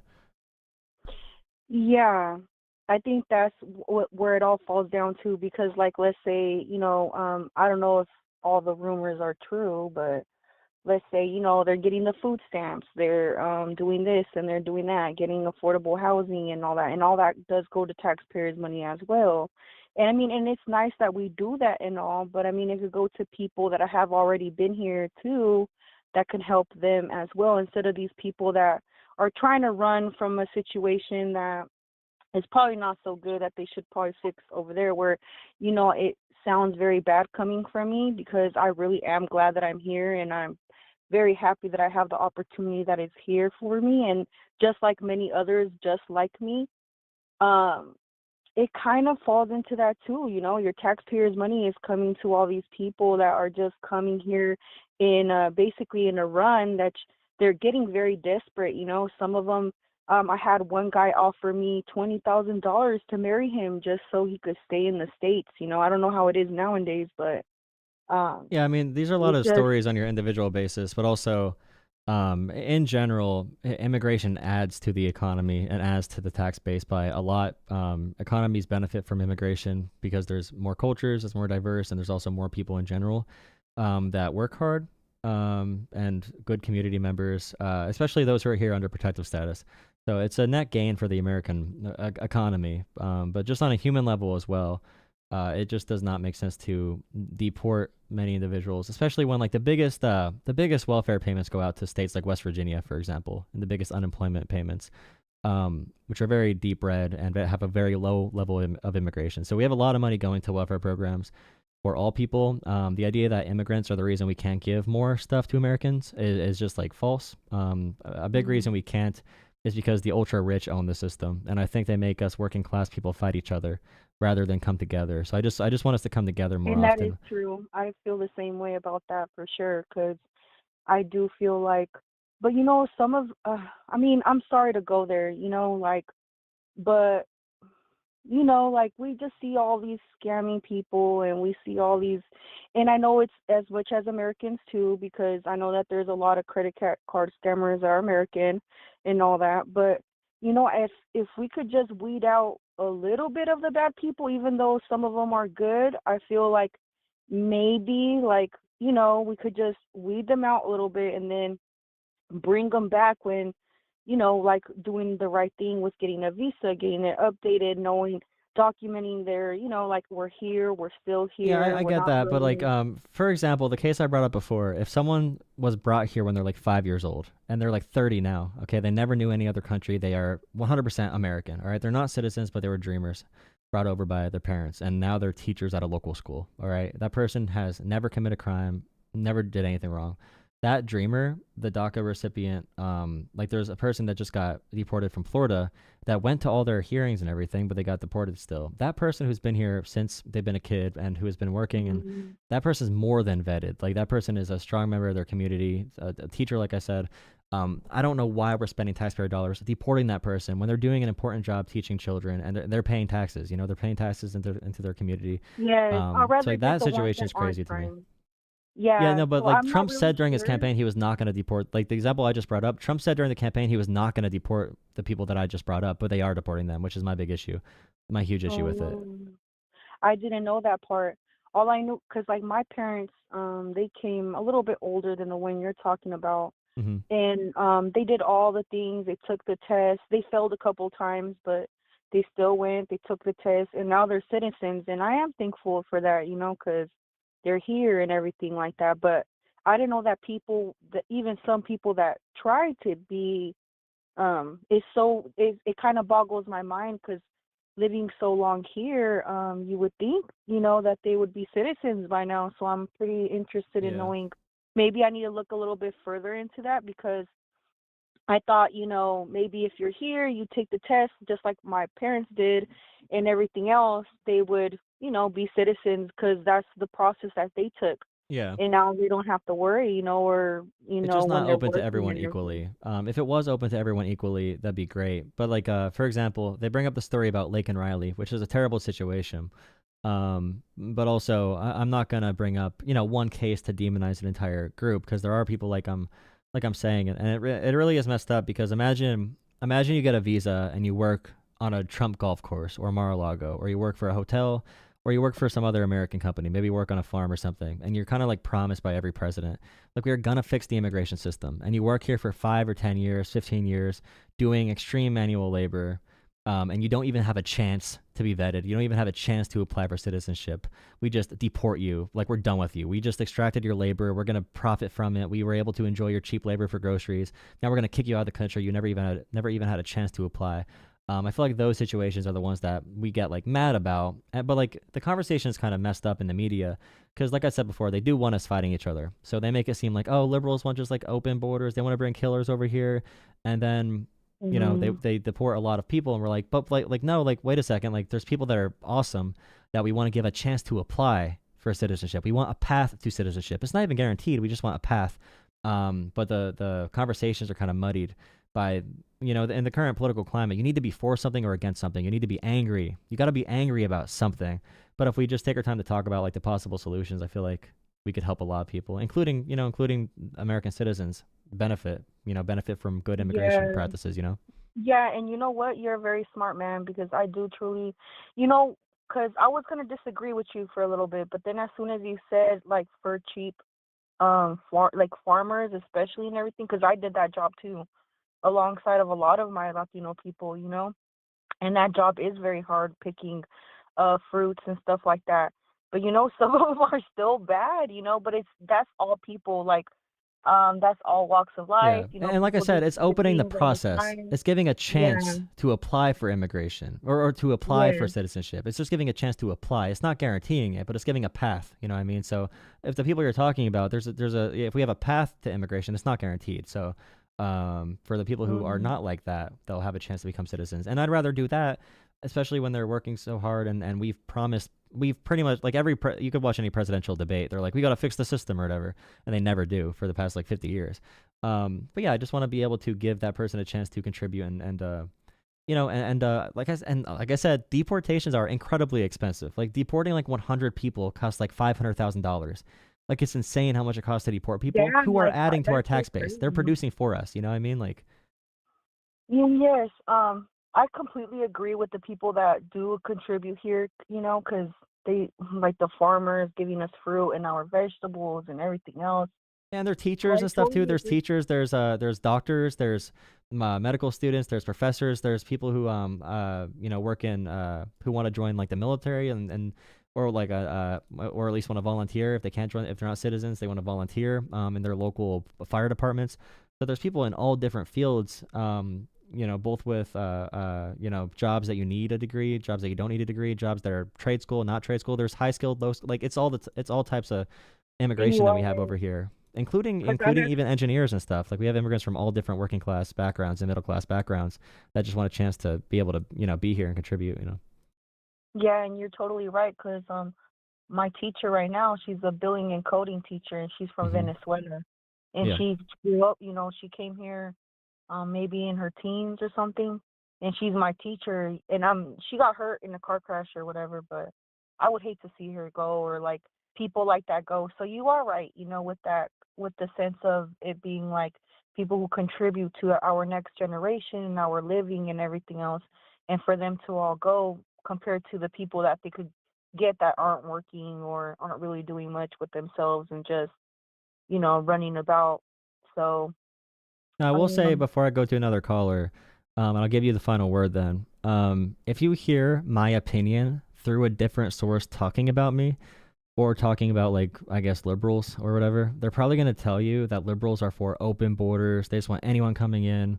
They don't care. They want people to get hurt. They don't care that Lincoln Riley died, etc. But if we have that chance to have that conversation, I feel like we often believe in the version of our neighbors that the media tells us to believe in, rather than talking to each other and understanding our viewpoints. You know what I mean? I just want to make this place a little bit better. And, if we Yeah, could definitely. just have people that are here that want to be here and just do the right thing and all that. But I didn't know that they were deporting people that were working and doing the right thing. That's pretty sad right there. Yeah, they're publishing numbers every day, and they're publishing like total deportations, like ESPN would publish NBA stats, and I'm like, that's not how we're supposed to do this. We're supposed to do this to make the world better, doing Yeah. things that make sense. We're not supposed to just be happy. And in the comments right now, people are like, get them out of here. We want to see them leave. And it's like, they're even saying we could tell if Yeah. they're immigrants by looking at them. And that's obviously bad. If you have a standard where we Yeah. can tell, That's we've a had kind families of from Puerto racist Rico be thing. detained. Like Puerto Rican families have been detained because the ICE agents did not believe their documentation. A mother, grandmother, and a 3-year-old kid got detained by ICE because they did not believe her. A U.S. military vet got detained by ICE because they did not believe his military documentation. So they're going for numbers, and they're going off of, we could tell that you look like an immigrant. And that can get into some weird things if you just say yeah. you I look thought like they an didn't know immigrant, what if they you're were the wrong skin doing. tone or whatever. You can look up those Yeah. stories, by the way. The military getting detained, and also the mother getting detained from Puerto Rico. American citizens getting detained, and ICE didn't believe them. They did not get deported, thankfully, but it's still, yeah. I guess they don't know what they're doing, and they do need to be trained better, and they do need to, instead of doing it all probably on a limb, they just need to get trained and actually Yeah. take the time to get the right people instead of just willy-nilly just grabbing all kinds of people off the, like, so yeah, so thank you for educating me, and thank you for giving me the opportunity to talk to you. I'll let you go to the next caller, but it was very nice talking to you, and maybe, and you did open my eyes to something. Maybe I should look a little bit into it more about the people that are unlawfully getting deported. That's really wrong. And thank you very much Yeah. for giving me the time to talk to you. Yeah, thank you for calling in. And yeah, immigration law is weird. It's hard to understand sometimes. There's a difference between crossing the border illegally and sometimes it's a civil infraction.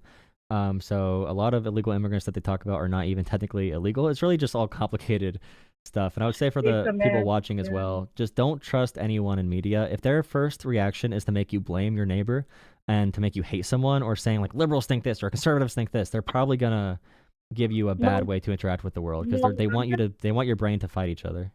or Yeah, fight no, one I'm another. not the type to be easily swayed. I look at things very Yeah, logical. that's really good. I'm not a hateful person, I just hate the people that are here that are just not good people, because I've walked all aspects of life, and there's a lot of them that don't get ever prosecuted, things like that. But in the same sense, teachers shouldn't, unless they did something wrong, then okay, but Yeah. things When like it comes that, to I avoiding don't the law, for avoiding the law, I'm worried about all the white collar criminals, all the rich people that never get held to, like the Yeah, opioid I mean, there's companies so and many of, yeah, in general, there's so the many big pharma like, companies. I feel like the rich are the biggest issue. I feel like we need to come together against the ultra powerful and all that kind of stuff. yeah, Come together as and I like working totally people. agree. And I All totally right. Well, agree. But yes, you have a good day, and yeah, I hope to see you thank around you the so much channel. for enlightening me.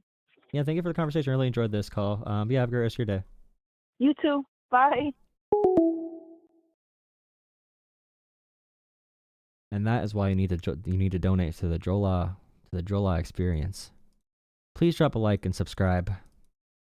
Consider donating to the channel. Jolah Politics on Venmo, Cash App, or PayPal guarantees you a call in. Jolah Politics on Venmo, Cash App, or PayPal. Channel memberships are doing very well. I'm going to set a new goal of 250. Thank you for becoming channel members. I know that Jeff is 90% of these memberships, but I still appreciate you guys. Thank you, Jeff, again, for funding the channel. No, I mean, that's a good conversation. That's a good conversation that can make people think. And it's good to have those conversations. And the media will make you not have that conversation because they want to control you. Don't say that, Joe Blow. Don't put that on my name. Don't put that on my name, Joe Blow. That's not fair. Thank you, Jeff, for $20. Jeff is crazy, bro. No name. Thank you for $5 earlier. Jeff. Jesus. Jesus, Jeff. I feel like that'd be a good conversation to clip out for a video. Do you guys think so? Do you guys think that'd be on a new PC? I don't know. I might get a laptop and run my stream through the laptop for a PC to take the stress off my regular PC, if that makes sense. So I could TikTok stream and YouTube stream at the same time without my computer crashing. So I might do it that way. Don't donate to this shit clown. This fake, because he spits out at his ass, BS. Thank you. Alright, remember you can guarantee a call by Venmo, Cash App, or PayPal. Include your first name and your phone number. Thank you for joining me. The phone lines are open again. I could use $20 on Cash App for McDonald's if you want. Cash App or PayPal or Venmo, it goes right to my account. Give me some McDonald's for after the stream. A little Sprite, a burger, some chicken nuggets, some French fries. Some French fries, freedom fries.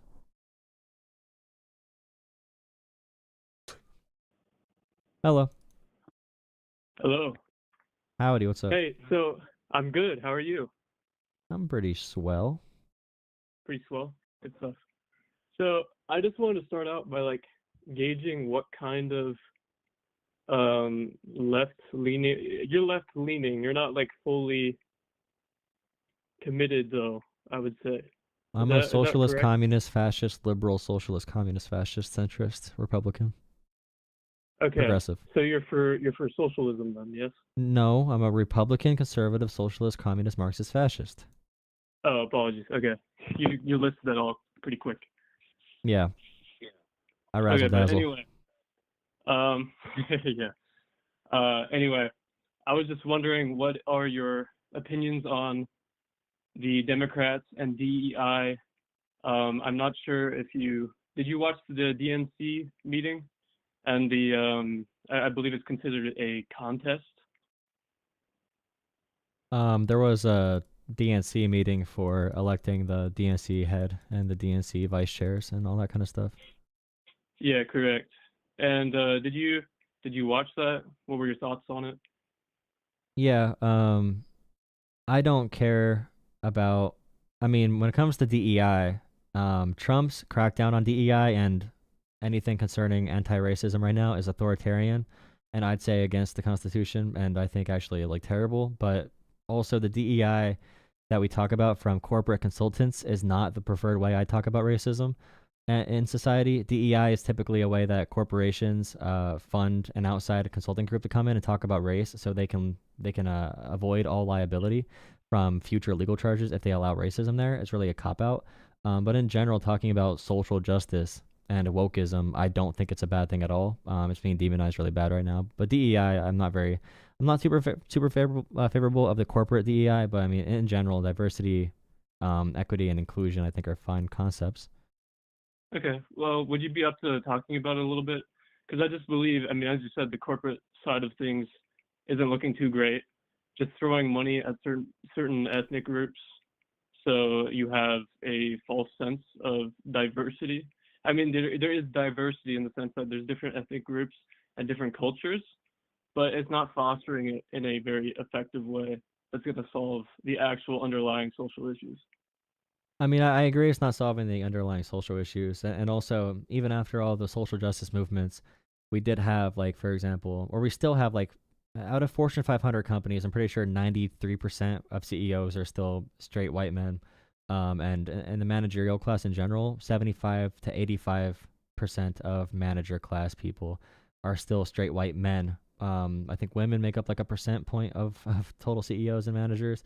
And then when it gets to people of color, it's super, super low. So there is, like you said, there's money being thrown at areas that's kind of lacking substance. There's money being thrown at areas that I think are probably worthwhile. But yeah, there's a anyone taking an absolutist stance is probably not legitimate. So like I said before, I wholeheartedly disagree with what the White House is doing right now, especially with like federal workers. Yeah. What are your thoughts on what's going on with USAID right now and what Elon Musk is doing to it? I agree with you. It's not constitutional. They're on a very thin line, and I believe it could be broken very easily. This is also why Vivek Ramaswamy left, is because he wanted to do it constitutionally in a way that he could abolish or regulate these agencies in a way that isn't intrusive and kind of on the line of what is unacceptable and acceptable. Well, Vivek did get in trouble on Twitter for saying something about white culture and about American culture not being good enough and Americans needing to work harder and why we need like immigrants. So I feel like that got him some heat with the MAGA base. But in general with USAID, I think soft power is really important for the U.S. globally. Cutting it down 90% or 95%, and it is unconstitutional just to do that. It's supposed to be Congress passing a law. If you're going to end that department or merge it with the Department of State, they are really, I would probably say they bypassed the Constitution on multiple grounds already. And they're going to be tested in court. Can you argue also that Democrats have done the same exact thing in making some of these allocations of money from the federal funds? I don't know any instance of Democrats having like a private person come in and just like unilaterally get rid of departments or establish departments on behalf of the executive branch. Well, it isn't fully disbanding the part. I know this is like a technical. However, it's not fully disbanding areas in USAID. It's simply laying off the, well, I mean, this sounds terrible, but laying off the workers and then trying to, I guess, reform USAID, which So, like, people are comparing to obviously disbanding it. A private individual getting a vague special government employee status, which is pretty much, it's kind of made up, but going in and switching, they went into the buildings, barricaded themselves inside, logged out all of the employees, sent out emails on behalf of the entire agency saying don't come to work, stole all the employees' passwords, reset them so they couldn't get into the system. Then they installed a private server onto sensitive government information and uploaded it somewhere.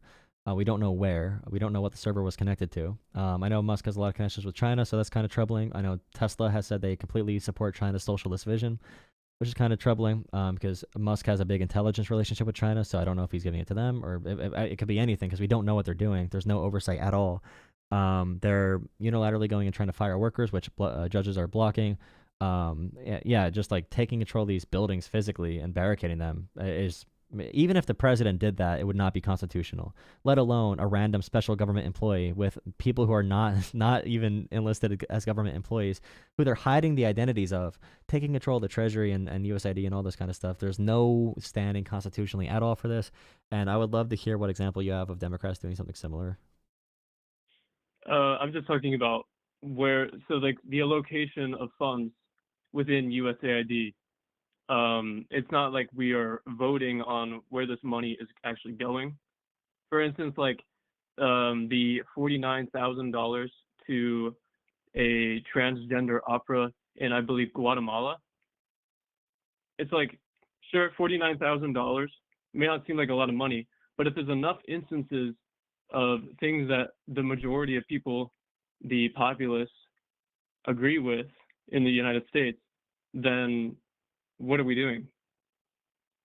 So there's no evidence at all that that's a budget issue, but I mean, they bring up the trans opera because people don't like trans people. So that's the big issue with that. But as far as like expanding soft power globally, that's more than reasonable. Spreading culture is one of the biggest ways we can make economic deals, and also, economic deals, trade deals, prevent wars. Spreading culture is really good. Every country does that with media companies and different cultural expenditures. And most free countries support like trans people. The U.S. we're turning back the clock. We agree more with like Saudi Arabia's human rights now than we do like Europe's, for example. But like usually it's good to support something like that because you're spreading an idea of freedom and civil rights to countries that might not have the funding to do that kind of artistic endeavor. If you take trans out of it, I would still, I'm still fine with it, but if you take trans out of it, less people would probably be mad. And I mean, you are right to say it's a very small part, a very minuscule. USAID is already a small part of the federal budget, but the trans operas are, if we're talking about like taxpayer dollars, it just proves they're going after USAID and the Consumer Financial Protection Bureau, which that makes up 0.01% of the federal budget. It's clear they're focusing, or at least to me, it's clear they're focusing on hot button social and culture war topics that are going to get people riled up versus actual like savings to the budget. Like, do you think that could be happening at all? That they pick the trans I totally opera for a understand reason? what you're saying. You're saying they're blowing it up out of proportion with how much. Yeah, why are they money picking it's that? Why are they picking the $50,000 expense to blow up on social media, which is already like, and you do know that was already publicly available, right? Like that I was think not the revealed by idea DOGE. is that if this one thing is happening, then there's a lot more instances of it. But this because is all it's such a publicly small available amount of money. information. Yeah, but this is the only available information that we have now. No, it's not. It's on But, US. Like, do you think DOGE released that information? I'm not sure, but I've heard it. This So, could be like, just for an example, echo chamber effect, but- USAspending.gov is where they're finding all this information because DOGE has not released any reports. They have not released literally anything at all about what they're doing. We don't know what they did at all. We have zero information on what DOGE did. They just keep saying they're doing efficiency, and they just that's keep saying interesting. efficiency. They have not reported one time on anything they've done, which is why I'm a little bit skeptical of the Chinese business guy who has intelligence relationships with the Communist Party of China. And you can look up Tesla saying they reaffirm China's socialist values. It's really scary for me to have him going in there with a private server, the richest man of all time in human history. We don't know what he's doing. He could be selling our data. He could be putting a back-end operation in where they can get in even when they're closed out with the server. And that oversight is going to be really difficult to find. But USAspending.gov, okay, USAspending.gov is where all this information came from. This is all publicly available. So we can go through, I'm not going to go through it right now, but just for the future, you can go through and look for yourself at the USAID budget and see what they spend it on. Yeah. Huh. Yeah, it's pretty interesting. Why do you think Vivek dropped out besides the remarks that he made, like on social media? He might run for governor of Ohio, but also he did get roasted for that tweet. But yeah, I think they said he's running for Ohio governor, possibly. Yeah. So, another question. I want to go back to DEI for a little bit. What do you think the best way of actually solving the DEI epidemic is? Because right now, at least left-wing Democrats are like super. Sorry, this is moving on. They're funding certain communities and certain projects that are run by businesses. So they're subsidizing businesses where there is a much more high risk of corruption, where people are taking that money for their own means. And do you have an example of this right now? Like what kind of business? I don't know. I don't know what you're referring to. I'm not referring to any specific business. I'm just referring to the initiative as a general thing. The initiative, so like the DEI initiative. Yeah, and how it's being treated right now. At the federal level? Funding. Sorry? At the federal level? No, not at the well, yes, at the federal level. I'm just trying to see, like, I'm sorry, I just want to know, like, what, like, I want to know what initiative, if you have one, like, what kind of business, what demographic groups are we throwing money at, and, like, you know, because I want to be able to see, like, why they're riskier investments and stuff. Sorry, I mainly think of, like, universities, for instance. Okay. I mean, maybe that's not entirely federal, but, I mean, these schools do get federal funding, which can be allocated to these certain things. But, I mean, a lot of it is privately funded. But the point is, they're putting a lot of money into DEI, which in those specific, let's call them businesses in this case, that just means giving more money to people of color, people of certain religions, people of certain sexual orientation. And I don't think that's helpful. I think what needs to happen is to focus on the economy and grow it enough to a point where businesses will expand and go into, let's say, like redlined areas to expand because the expansion is great enough that that's possible. And that should naturally start to fix up what has happened in our history and our historical redlining, you know? I think you could do both of those things at the same time. And we needed the civil rights movement for a reason, because it was not correcting itself. We needed government to intervene because the free market was just throwing black people to the side, for example, because black people make up a very small part of the population, did not have any money. And when you have like a capitalistic system or any market, business owners extract or make more money in that system versus the workers. So if you have a system where, like I said before, 93% of, it might be 90%, I forget. It's definitely like 90%. Where 90% of Fortune 500 CEOs are straight white guys, when like most CEOs, like 78% or 80% are straight white guys, and CEOs in general and business owners and the managerial class in general is like 80% white guys. It just, and like we look at the NFL and NBA and stuff, the owners are still a majority white, like a vast majority, because all the wealth stays at the top. They're not going to lose that family wealth unless if they really, really mess up or if a big historical change happens. So the issue is you need both initiatives at the same time. And I would say like the money spent on DEI for universities has gotten amazing studies done. So for example, black mothers, I'm pretty sure the mortality rate for black women, all right, if they have a black doctor, the mortality rate drops, or it's like 5 times higher. The likelihood that they died giving birth is 5 times higher with a white doctor versus a black doctor. And then we looked into more studies on like why do white doctors treat black people differently, and then we found out that many doctors feel that black people can handle higher pain tolerances, and doctors are rougher with black people. And this can be, and a person doesn't need to be racist. That's why we talk about implicit and explicit bias. I know we can't use any of these academic terms anymore, but implicit and explicit bias would be like you're doing this thing without even knowing you're doing it. So we would ask the question like, why are these doctors having white patients where the mortality rate is 7 out of 100,000 births, and then we have we have white doctors with white patients who are dying 7 times out of 100,000 births. Then we have black women for the same white doctors dying like 21 times out of every 100,000 births, like 3 times higher. How is this white doctor doing so much worse with black women? Or is it a system where black women are facing environmental factors that make health issues arise? Like, where does that come from? And you typically can tie it back to like slavery, Reconstruction, Jim Crow, etc., redlining, all that kind of stuff. Even with like black kids, you find higher levels of lead concentration in their blood versus white kids. So black kids can be treated as well.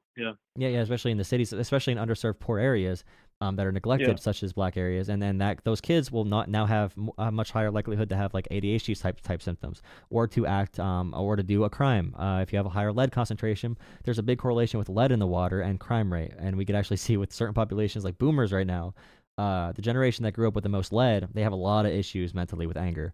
So like decisions, the different, and by the way, DEI includes. I've been in DEI areas, and it includes like a white rural guy, like a poor rural guy. Like intersectionality includes poor, it includes rich, it includes class, race, gender, etc. So we've talked about the opioid epidemic and why the opioid epidemic affects white guys in the rural areas. And we talk about how vets are included in society, disabilities, how we have those included in society. So DEI is not just about race or black people. It's about all these different things that don't have anything to do with race at all, including white people. A lot of white people benefit from DEI as well, including white women. White women, a lot of studies for women's health were only done because of DEI initiatives. Yeah, that's But I would just say I agree that the corporate level, okay? So what the corporations did during BLM, they did not want to fix the actual issue. So for example, we are not hiring black managers. We're not hiring black CEOs. They did not want to fix that actual issue because it would make them spend more money. So instead, what they did was they brought in outside consulting firms. And these outside consulting firms brought in these different consulting talk talks about DEI and about microaggressions, which are still like a thing, but like it focused around microaggressions and interpersonal racism, not really the big systemic problems or anything like that. It focused more on like white privilege and white guilt these consultants did for corporations. But if you go to the academic lane or medical or scientific, then there's many things that we benefit from directly that I could bring up stats about with this. Yeah, I got you. Okay, well, I'll let you go on to the next caller. Yeah, I don't mean to ramble too much, but I do have a channel because I do have a wealth of knowledge on this kind of stuff. So I do like to make sure I get everything out. I do appreciate the questions in good faith because right now the conversations are like, it's good that Trump is like banning the word diversity in federal offices because diversity means anti-white racism. It's like actually hearing people out is a really good thing, and actually asking questions is really good. So I appreciate your call. Yeah, thank you. And it was good hearing your perspective, and I definitely want to look into some of the stuff you brought up. So, because I'd love to get really, at least a little bit better at like debating with people, because it's just like, if you can't have good conversations, like you're saying, then you're just going to get stuck in a box. Yeah, and it's like, it's not even about like, okay, should we do DEI or should we not do DEI? It should be a conversation about like, what is valuable here? Like, what is valuable here? The fact that they're like firing federal workers if they say something about diversity, or like they're painting over the word diversity and justice on the wall. Like liberty and justice is a foundational principle of America. Liberty and justice for all. And right now they're doing like an authoritarian First Amendment crackdown. So I would just like, look, I know federal workers, they're being swept through right now. Their computers are being scanned to make sure they don't even talk about diversity. So just like keep your eye out for that kind of stuff, because that's pretty dangerous for freedom. And like I said, it should be a conversation on values and like, okay, what parts of this might be beneficial? Like some of these parts we disagree with. So for example, white guilt. We don't like white guilt. Conversations about white guilt. We shouldn't make white people feel bad, but we can still talk about like, you know, our country's history, you know? Thank you for the call though. I hope to see you around the channel. We have a Discord as well. It's in my video descriptions. But yeah, thank you for calling in again. Have a good one. Yeah, great. Thank you so much. Have a good one. Okay, remember, make sure you drop a like and hit subscribe. I'm telling you, bro. I'm telling you. What'd I say? I'm using advanced liberal hypnosis.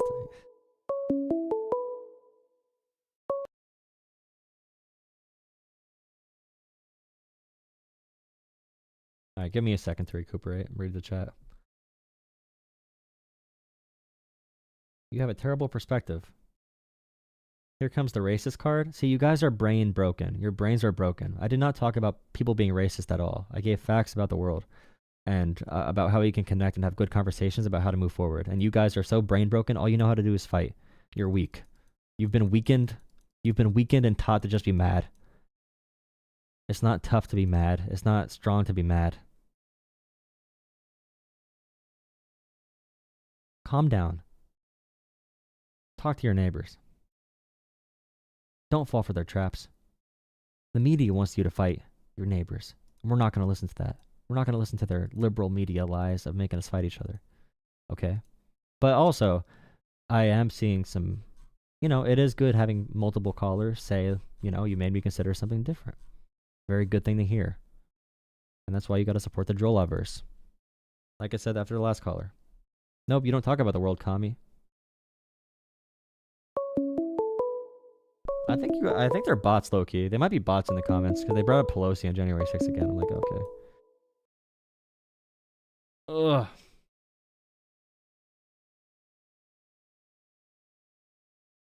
Hello? Hey, what's up? Can you hear me? Yeah, I could barely hear you. Are you on like a headset or something? Yeah, here, give me a quick second. I'll switch. Alrighty, yeah, you sound like 800 feet away. All right. Does this sound better? Yep, I can hear you good now. All right, for sure. So I'm just watching your stream here, and I just want to say, you know, I agree with like pretty much everything that you're saying. It's kind of insane that what some of these people are saying. Like I specifically got onto your stream with the first guy who was like, AOC makes $4 to $40 million or some shit, and he's, you know, just kind of repeating these Fox News OAN type of bullshit talking points. And so I just wanted to call you and say, hey, I appreciate what you're doing. I wish more people would take the time to like stop and talk to folks because of their misinformation, like help dispel some of their misinformation, but not everybody wants to. You kind of see these like man on the street interviews where they find like the dumbest fucking yokel in some backwoods town and ask them, hey, do you support bombing Agrabah? And it's like, oh, we get to all laugh at them, and and It's those kind of are crazy. funny, Like, but they also cry about being insulted. They cry about being insulted constantly, and I'm like, you guys aren't allowed to do that. I'm not being. It's dishonest because I don't want to use the word gaslighting anymore. It's dishonest on how they treat people. Because the moment that we say something back that's insulting to them, they cry about it nonstop. But I'm like, you are literally believing the dumbest shit in the world. Like, and AOC's worth, and I'm like, I know exactly what he's gonna say. You can see it on my face when he says it. You can see it on my face that I've heard this a million times already. And that lie came out like 3 days ago.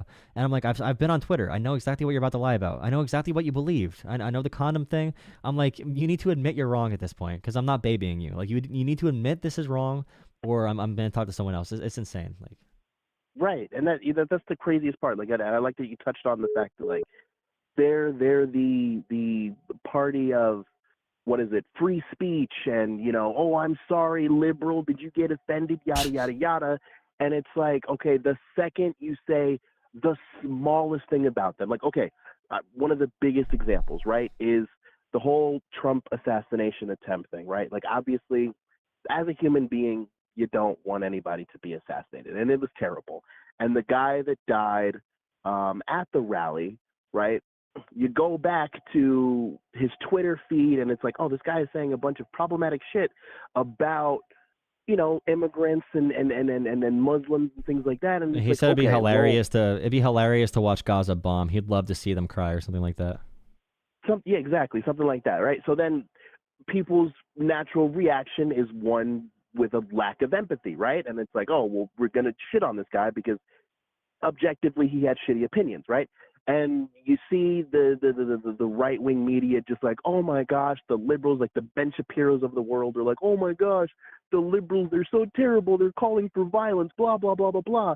Meanwhile, Nancy Pelosi's husband gets attacked, and it's like, oh, that's his gay lover, and oh, he deserved it. I wish Nancy, and all kinds of shit. And you see this literally the next fucking day on Fox goddamn News. Even the plane crash, that like, wasn't even political. what? Even the plane crash, they blamed it on like black people instantly. Like instantly. They did not take any time at all for the bodies to rest. And by the way, I got yelled at by Trump supporters the night before that, where they said, like, don't say it just happened. Don't say it was Trump's fault for firing the air traffic people. And I'm like, well, Trump's going to say something tomorrow that's a complete lie. And it's like, no, it's not fair if you say so. And I'm like, I mean, maybe not, but I just know what Trump's going to say tomorrow. And lo and behold, like, Trump literally said the next morning, it was DEI. It was the blacks up there flying the planes again. He told them no. It's like, oh my God. I'm a black guy. I'm a truck driver. I've been driving 80,000 pounds worth of vehicle, and, DEI hasn't played a part in me getting my job. No, it's not the greatest job in the world, but I'm not out here crashing planes. I don't understand how black people can be blamed for crashing planes. And I mean, honestly, I feel like most people in the mainstream should just call a spade and say, when they say things like DEI, CRT, woke, it's just a placeholder for whatever slur they want to talk about. That's what I keep saying. I'm like, hey, you guys, cancel culture's over. Say it with your chest, bro. Cancel culture's over. Just say the word. Just say the word. Don't say thug anymore. Like, shut up. Yeah. Right. Don't call it urban. You mean black people. Say black these people. Urban all right? thugs. Yeah, these urban DEI thugs keep on interrupting our clean, peaceful space. These savage thugs keep our amazing, educated space is being disrupted by them. It's like, dude, shut up. Like, just say it at this point. Like, you're really just like saying everything. I think it's more offensive to say that. It's more racist. I said before, I'd rather Trump go on TV and scream the N-word, hard ER, 18,000 times as racist as possible with the dirtiest Southern accent you can have, rather than go up and blame black people for literally everything, or blame DEI or wokeism or the woke ideology. I'd rather it'd be less racist to just go scream the word. Like, much less. Have him take the Atwater approach. Yeah, honestly. And people probably be like, he didn't mean it. He meant to say something else. It's like he's literally screaming it still. Like, Elon Musk did not psych out. He did not seek heal. He did not support Hitler. He did not do that, even though he grunted. Right. Yeah, they 100% will make an excuse. They know. Either and they know that, too. They know. Or They're they'll lying. just lean into it. you know, because He's I mean, giving his heart to day you. he got elected, you know, the day Trump got elected, black kids were getting text messages saying, you know, oh, report to the field and you're slave, whatever nonsense, and it's like, Oh yeah, if and the black rest kids of are them supposed to would put up just- with that, right? Black kids are supposed to put up Right. with that. But the moment you say, Right. "Hey guys, I think racism's real," then you can get fired from the federal government. But black kids need to Right. be put up with monkey comments and slave comments. But we could be like, hey, by the way, racism existed before. It's like, nope, we're burning the books. We're burning the books. We're going into an Right. authoritarian dictatorship now. Good job. We're Fahrenheit 51. We're Fahrenheit. We're in 1984. We're burning the books. We're gonna use AI to create all the new slop for us to digest. It's like, seriously, guys, like honestly, Tim Walz literally said "white guy tacos" during the campaign one time, and they cried about it constantly. Said it was anti-white racism. It's like they are the most like pathetic, they're mean-spirited people. Like they just really are. They lie straight to your face. And that's not. And some of them, okay, like they're. Let me just say.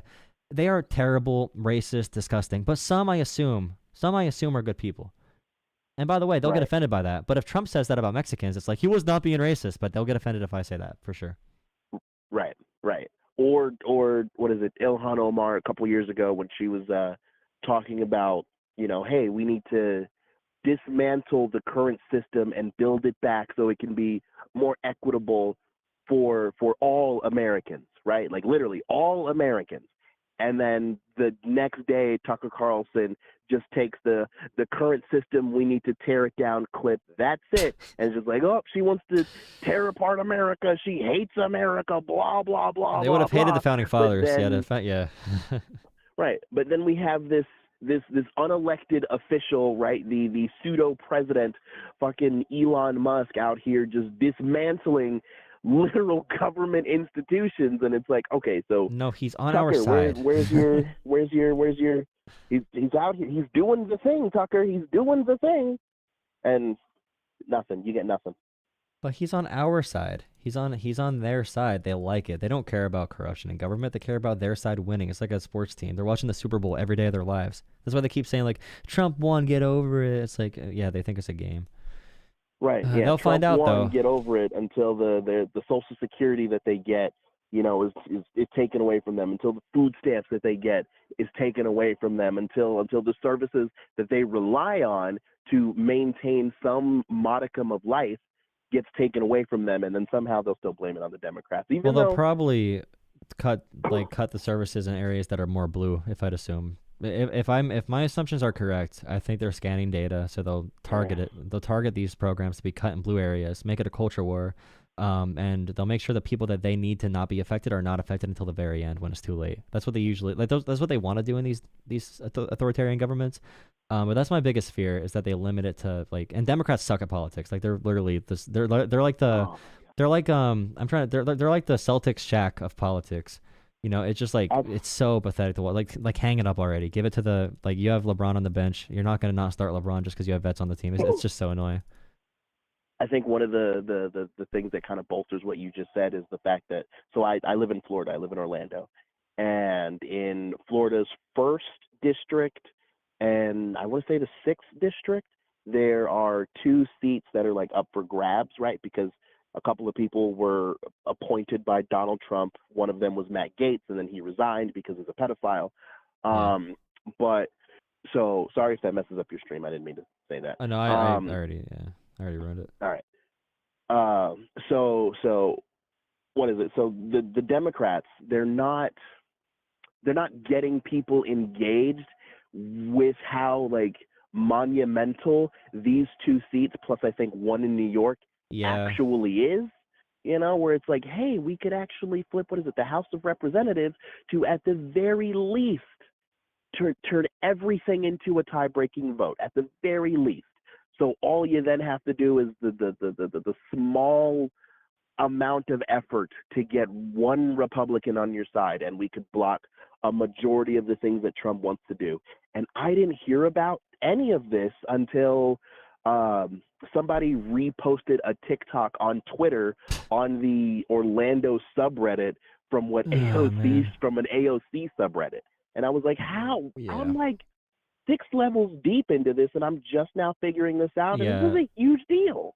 And Bernie's on a TV every day and making posts about calling your congressperson, and Democrats are just not doing that. They're so ineffective, and also in general, I'm planning a video. If anyone wants to help me script it, let me know. But I'm planning a video that's saying leave the Democratic Party now. I'm gonna title it. Basically title it "Leave the Democratic Party Now Before It's Too Late." And I'll explain. Like I'm a big advocate of lesser of two evils voting. Every election is like that. Every election in history.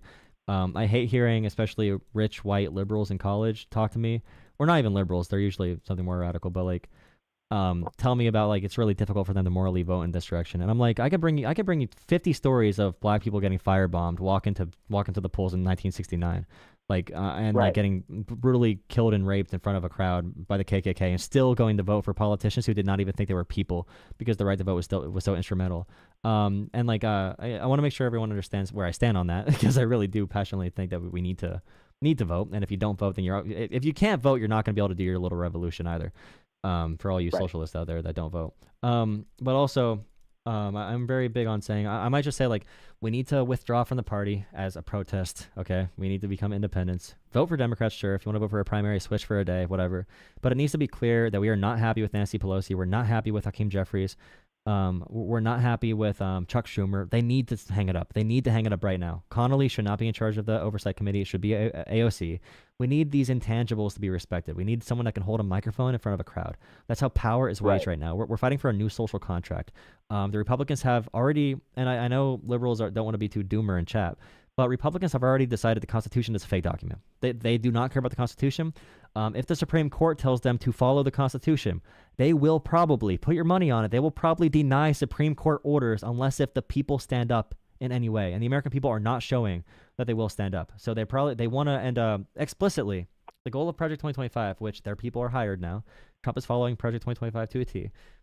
Their goal is to be a post-constitutional America. Post-constitutional, where the president's power has zero checks and balances. Zero. They want the president to be a king, essentially. So that is coming, and we need someone with a microphone to rule influence. At that time, when that does happen, influence is the name of the game. You need someone who can be motivational, who can lead movements. We need motivational. We need generational leaders at that point.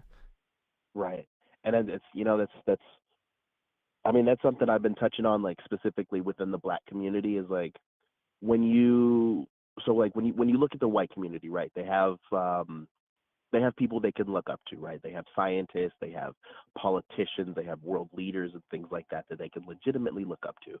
But then in the Black community, who do we have? We've got, and don't get me wrong, they are still very important and influential people, but like the most scientific Black guy I can name is fucking Neil deGrasse Tyson. And I mean, he's cool, his show is awesome and everything. Stephen A. Smith. He's kind of a douche. Well, there you go. Stephen A. Smith is the left Joe Rogan. He actually is the left Joe Rogan now. He's having politicians on now. So I mean, that's a good thing, I think, because Stephen A. Smith, he has some dumb opinions, but he's a really good speaker, and he's been really anti-Trump recently.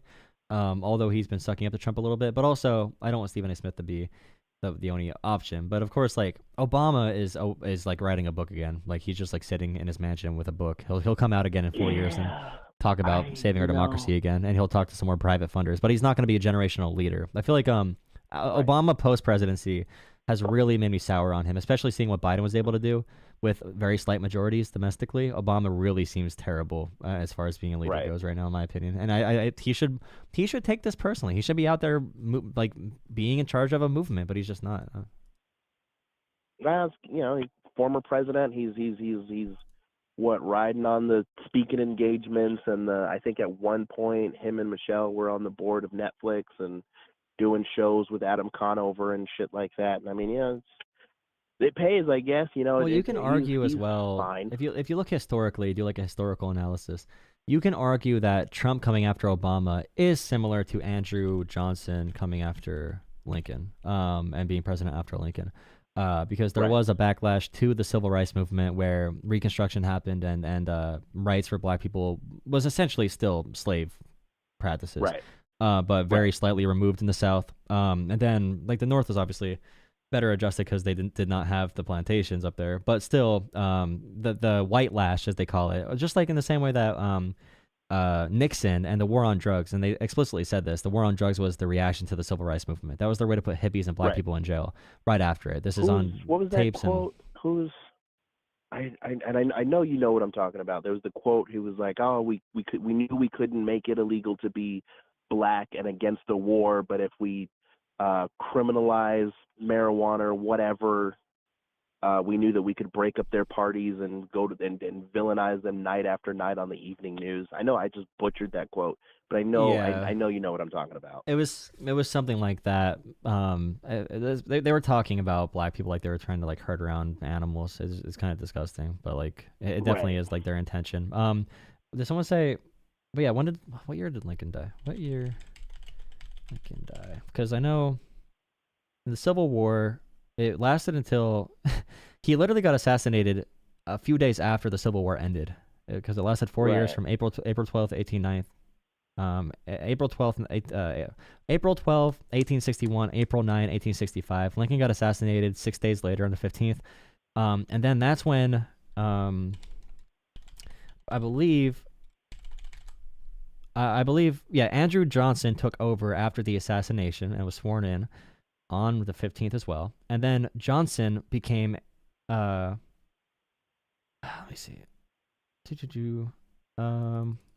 Johnson was a lot less hard on the South than Lincoln probably would have been. We probably would have had a different period after the Civil War, but yeah, just don't yell at me in chat, but yeah. That's the other crazy thing is like it does suck that Lincoln got assassinated, and I know a lot of people like to say like, oh, well, he's a Republican, he freed the slaves, yada yada yada. I firmly believe that if Abraham Lincoln with his same politics were alive today, he would probably align a little bit more with the Democratic Party. It's like Teddy Roosevelt too. Yeah, the old Republican. I hate when people bring that stuff up. It's like, okay, what is the current party that has Confederate flags in the Capitol and swastikas, and like, what is the current party that's like, when there's a protest for the Confederate flag or for like a Confederate statue, who's showing up to take down the statue? Who's showing up to keep it up? Right. Like, it's such a dumb point. People saying that, they just have to know they're lying. I feel like they just have to know at this point.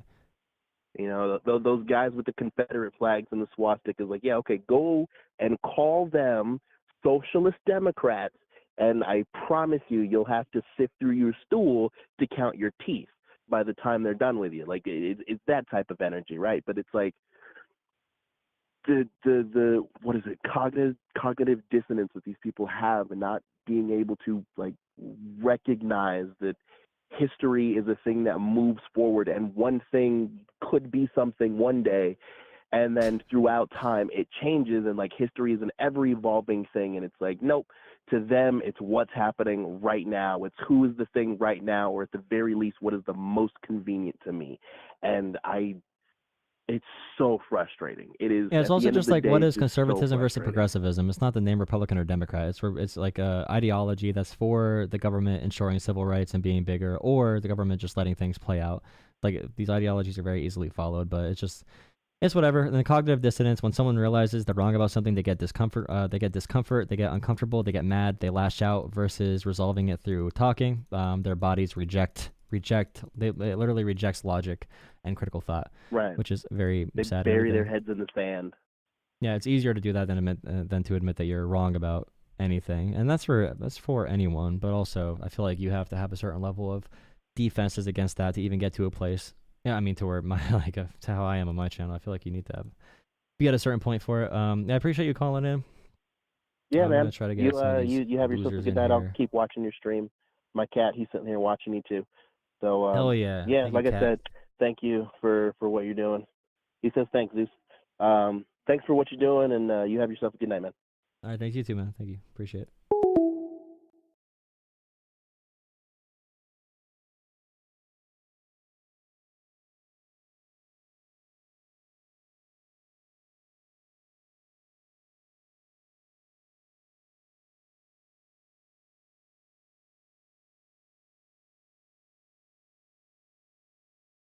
Lesbians for Trump. I guarantee you're not even a girl.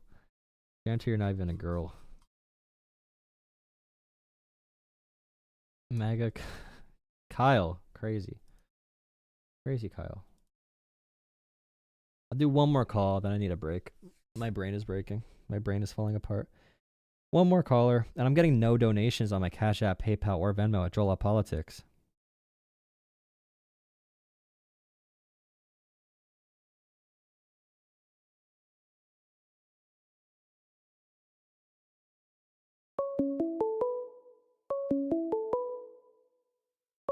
Okay. Call from. Well. Cool. Hello.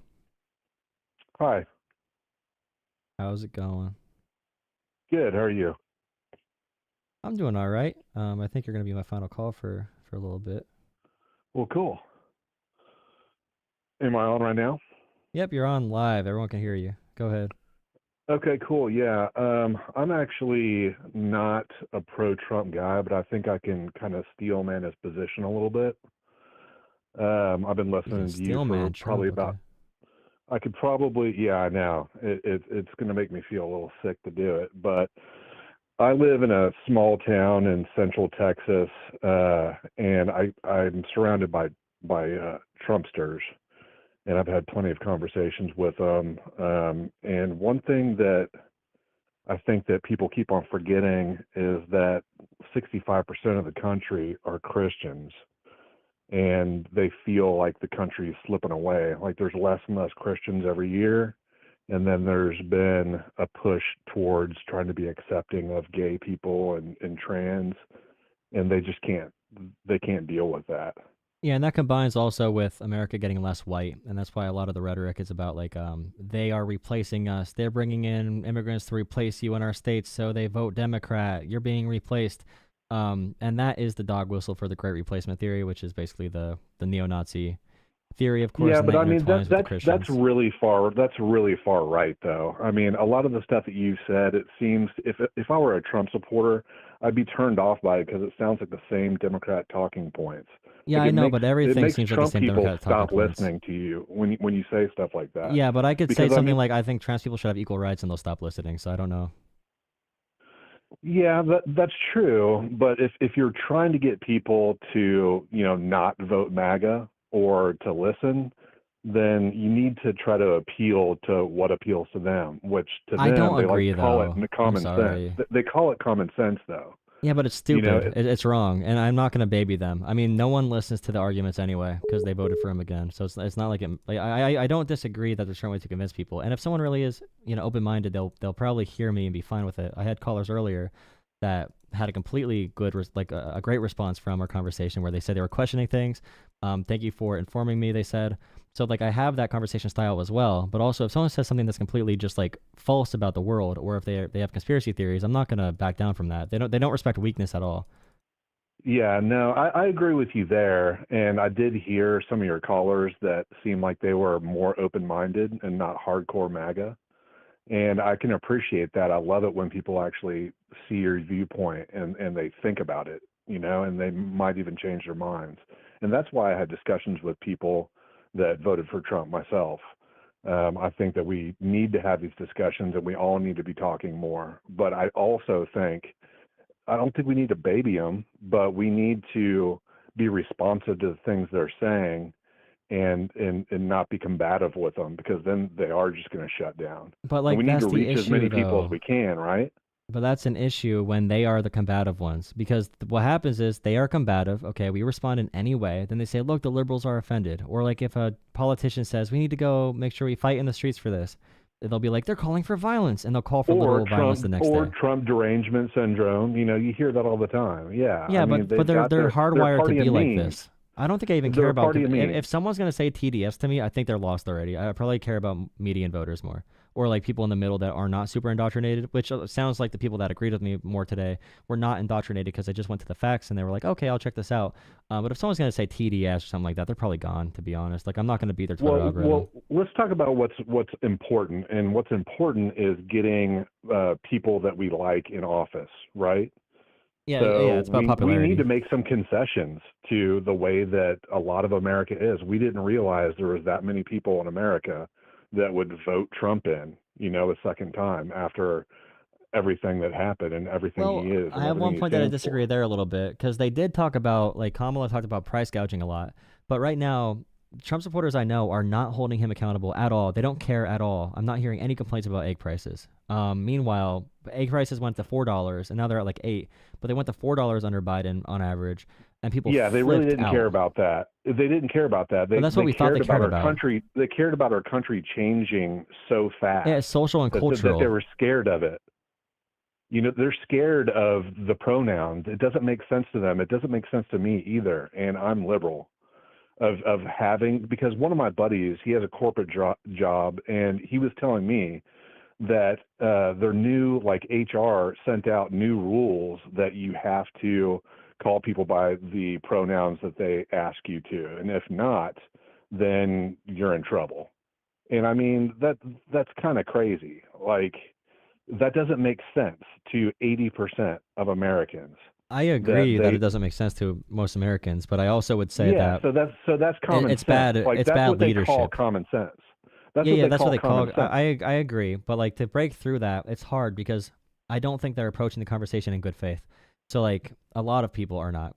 So when they say common sense, it's because they don't want to think about it. They're just saying common sense to dissolve the issue in their brains. But when we talk about like pronouns or forced speech or whatever, typically people are okay with you using other words. So like a third person, or like a they, them, or like you, or if you say like, I don't know, someone's last name, typically people don't really care. Or if you say what's up, guys, like I don't think people care nearly as much as nobody Americans runs think. into that. Nobody talks to anybody. Like, you're in Pennsylvania, right? Well, I'm in Texas, so that's a little different. Okay, but nobody. If I'm in Austin, like I had a bunch of gay friends. I had, I knew maybe one trans person. And I mean, we never talked about stuff like that. And of course, this was a while ago. This is probably 10 years ago. But still, it's like nobody really runs into that situation, except for, they hear these anecdotes, and that's all they think. They think it's widespread. So, I mean, we could have, the Democrats could have won the election had just one of them said, if Kamala would have said, okay, yeah, like nobody should be telling anybody that they have to call them by, anything. That's freedom of speech. And then people would have been like, okay, thank God. Okay, but we didn't say, Democrats didn't say anything. It's hard when one side is willing to lie so much, though. It's hard when one side is willing to say that kids are getting trans surgeries when they go to school when they're 5 years old. It's hard when they just say that, like, there's men all over, there's men beating up women all over the place. It's hard when that happens. And I agree, Democrats need to have a counter narrative to the narratives. But also, if someone is trans, okay, and they say, all right, well, I identify as a woman, can you please just call me a pronoun and call me the certain name? Honestly, when it comes to that conversation, and I think sports, by the way, a lot of Americans are against the trans people being able to transition, go right into sports. So I don't think there's any disagreement on there. Democrats just don't talk about it because they're afraid to. But when it comes to the point of, you could say like there's reasonable discussions to have on sports, but I think you should call someone what they prefer to be identified as, even if you don't agree. It's a matter of personal respect. And by the way, when Trump says that trans people are pedophiles, that's not true.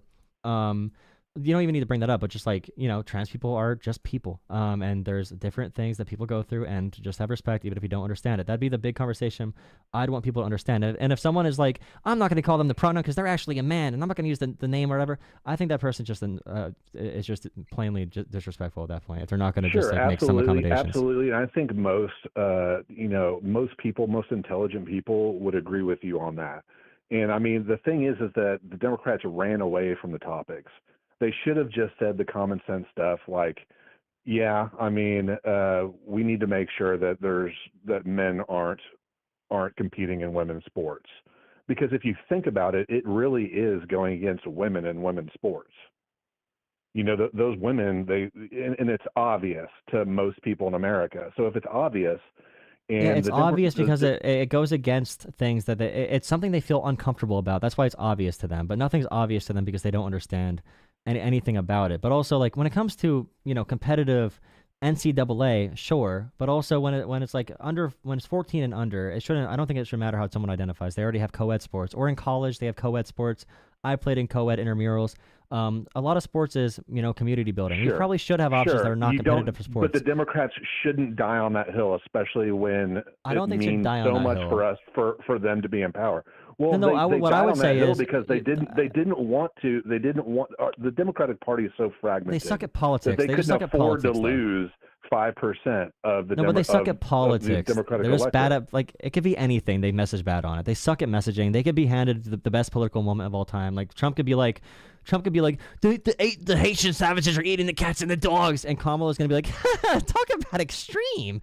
Like even that they couldn't capitalize on. So Democrats just suck at messaging. In my comments that I'm trying to tell you is that I think this is about messaging. It's about messaging in a way that is more. Yeah, but I wouldn't say a commonsensical. man is playing in women's sports or a man is playing in girls' sports. I would say, okay, for someone who's trans, that we wouldn't have them play in the sport that they identify as, and then we would have a foundation to have more co-ed sports and intramurals for social participation and more just like local clubs to have fun at the park. Like that's what I would say, because a lot of sports are just social. So when it comes to competitive sports or high school or whatever, that you're fine with that policy. But when it comes to respecting people, then it's a different thing. I hear you. That's pretty much what Biden said when he made some amendments to Title IX, right? But he couldn't said, speak. Well, right. I understand that's a that, big but I problem mean with that messaging. But what he said was good. It made sense. It said, look, any sports organization can prevent trans women from participating in sports at, I don't know, X level or whatever, but nobody can say that trans people cannot play sports. Like they have to be afforded the opportunity to play sports. Yeah, I understand that's the politics of it too, but like it's also a fact as well, just for the people watching. It's also a fact as well that there's Republicans in small states that pass anti-trans sports bills when they have zero cases in the entire state. So it really is an emotionally charged, irrational, we perspective. shouldn't allow it's an irrational issue. I know, and that's my point, man. But that's why Democrats my point. needed to. I'm not saying disagree. I'm just saying Democrats suck on every front when it comes to messaging. I don't trust them messaging on literally anything. So I don't know where they go moving forward. They need someone else to take the party over who actually knows how to talk on camera and have a microphone. They can't have a 90-year-old geriatric, like broken hip, whatever, come out to talk what about these issues. Okay, what about that guy that was up for being VP, the Jewish guy? Was his name Shapiro? Josh Shapiro. Yeah, I mean, he sounded like he was an intelligent guy, like that he can talk in front of the camera. Yeah, he's a really good and that politician. He can get a message out. Like, just put up a dude that's just a normal guy that's willing to say, hey, look, Democrats suck at this. Admit to our weaknesses. Admit to our faults. Well, you don't admit Call to faults, stuff right? out. You change messaging, though. You don't admit to faults. You just correct them, because you don't, like, Republicans never say, we did this wrong, we got to get better. You just come out giving examples of how you message correctly, giving examples of what is going to win minds and everything. And it really is, like, we know the American people don't want to think logically. They want to be moved, their hearts and emotions. So we know that's a fact already.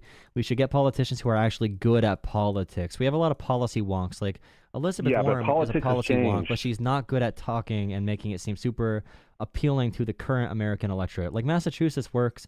If she's in Massachusetts, I think that works because it's a very college educated state, so they're gonna love the professor background. But a lot of Americans hate hearing experts talk about anything. So you need someone that's gonna message it in a very direct, more layman's term, like more common spoken way, rather than the intensive policy stuff. Can I comment on something that you just said a second ago?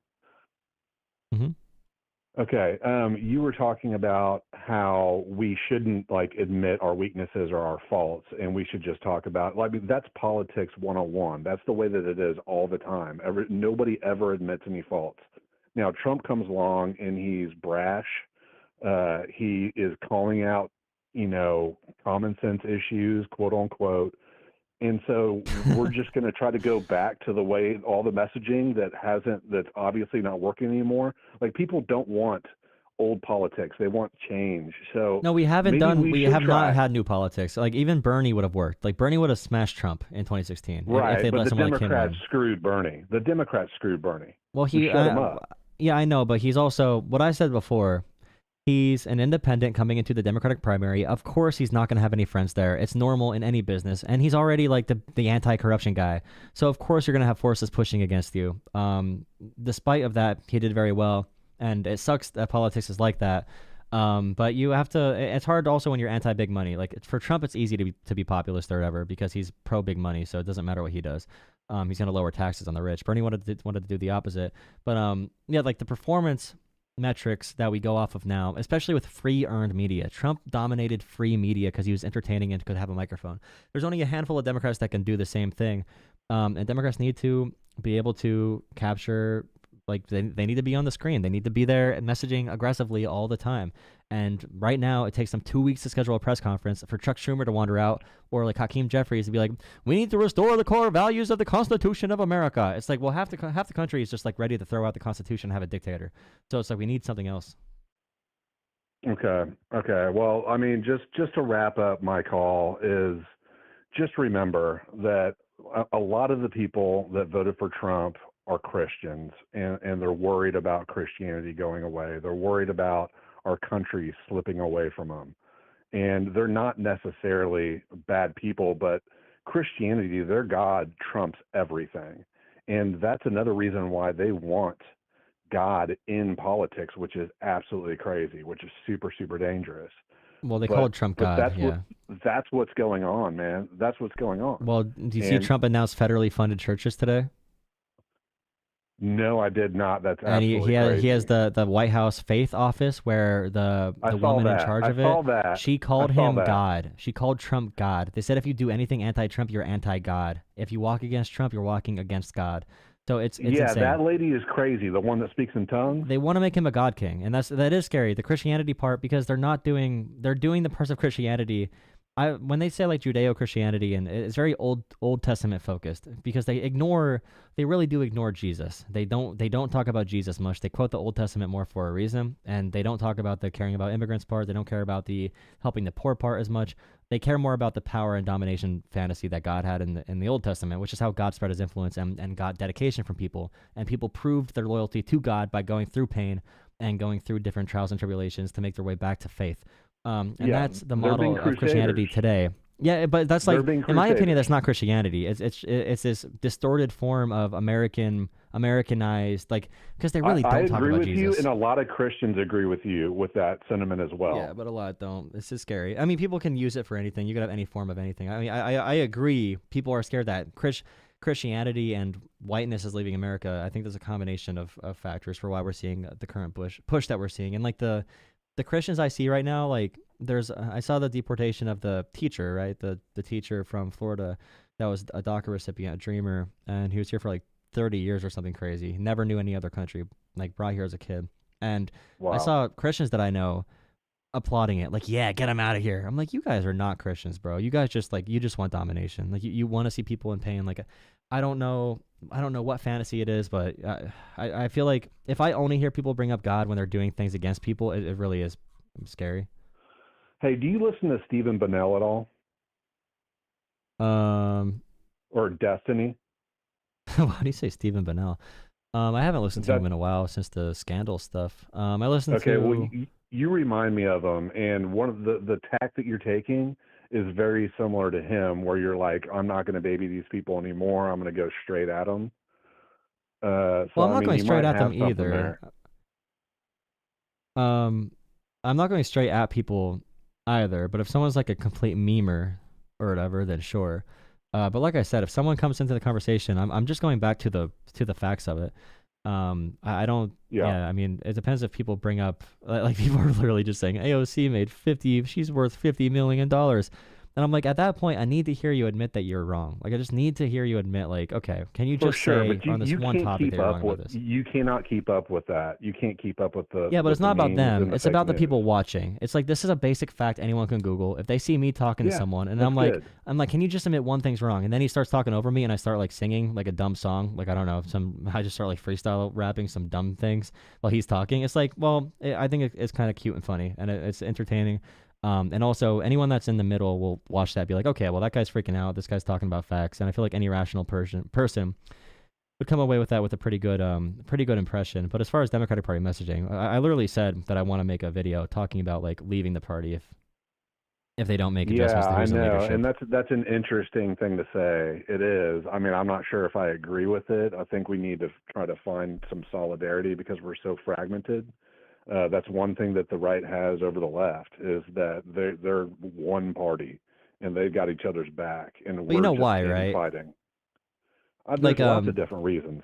Most of it's centered around money, though. Like Tucker Carlson, I can connect like Tucker Carlson. I can connect him, Kash Patel. He has deals with China, business dealings with China and Russia. They all have business with China and Russia. I feel like we're being governed by China and Russia right now. They literally all do in their financial disclosures even. They all have some type of deal with did both you hear countries. Piers Morgan and Tucker Carlson? Yeah, Tucker's a Russian agent. He's literally a Russian agent. He's paid by them. He's in the Kremlin. Russian talking point. It's crazy. He was in the White House last night. He was in the White House last night with Elon Musk, him, Musk, and Trump. And that's why I'm like, when DOGE is doing this stuff with the private servers, I would guess, if I had to, that like Elon Musk is very entrenched with China. Tesla said they're a proud socialist company with their values. I'm like, I would not be surprised if that data from our government is in China right now. I would not be surprised at all. Like all signs are leading back to China or Russia. Yeah, dude, I agree with you on that. I do, and it's crazy. But I was just thinking about one last thing, which is, we can get a Democrat elected if they were to say, we're taking my platform is to take money out of politics, because most Americans believe that right now, whether you're establishment, anti-establishment, right or left, everybody's screaming about the same thing. You do that, and then you also say legalize marijuana, you're good to go. Yeah, like show freedom through getting money out of politics, and this is the perfect time to do it. Everything's being validated by what Elon Musk is doing. You could be the contradiction, but this is why I'm saying to leave the party. Hakeem Jeffries is meeting with big tech Silicon Valley giants right now to try and get their support, and the reporting on it said that a lot of Silicon Valley tech juggernauts want to help Democrats because they're mad that Elon Musk is making all the money and they're not, because they're not in the loop. Yeah, that's horrible, dude. What's the guy's name from Arizona? Shit. Gallego, or from Arizona, the senator that just won, Ruben Gallego. Yeah. Gallego. Yeah. I think his name is. Gallego, I think. Yeah, but anyways, he's going to a big Silicon Valley luxury retreat with Mark Andreessen, which is like a huge like Elon Musk simp. And it's like crazy. Like you're going to the same source. This is the perfect time in history to go fully anti-corruption, anti-money in politics. That is the move. They have no argument at all against that. Yeah, they should have done it immediately. They're still playing the game. And make Republicans play defense. Democrats are playing defense 24/7. Offense is defense. Make Republicans defend something. Make Republicans say, well, we should not have paid family medical leave. Introduce something, paid family medical leave, something popular. Introduce expanding Medicare to cover at-home costs that Kamala ran on. Introduce anti-price gouging. You can still campaign. Republicans campaign 24/7. Make them play defense on any topic. Don't play defense 24/7. Play some offense. It's so annoying. It's simple politics. All these dumb consultants get paid for nothing.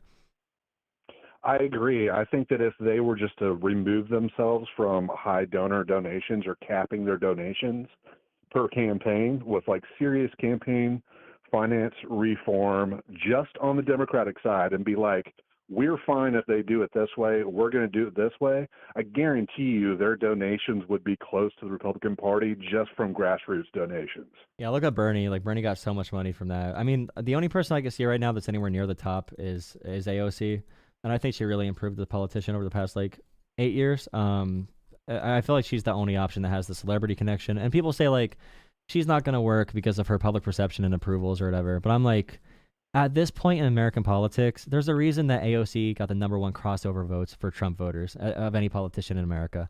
It's because they love the authentic anger. Like that's what they want. They want the anger. That's what I said about like Kamala. Like they don't want Kamala laughing like the cats and the dogs are being eaten, and she's like talk about extreme. Not even laughing. That's what they say. They don't even call it laughing. They call it cackling. because they hate women. That's a different conversation. I would not say that publicly. They like drama, man. They like anger. That's Kamala why they like versus Trump. Biden was AOC like not. Yeah, at least she's just like angry. that.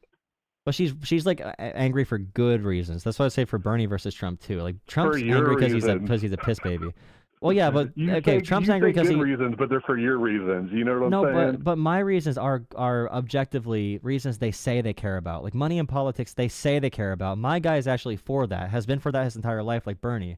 Meanwhile, Trump is like the opposite. He's making politics more entrenched in money. So yes, it is my person. Yes, yes, I'm right. They're wrong. I would not be saying this about Kamala, by the way. But still, I heard people go from like they were okay with Biden, but the moment people went to Kamala was candidate, I heard some people who are not going to vote say the most obscene things about her, sleeping her way to the top, being a disgusting piece of crap woman. Like, I heard the most sexist things possible, and I'm not someone that brings up that you know, the sexist, racist like words a lot, but that really did play a large role. That's a large role that hurt Kamala. And also, like, it is true, after the cats and the dogs comment, laughing and saying, let's talk about extreme, that's one of the biggest fumbles in debate history. It was only a win for her because Trump looked so insane, because he is insane.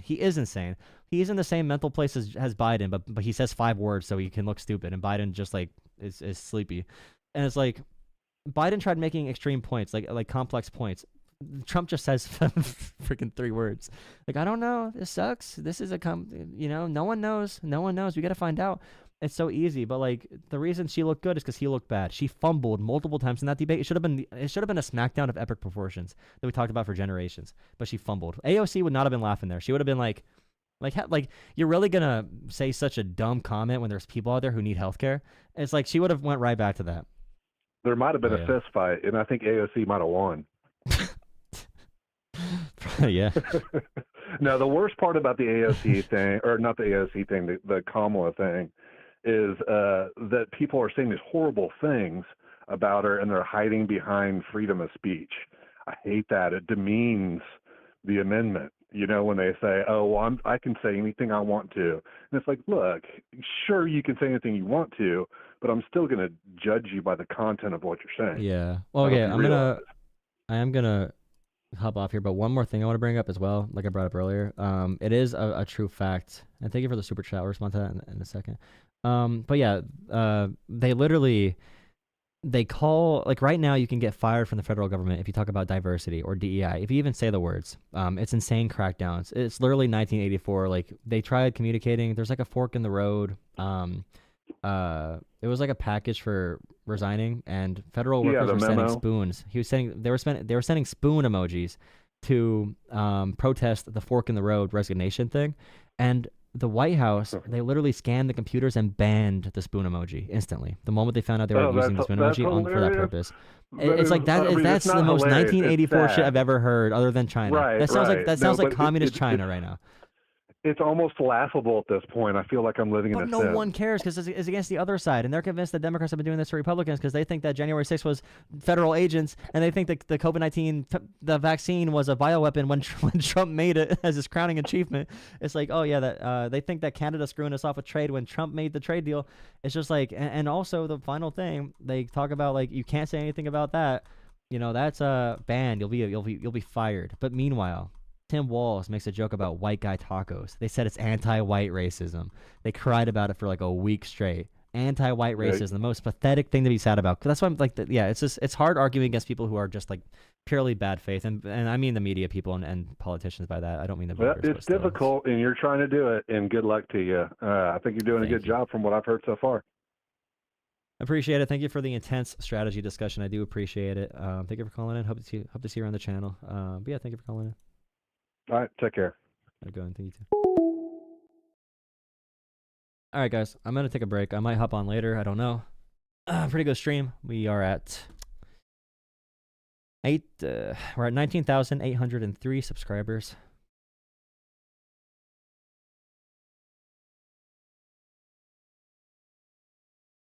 $19,803 subscribers. Thank you for subscribing and donating to the channel. Thank you for the super chats. Zone, thank you so much for $5 twice for 10. Thank you for the $10. It's blatant loud fascism. Problem is Trump and his NPCs are winning the information warfare because they understand it better. Yeah, and also they do have when your messaging is orders in the morning that come with $1 million check every day. It's easier for everyone to come in line together when your only principle is making money and maximizing power. In the Democratic Party, they have to deal with people who actually want to help people.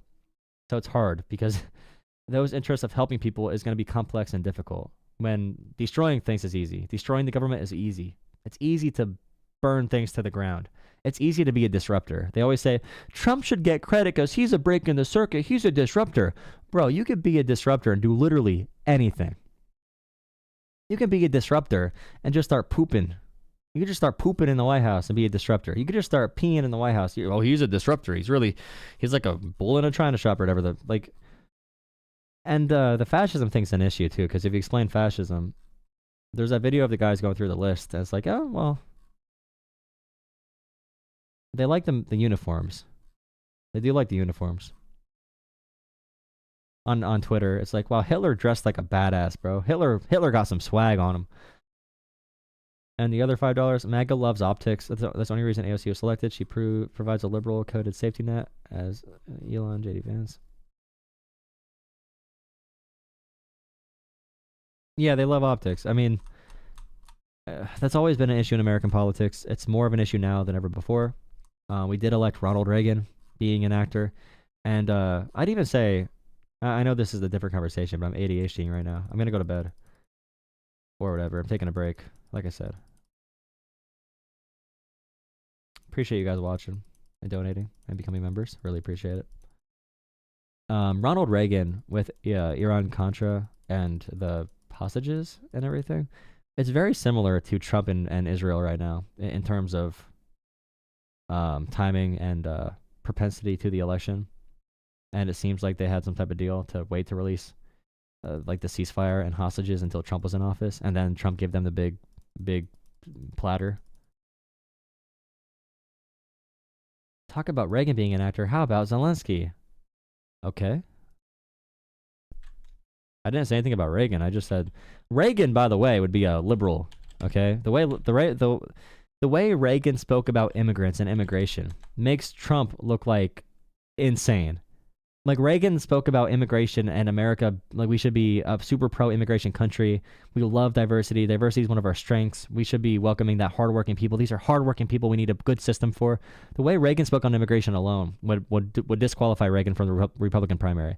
If Reagan ran against Trump, Republicans would protest Reagan. Yeah, Ronald Reagan, the actor, yeah.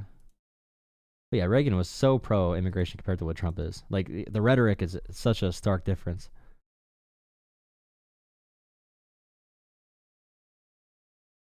Someone said, you will not live to see 2030. You will not live to see 2030 if you identify as a communist. You will not live.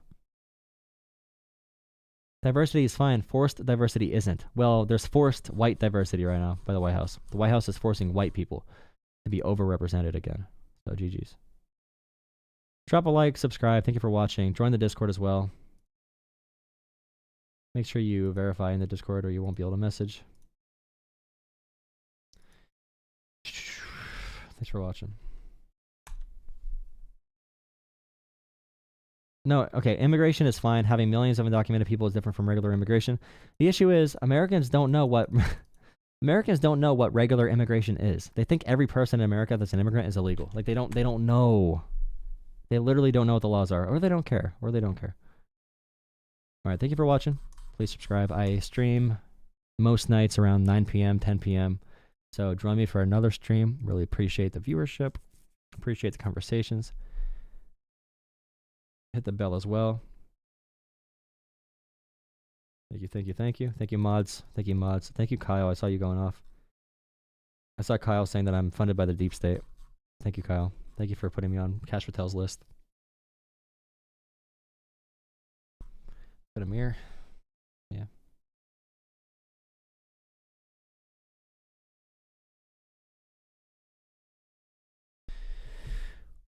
We had some reporting. We had a lot of reporting that Trump was in talks with Netanyahu during the campaign. We had a lot of reporting on that, actually. I'm not a communist. You're stupid. There is legal and illegal immigration. Yes, but Trumpists think that 99% of immigrants are illegal immigrants, okay? That's the issue.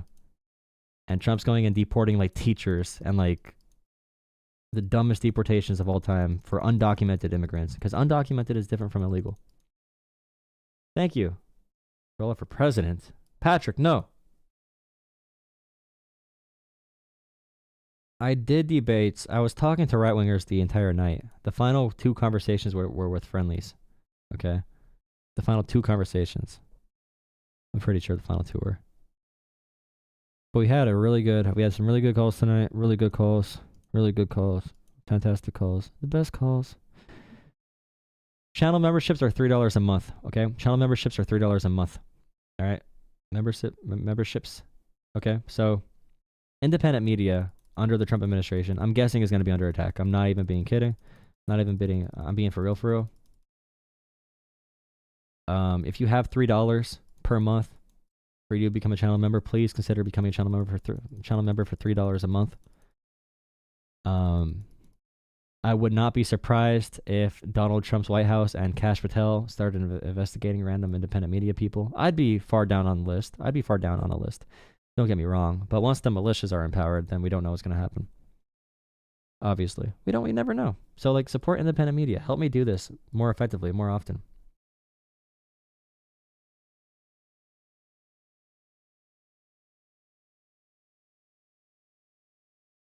Well, thanks, Zone, for another $5. I should balance my agenda.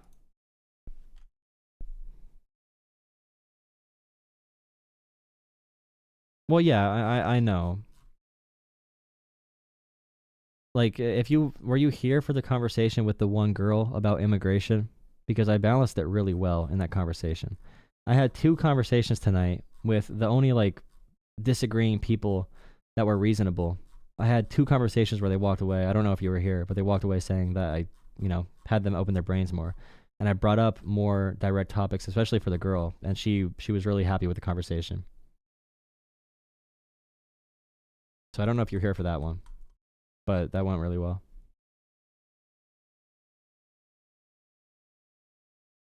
Beta pussy, thank you.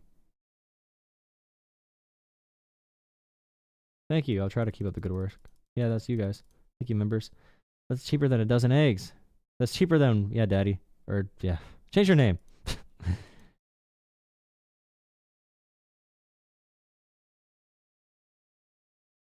Thank you for the $5 again, though. You joined last 10 minutes? Yeah, it's okay. I'll keep the streams up, unlisted, probably. I feel like I want to take my VODs down, because I want to be able to... I want to post my clips as clips, because people watch my... Or I might make the stream VODs invite... Or, member only.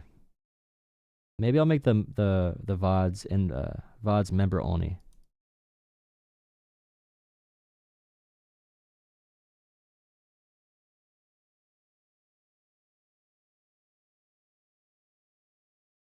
I'm daddy, yep.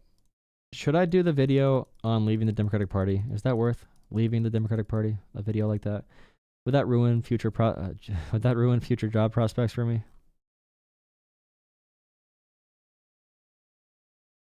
Like, there's a chance that our country's just, like, screwed in a certain position. Maybe the ruling class knows that. I don't know. That's why Mitt Romney's sucking up to Trump now. Undocumented can be like overstaying a visa. Overstaying a visa is not illegal. It's not a criminal act, okay? It's a civil infraction. Or like if you are seeking asylum, you can cross a border without being an illegal immigrant. But if you just cross over a border and you're like, I don't know, if you're an upper middle class person from another country and you sneak into the U.S. with no claim to asylum, then you'd be illegal. An illegal immigrant, or if you commit a violent crime or something. But other than that, visa overstays are one of the biggest sources of immigrants in America. And that's why the crime rate is so low for immigrants, is because they don't want to be deported. That's not how it works. Okay, buddy. Goodbye. You're blocked. Mitt Romney started standing up for Trump today.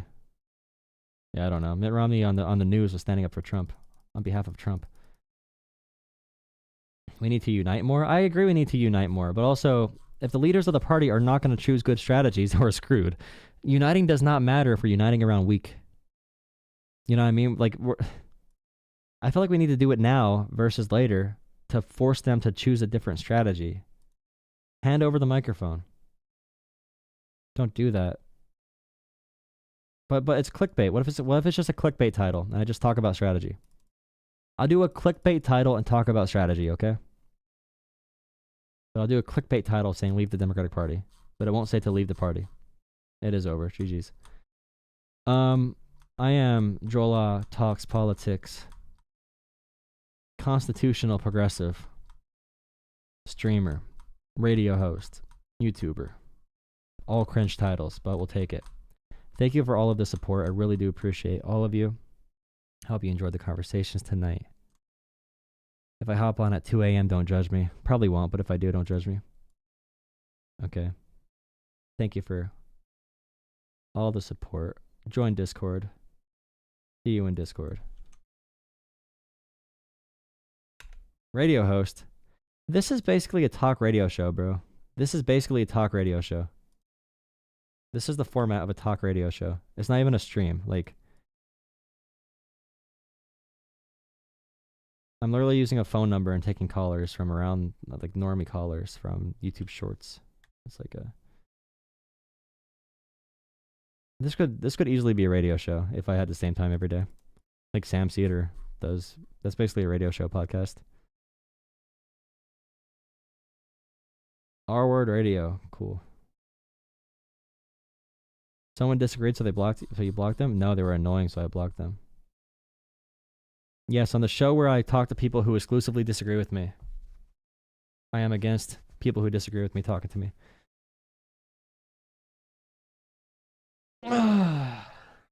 Who's on to raid?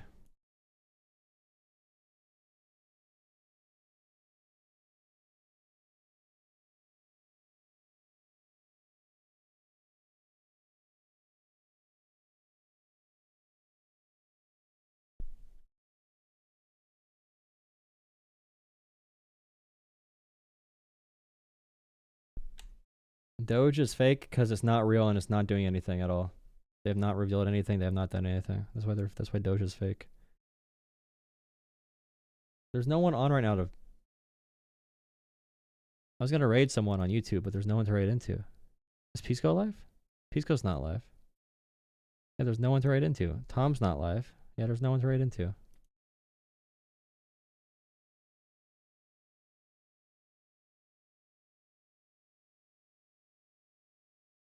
Thank you, Kristen. Christine. Why am I at 400 viewers?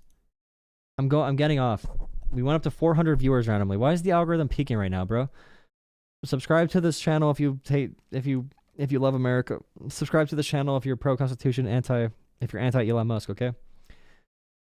Subscribe to the channel. We're leaving, but subscribe if you're anti-Elon Musk. I don't know why you all just like found the stream right now, but we're done taking phone calls for tonight. But we usually take calls and they're entertaining. Drop a like and subscribe. I don't know why the algorithm showed me to you. Thank you for being here. Thank you. Drop a like, subscribe. Thank you. Like, subscribe. Yes. Perfect. Algorithm, stop. All right, guys. I'm actually leaving now. Goodbye. Thank you.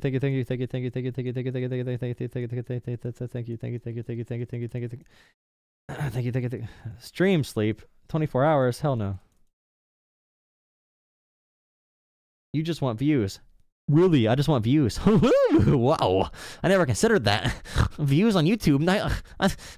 I don't want views on YouTube. Why would I want views on YouTube?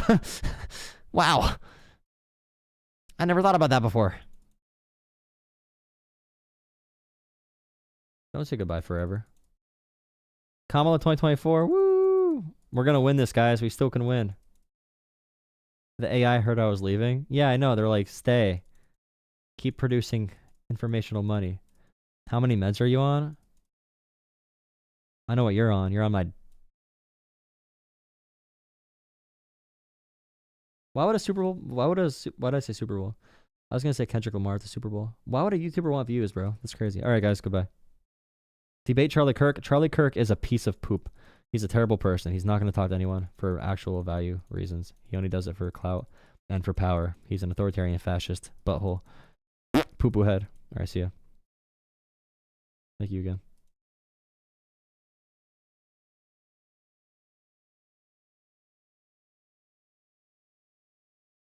You capitalist pigs and your subs and your views. Midas touch? Oh no, I already ended. Crap. I already ended it. Alright guys, thank you.